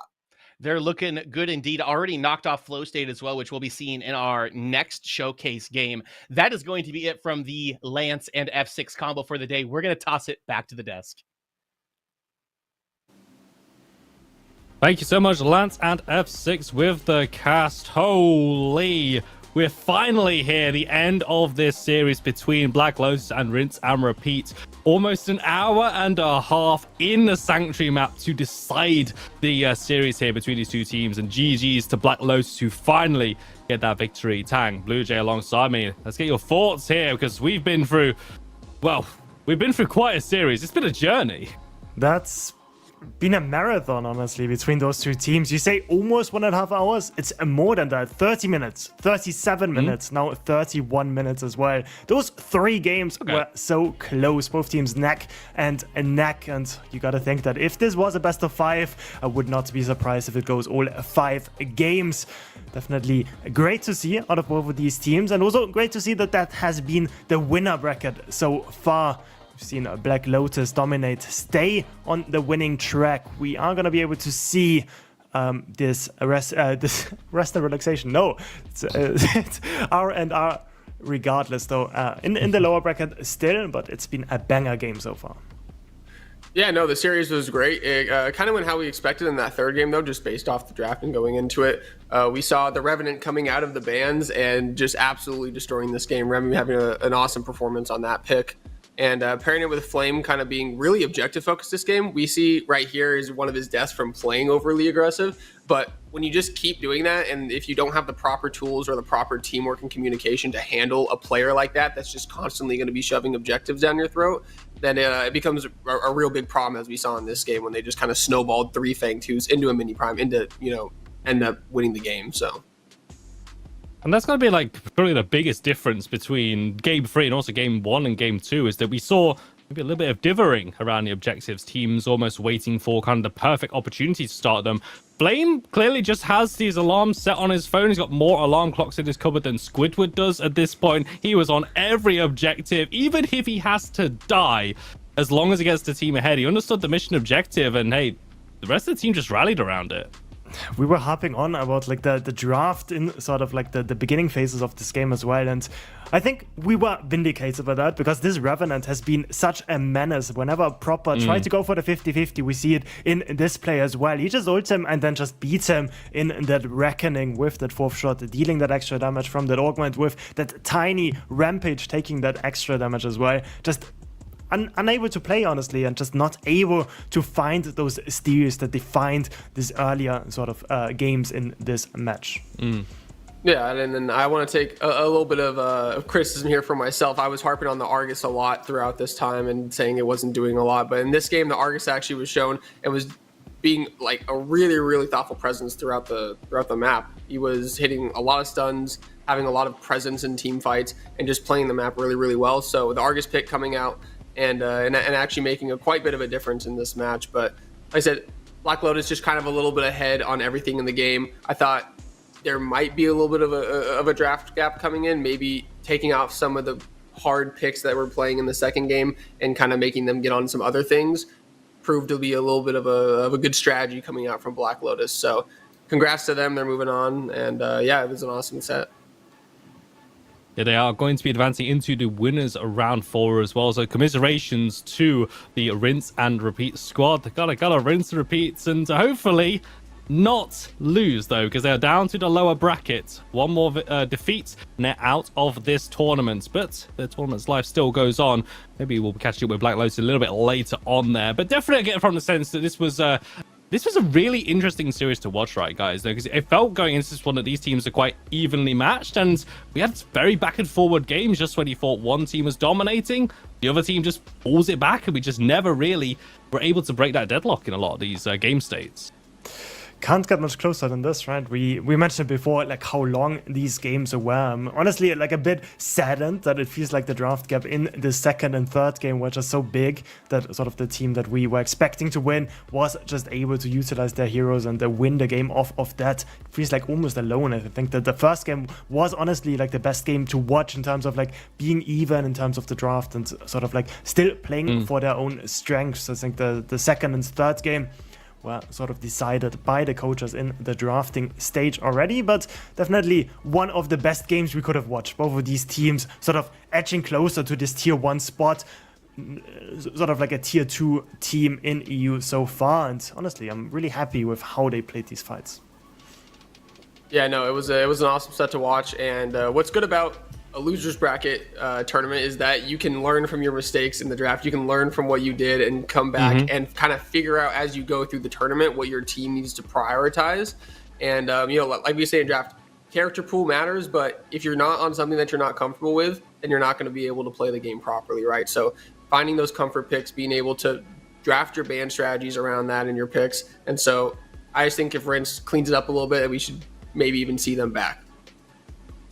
Of course, it is part of the journey, and hopefully for I nearly said it again, rinse and repeat, they are going to be the team to maybe, as they learn from those mistakes. We'll see them potentially a little bit later on, but that's going to do it for this series here. We're going to throw it to a break, but when we come back, the final game on broadcast, we're dropping down to the lower brackets. Tournament lives on the line as Flow State take on Obscure. We'll see you in a few moments.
And welcome in everyone to the final game on today's broadcast here with the PCC EU Prelims Day 1. I'm TJ DJ. Blue Jay will be remaining on the desk here, but we have something Falcon, my fellow colleague from the UK. Falcon, welcome in, my friend. How are we doing? Thank you very much. I am very warm, TJ, but I have been enjoying these games in the background. I've been watching, I've been chatting, and now I'm finally back in the PCC, so I am so hyped. And now we're back to the lower bracket. Life and death, every single game matters. Yeah, no, I am super excited for this game. My guys are in this. NA, let's go. This is, I think, the one team that's actually competing here. So I'm super excited to actually get to see these guys play and see what they can do. Of course, yeah. But as you both mentioned as well, we have a different dynamic here. We've been only watching from the winners round of things for now. But now we drop down to the lower bracket. Elimination or one core destruction in this best of one series between Flow State and Obscure is tournament elimination on the line. There's no more second chances here. Flow State, your team, the first team to secure their spot in the North American Prelims Grand Finals. Seeing how they're going to do against the EU teams. They make their first appearance on broadcast. They've got to stand up against Obscure on the way. Falcon, what do we know about these teams? Flow State, I feel like anyone who has watched last week will definitely know about this team. It is the same roster as we saw in the previous week in that NA tournament. And for me personally, it is extremely surprising that the first time we are seeing them is in the lower bracket, especially in the fact that it is in the round 2 of the lower bracket. We're not in those best of 3 yet. We're still in that best of 1. So they have a lot of games to play to actually get to the similar point they were in the NA bracket. And against Obscure, which is a newer team, has got some returning players, but a lot of unfamiliar faces, they really need to prove themselves. Yeah, and obviously, as you mentioned, Flow State coming in from the North American side. One thing that I like to note coming in is when teams are going from cross regions, a lot of times they're not scrimming these teams that are from the cross regions. So sometimes things can be a little bit surprising coming over. Same from Europe over to North America. When you're not on the same scrim schedule and you're not seeing what a lot of these teams like to play, like to pick, then you don't really have a good idea of what a lot of the teams like to do in these matches. So it'll be interesting to see how Flow State kind of manages that, just like, Immune managed that over in the North American side as well. But Obscure, not a team to, count out at all. Obviously are here for a reason, are making a run, and, it's going to be an interesting game. We'll see what happens. Of course, I mean, just having a little look at the rosters, as you said, so for the side of Flow State, BKB in the offlane, Mercy jungle, Simba in the mid lane, and then we have got Senpai instead of Maguli and Peak as their supporting team. Obscure, though, ACM, Ragnarok, Own FOF, and Knight as well. So we got some returning players, we've got players that we all know, and also some new players coming in as well, especially on that Obscure team. This should be interesting because, as you said, Blue Jay, if you've not really had a chance to scrim or prepare, this isn't a best of 1. So truly, it's about which team is better to adapt to how this draft goes on, maybe how this game is going to play out as well. The draft is going to be so important, especially in the best of 1. You can't experiment. You have to pick the strongest things you can in this one go. We saw in the last set, that last game was basically won in draft, in my personal opinion. That is how they got such a strong state in the board of that game. And both of these teams need to try and get as many of those pieces that they want to get that synergy going and then give them the best chance in this game. Yeah, and we'll see who did their homework. Obscure, obviously, maybe if they watch the last game, the last games over the weekend last week, they can kind of point out and see what other teams are doing against this Flow State roster. Maybe banning out things like the Seraph, which is one of Mercy's high pick champions, or the Countess, which BKB loves. I was expecting some generic bans like the Iggy, which is a very stable mid laner coming out of F8. So yeah, Iggy being someone who can take that 4th turret augment and just absolutely control the map objective wise if you pair a good strong jungler with it. So yeah, and then there's the Seraph that I was talking about coming right after. Seraph would be a priority pick for both Ragnarok and also for Mercy as well, so I'm not surprised that Obscure just decided to take it off the board, especially with them having that second pick. The potential for Flow State just to instantly snap that up on the first pick over on that left-hand side. I've got to say, though, with the Iggy, is a ban that really sticks out to me, though, because we've had, like, the previous games on broadcast, Iggy has just not been banned, not been picked. EU just clearly not really about that Iggy lifestyle though, but it's the NA boys who take him off the board. And I feel like that just comes back to what we were saying earlier with Flow State scrimming mostly American teams. A lot of NA teams love this Iggy. We saw it so much last weekend, barely at all this weekend. So I'm not going to say it's a useless ban or anything like that. Iggy is still very strong, has so much good setup for those objectives, but it might just be a case of not doing that homework, not realizing that Iggy is as much of a pick like the Argus, like the Gideon in EU, and it might be a wasted ban overall, but the final one was that Countess has been an absolute monster in the last patch in this 1.6.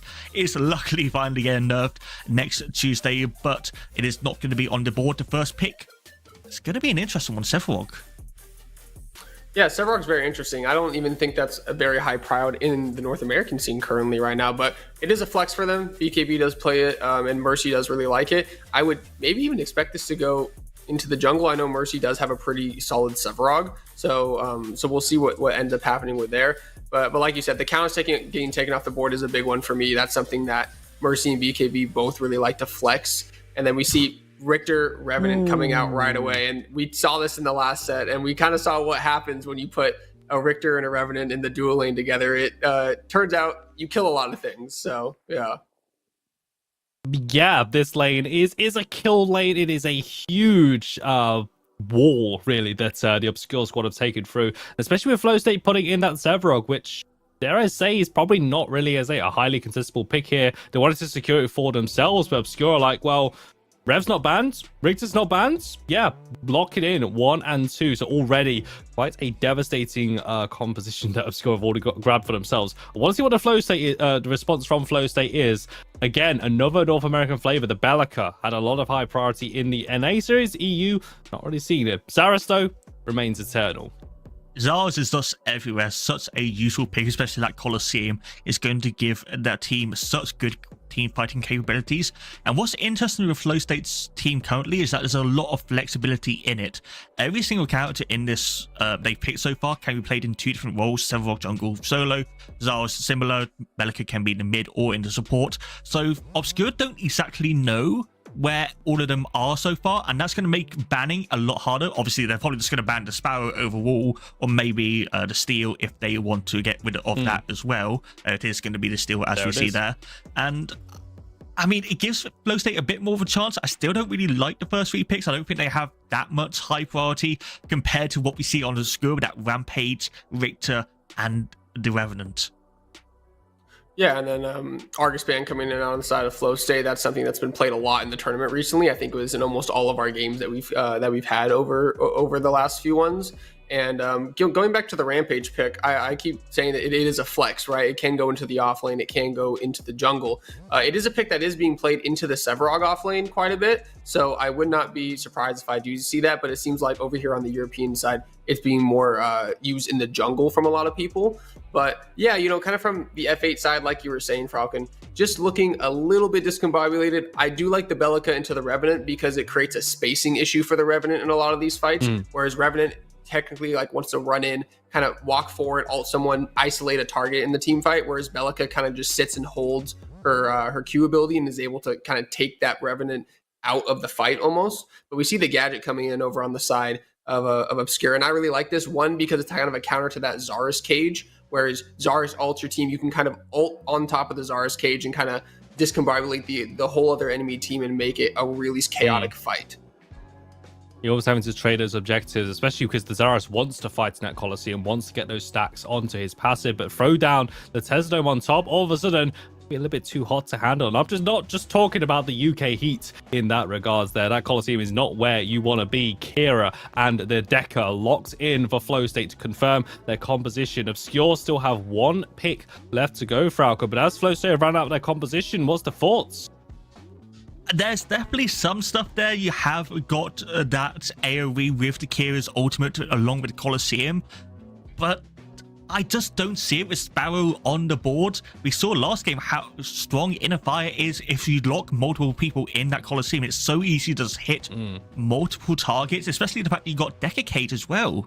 So it might just be comfort along with that. I'm not entirely sure what Senpai likes playing. I'm not as familiar with him compared to Magdalene, but I don't like the Kira pick overall, and I can't believe I'm saying this, but last pick somehow is a Greystone. Yeah, Greystone rounds out the comp on the side of Obscure, and I just think Obscure has a really solid composition right now. F8, like you said, has some tools going for them. I really need to see them play through the dual lane on this side of the map. It is, it is very, very important that this Decker Kira gets snowballed against the Revenant and the Richter. But it's very hard to do. That Richter is such a meat shield in the dual lane, and they can almost play passive to a certain point where they're just freezing waves in front of their turrets and fishing for hooks on the turret line, and Zars can't really even make plays on the side of the map because of it. So Obscure definitely has a little bit of a draft advantage, I would say, in this match, but F8 on some champions that they're very comfortable with. I wouldn't, doubt if I see F8 come out and just try to run over this early game.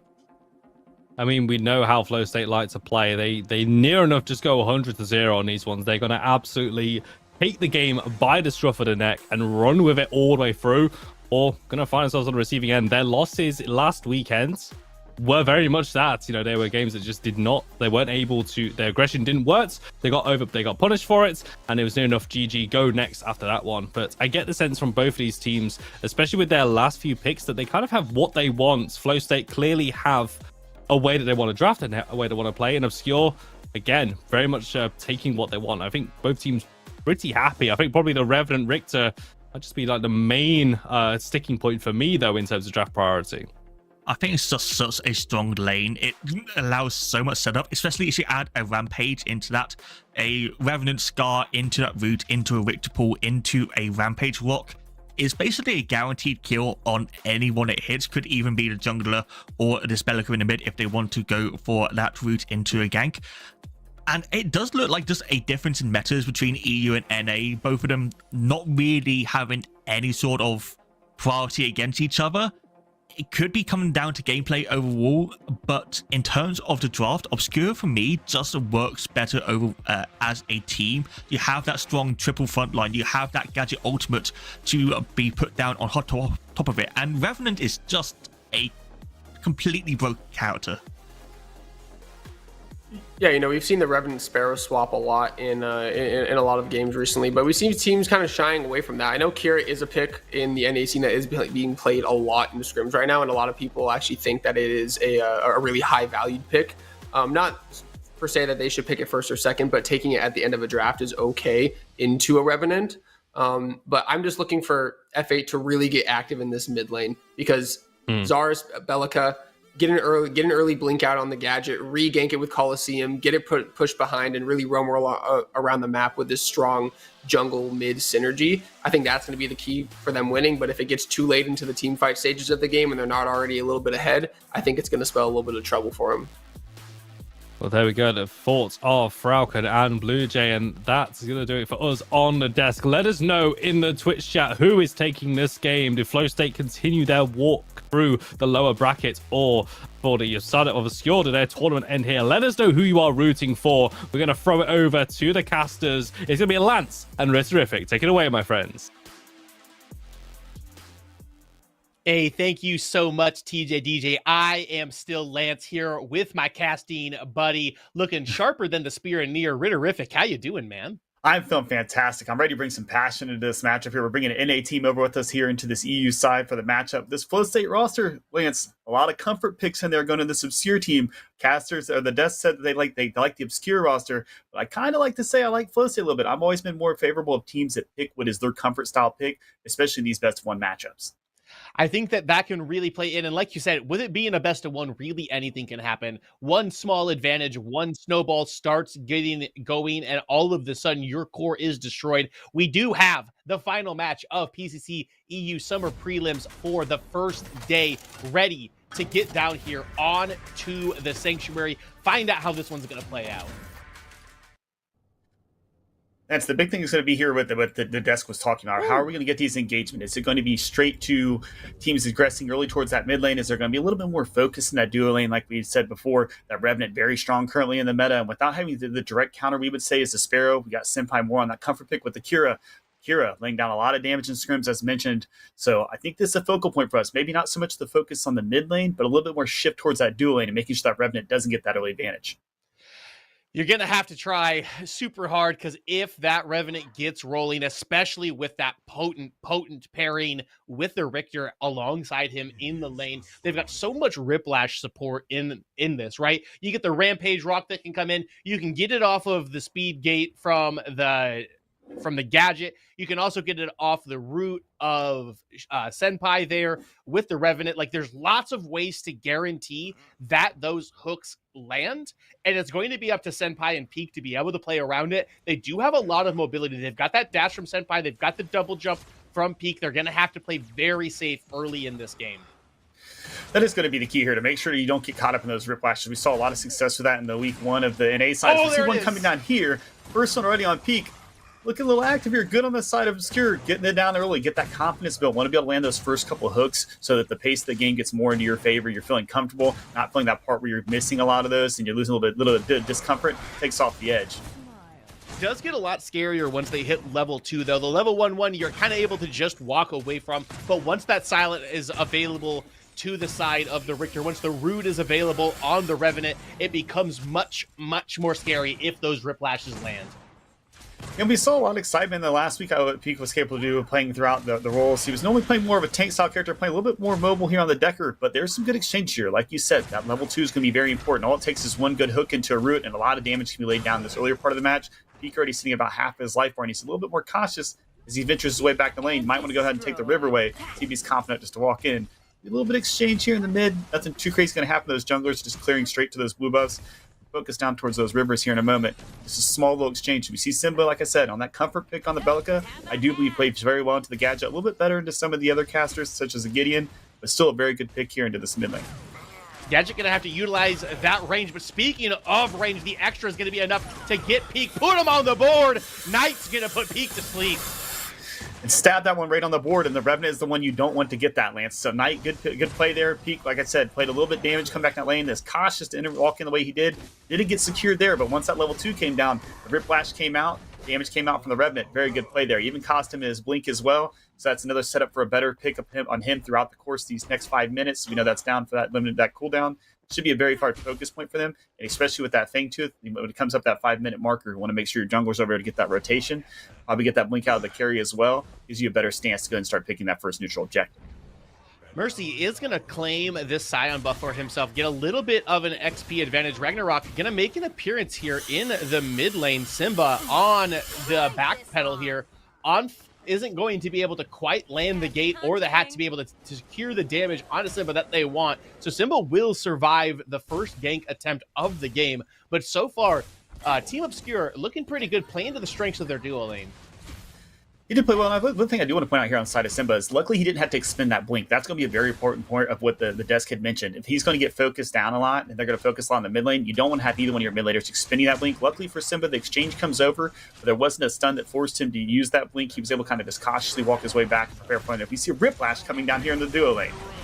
A Riplash comes down, but it's going to be, Knight getting stunned by Peak underneath the tier 1 tower, so no follow-up to Flow State's dual lane, kind of being in a little bit of a dangerous pushed forward position. Yeah, but so far the Riplash is being very well here. I think this dual lane's playing solid. I'm not saying they give any disadvantage to Senpai and Peak. They did get the early cure secured against them. However, the damage wasn't done to change the pace or lose any of their courage. They're still playing very well, very aggressive in this lane. They know they have to kind of force that down with the Revenant Richter matchup, but they have to be cautious because the Rampage is moving over towards that blue side jungle. As we do see Mercy as well in there.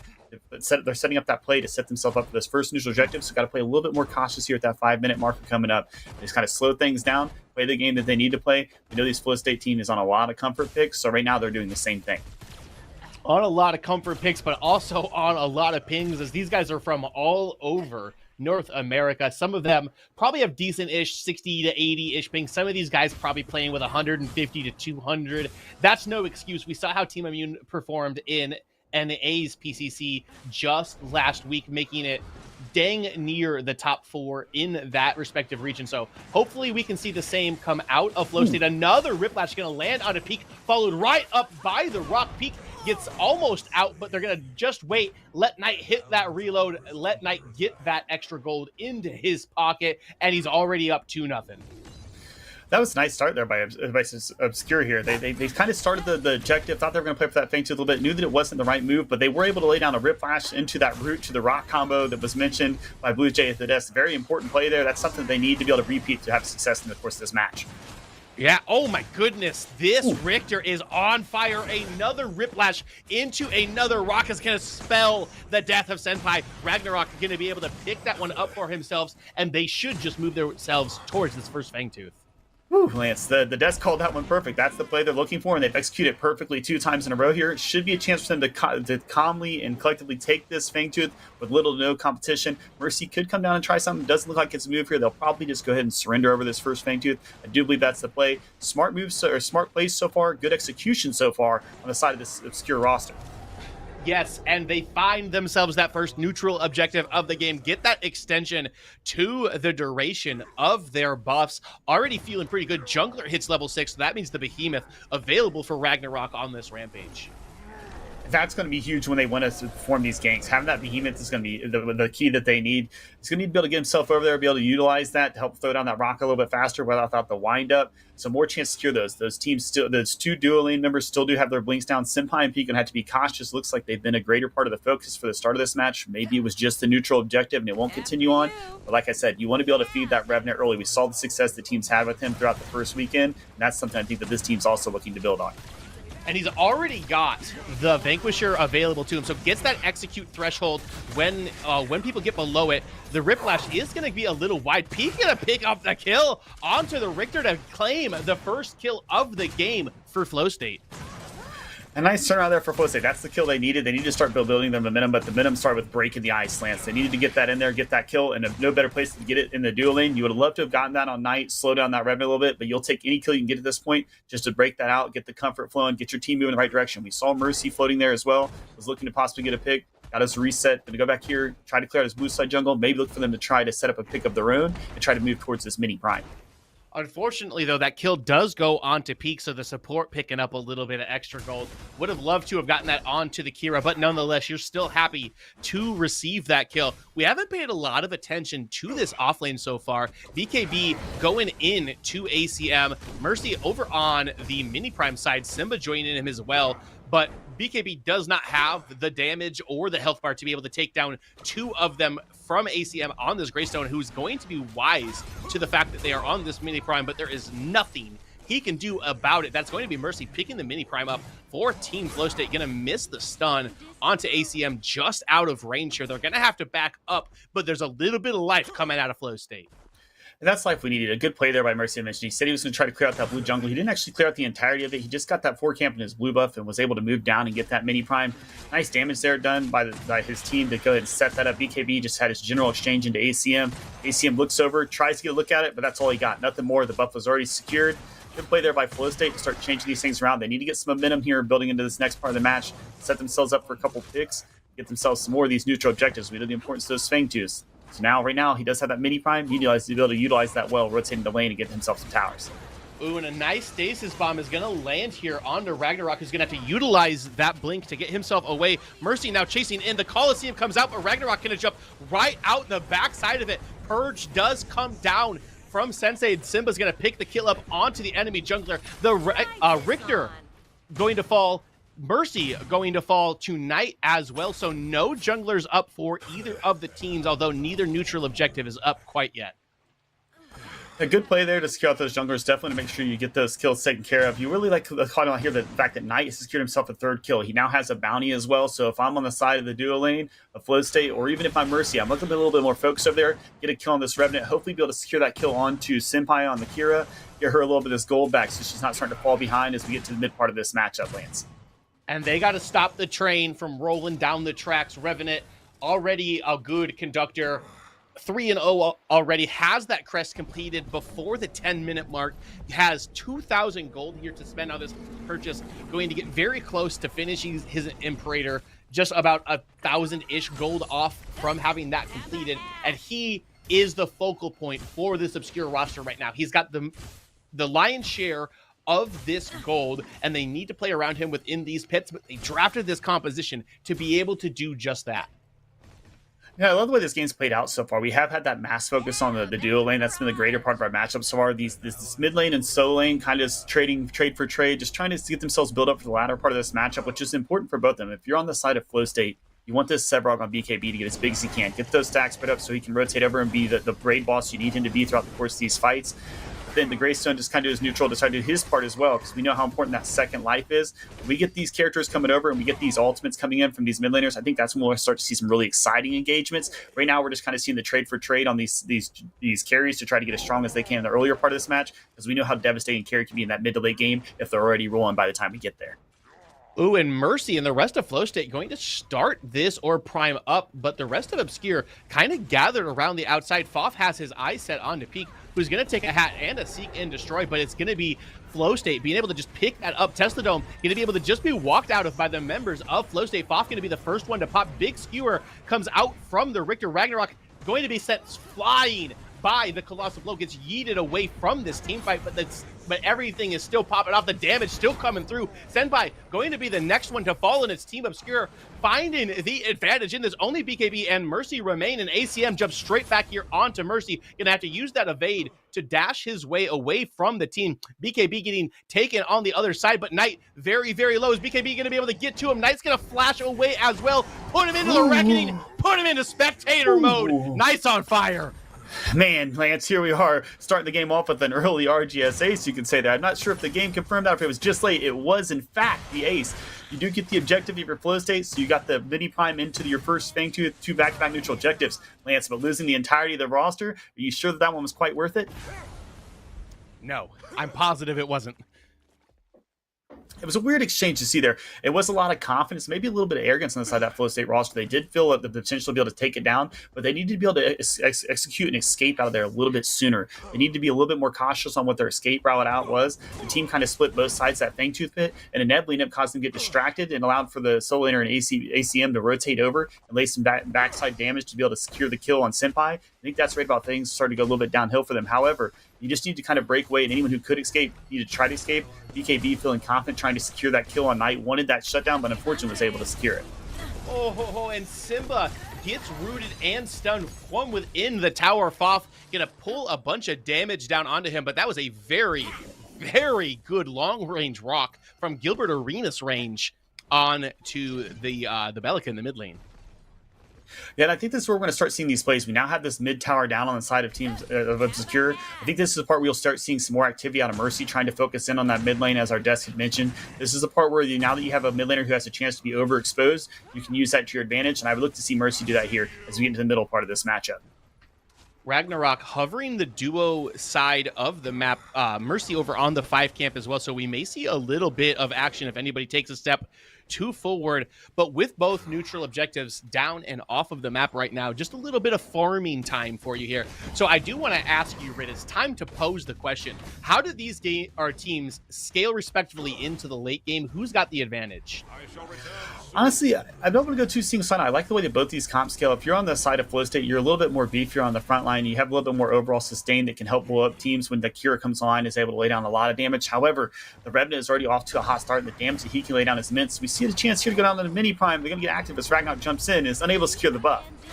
Yeah, Flow State's going to be able to get it, and now it's ACM taking a bunch of pressure. The Coliseum's going to come out onto him. Stormforge Soul not quite available, but he's got just a sliver of health. He is going to eventually be taken down, so that is a 1-for-1 trade so far. Mercy going to have to use the blink to get away from Foff. One more hat should be able to put him down, but the Subjugate going to lock him into place. BKB saves his jungler for now, but they are hunting. They're going to dive this tier 1 tower potentially. Actually, BKB gonna jump back in here to protect his jungler once again. So the second support in this Sevrog just gotta dodge this rock. Oh no, the hat's on Mercy. He's dead. Oh, he's not dead yet. Okay, there he is dead. There we go. He is down. The Megacosm's gonna be able to burn him out. And now they've got their eyes set onto BKB, who walks back into the hat. My man! Oh, Foff's gonna be able to pick the double kill up over in the duo lane with a successful tower dive on the tier 1. Lance, that was some fantastic gadget play. And I know you're a gadget enjoyer, so you must have loved to see it as well. Well executed play there. Laid the hat, didn't initially land it on a BKB, but however, with the pressure from the Rampage and the Richter from behind, was able to force him to back up into that, secure himself a double kill. That's the nice start you want to have if you're on this mid lane battle. We talked about how important this matchup is, and that's what you want to see. You want to get this build up onto this gadget so that when you get into this stance where these Zara assaults come down, you're able to counter it stronger. And that double kill right there is exactly what you need. As we see a flash come out from Ragnarok, he's getting himself under safety before he dies under a T1 tower as well. Both teams playing very well into the opposing team's towers, being aggressive in these team fights. Just need to see them slow down and execute their team play a little bit better, and then we'll start to see a little bit more shift and momentum for things at Flow State. And that's 40 stacks onto the passive for Gadget with that double kill there. Gets bailed out, does miss the hat on both of those people, but the pressure from his teammates is kind of forces them to walk back in and pick those hats up. Megacosm damage able to get the tick to be able to get them out, and the Gadget be scaling for sure. Reckoning is going to come out very early, but it's just to make sure that they can secure this Fangtooth as Knight will walk it off. But Mercy comes in with the Coliseum right off the back. 3 members are in, but the Tesla Dome immediately answers. Stoneforward Soul comes out to regain the health bar for the Greystone, and it is Mercy who is being taken down. ACM's going to be able to get him with the Assault the Gates, and it's a 1-for-0 right now, but it's not over just quite yet. Big Seismic Assault's going to knock 2 of them up. The Riplash going to land onto Simba too, but everybody still in reverse. Senpai has already passed as well, so 2-for-0 right now, and it is 2-1 in Fangtooths in favor of Team Obscure. Team Obscure taking a nice stance here to bet themselves in a possibility to win this match. Give themselves the advantage. They're so far right now. The kills are in their favor. You've got the neutral objectives pretty much leveled out. You didn't get that mini prime that was previously secured by Flow State. However, you did get the second Fangtooth, and that additional movement speed being so important when you're out of combat allows you to rotate around this map a little bit better. They need to be able to take out some of these T1 towers though, Lance. That's going to be the importance. If this team can constantly sit back and turtle under that tower to give them a little extra protection, that'll be a cause for this buff to not be quite as effective when you're trying to secure those ganks in this middle part of the matchup.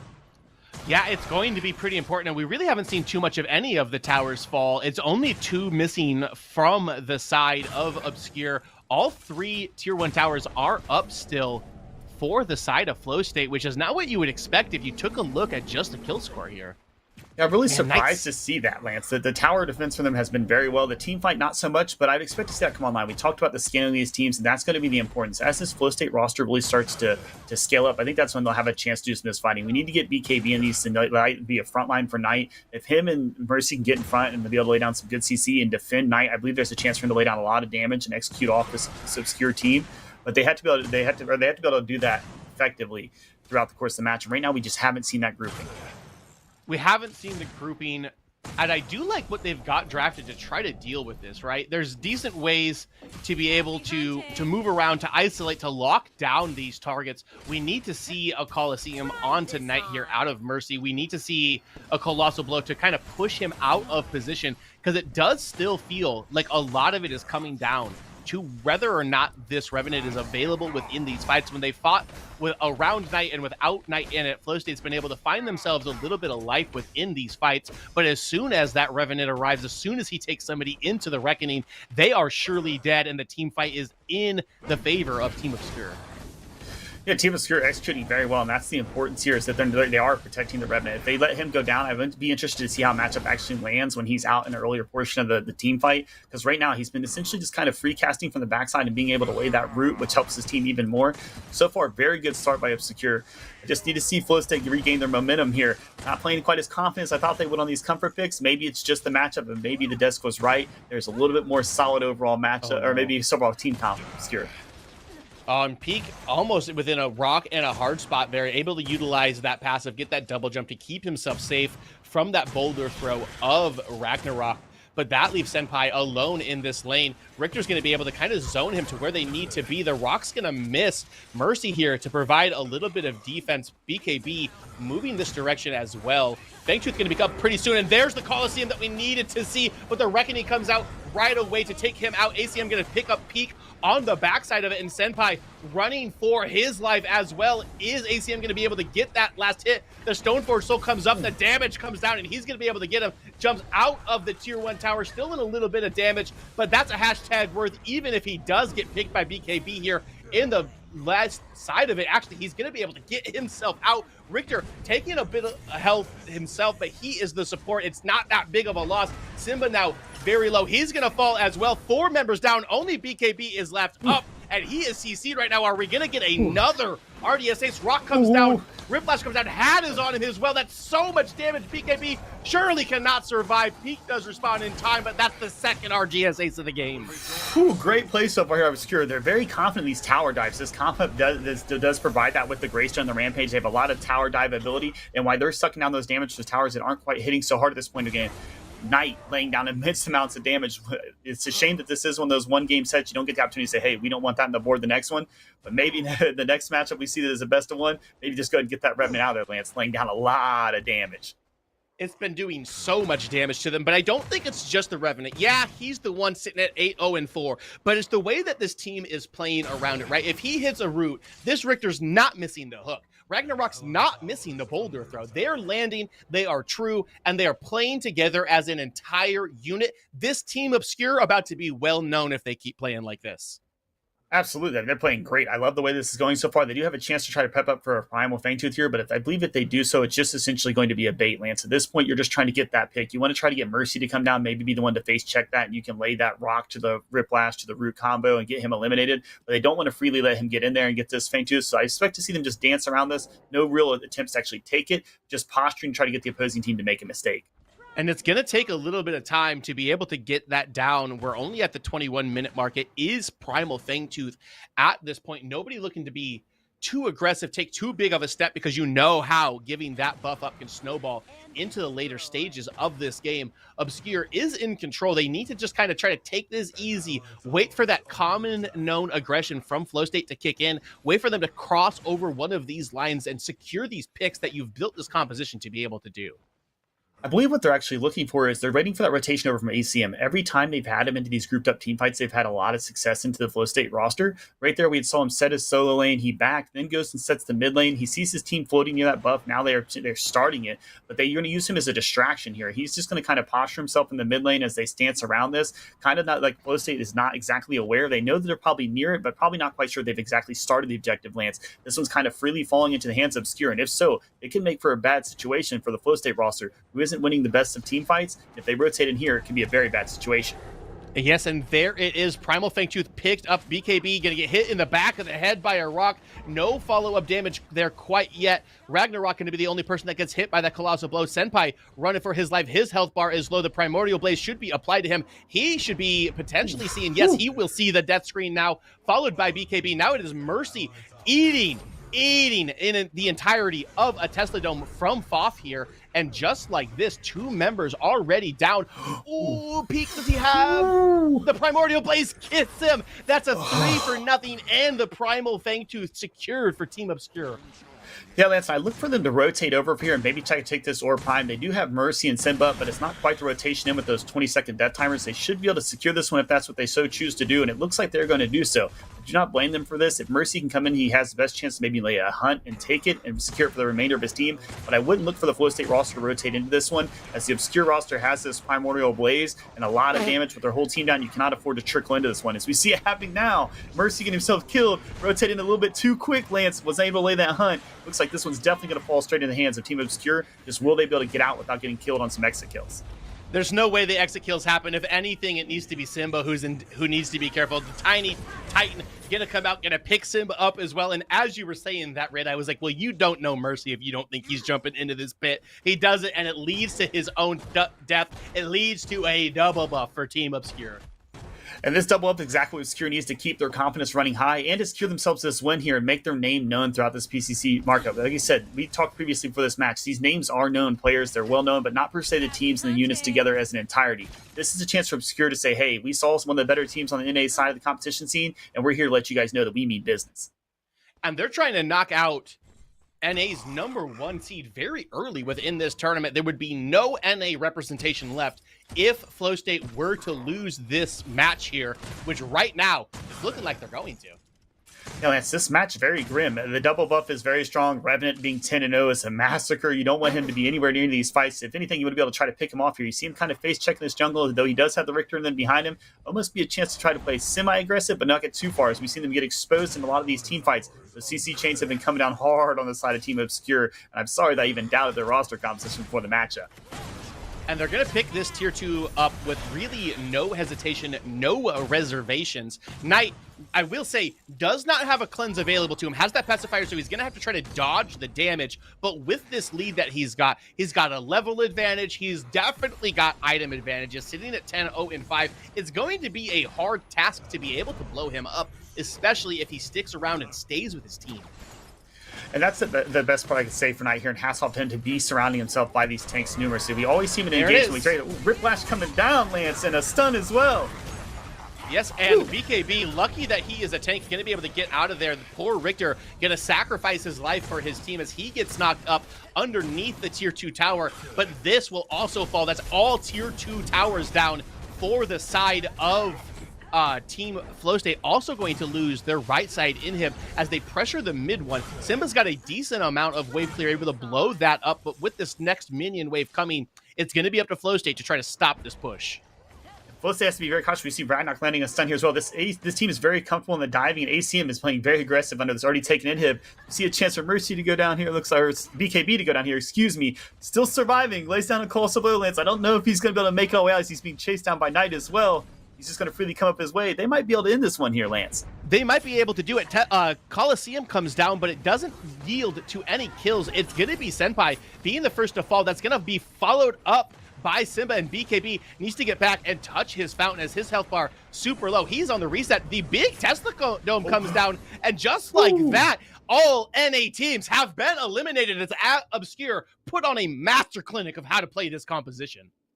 Lance, that was quite the matchup. I want to say that I want to give it to Knight for the fantastic performance, not dying on the Revenant. We know how important it is to keep your carry throughout the match, but I really want to highlight that performance by ACM. Great play by the Greystone there. I believe he finished that matchup with 9 kills as well. Was the great frontline that they needed to have in that composition, and it performed out so well.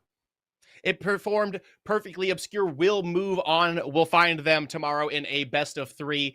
Unfortunately, that is it for FlowState. They'll have an opportunity to play again on July 12th, but my hat goes off to that Obscure roster. I was not familiar with their game, but I sure as heck am now. That's going to be it for me and Rit for the day. Thank you guys all for tuning in. We're going to kick it back to our deaths to wrap up the day. Thank you so much, Lance and Rit on the cast there. Welcome back to the desk. Yeah, Blue Jay is not doing too good, my friends. Blue Jay is not doing too good. But Falcon, we could try not to look smug at this point. What a performance there. GG's well played to Obscure, keeping their tournament lives on the line as they continue to run in the lower brackets. But it's elimination for the FlowState team. What a show that we saw from Obscure. I gotta say, Lance hit the nail on the spot. I don't think a lot of us were too familiar with this team, but man, that is how you get us saying your name. Holy. Yeah, that duo lane in particular, triple, I don't know, Seal or however you want to say it, apologies, I'm not entirely sure, and Knight played perfectly. That lane was a perfection from start to finish. That every single Whiplash hit in from what we saw, every single gank was effective from Ragnarok, and we were talking about it during the draft about how strong that Richter, Rampage, Revenant trio is, and Obscure played to those win conditions perfectly during this game, and I mean, we saw the results of what happened from that. Yeah, every Whiplash hurt my soul, I'm not gonna lie. Sadly, I'm still with my boys. I'm glad that they showed up to the tournament and played. It's an unfortunate ending for the FlowState guys, and obviously those are my guys from my region, so my heart breaks a little bit. But yeah, no, Obscure just came out, and we talked about the draft dip in the game, but it also just happened through individual performances, right? Individual performances bringing together a lead in the early game and then coming together and really just being so far ahead that the lack of damage on FlowState's side. Like I said, they had to get ahead early. They didn't. That was kind of the end of the game. So And Obscure just really playing through that duo lane as well. I mean, if you see on the highlights, I want to say at least like 99% of these are just over by the duo lane as well, where so much of the action was. There was also just a lot of focus on the Fangtooth objectives. I mean, there was a little glimmer of hope for Flow State. They did get the Fangtooth, but then losing the team fight afterwards, and all of a sudden, so much gold into this one. As soon as that Obscure squad get ahead, so difficult for Flow State to really play from behind. I mean, we said that this is a team that 100-0, they'll play full aggression. They'll either go get the win or go down in a blaze of glory. And this time, no, for Obscure, well, they put on that sort of performance again. I think like we could kind of like do the post-mortem for Flow State as well, but Obscure really playing so well in this game. Yeah, it was such a good surprise. It just got another team to this tournament that might be up in their game. I mean, anything is to play for. They have to play through multiple more games in the lower bracket. This was only round 2. From round 3 onwards, it is going back to those best of 3s. I'm not entirely sure who they will be playing next, tomorrow or tonight. I'm not entirely sure where they finish with the lower bracket.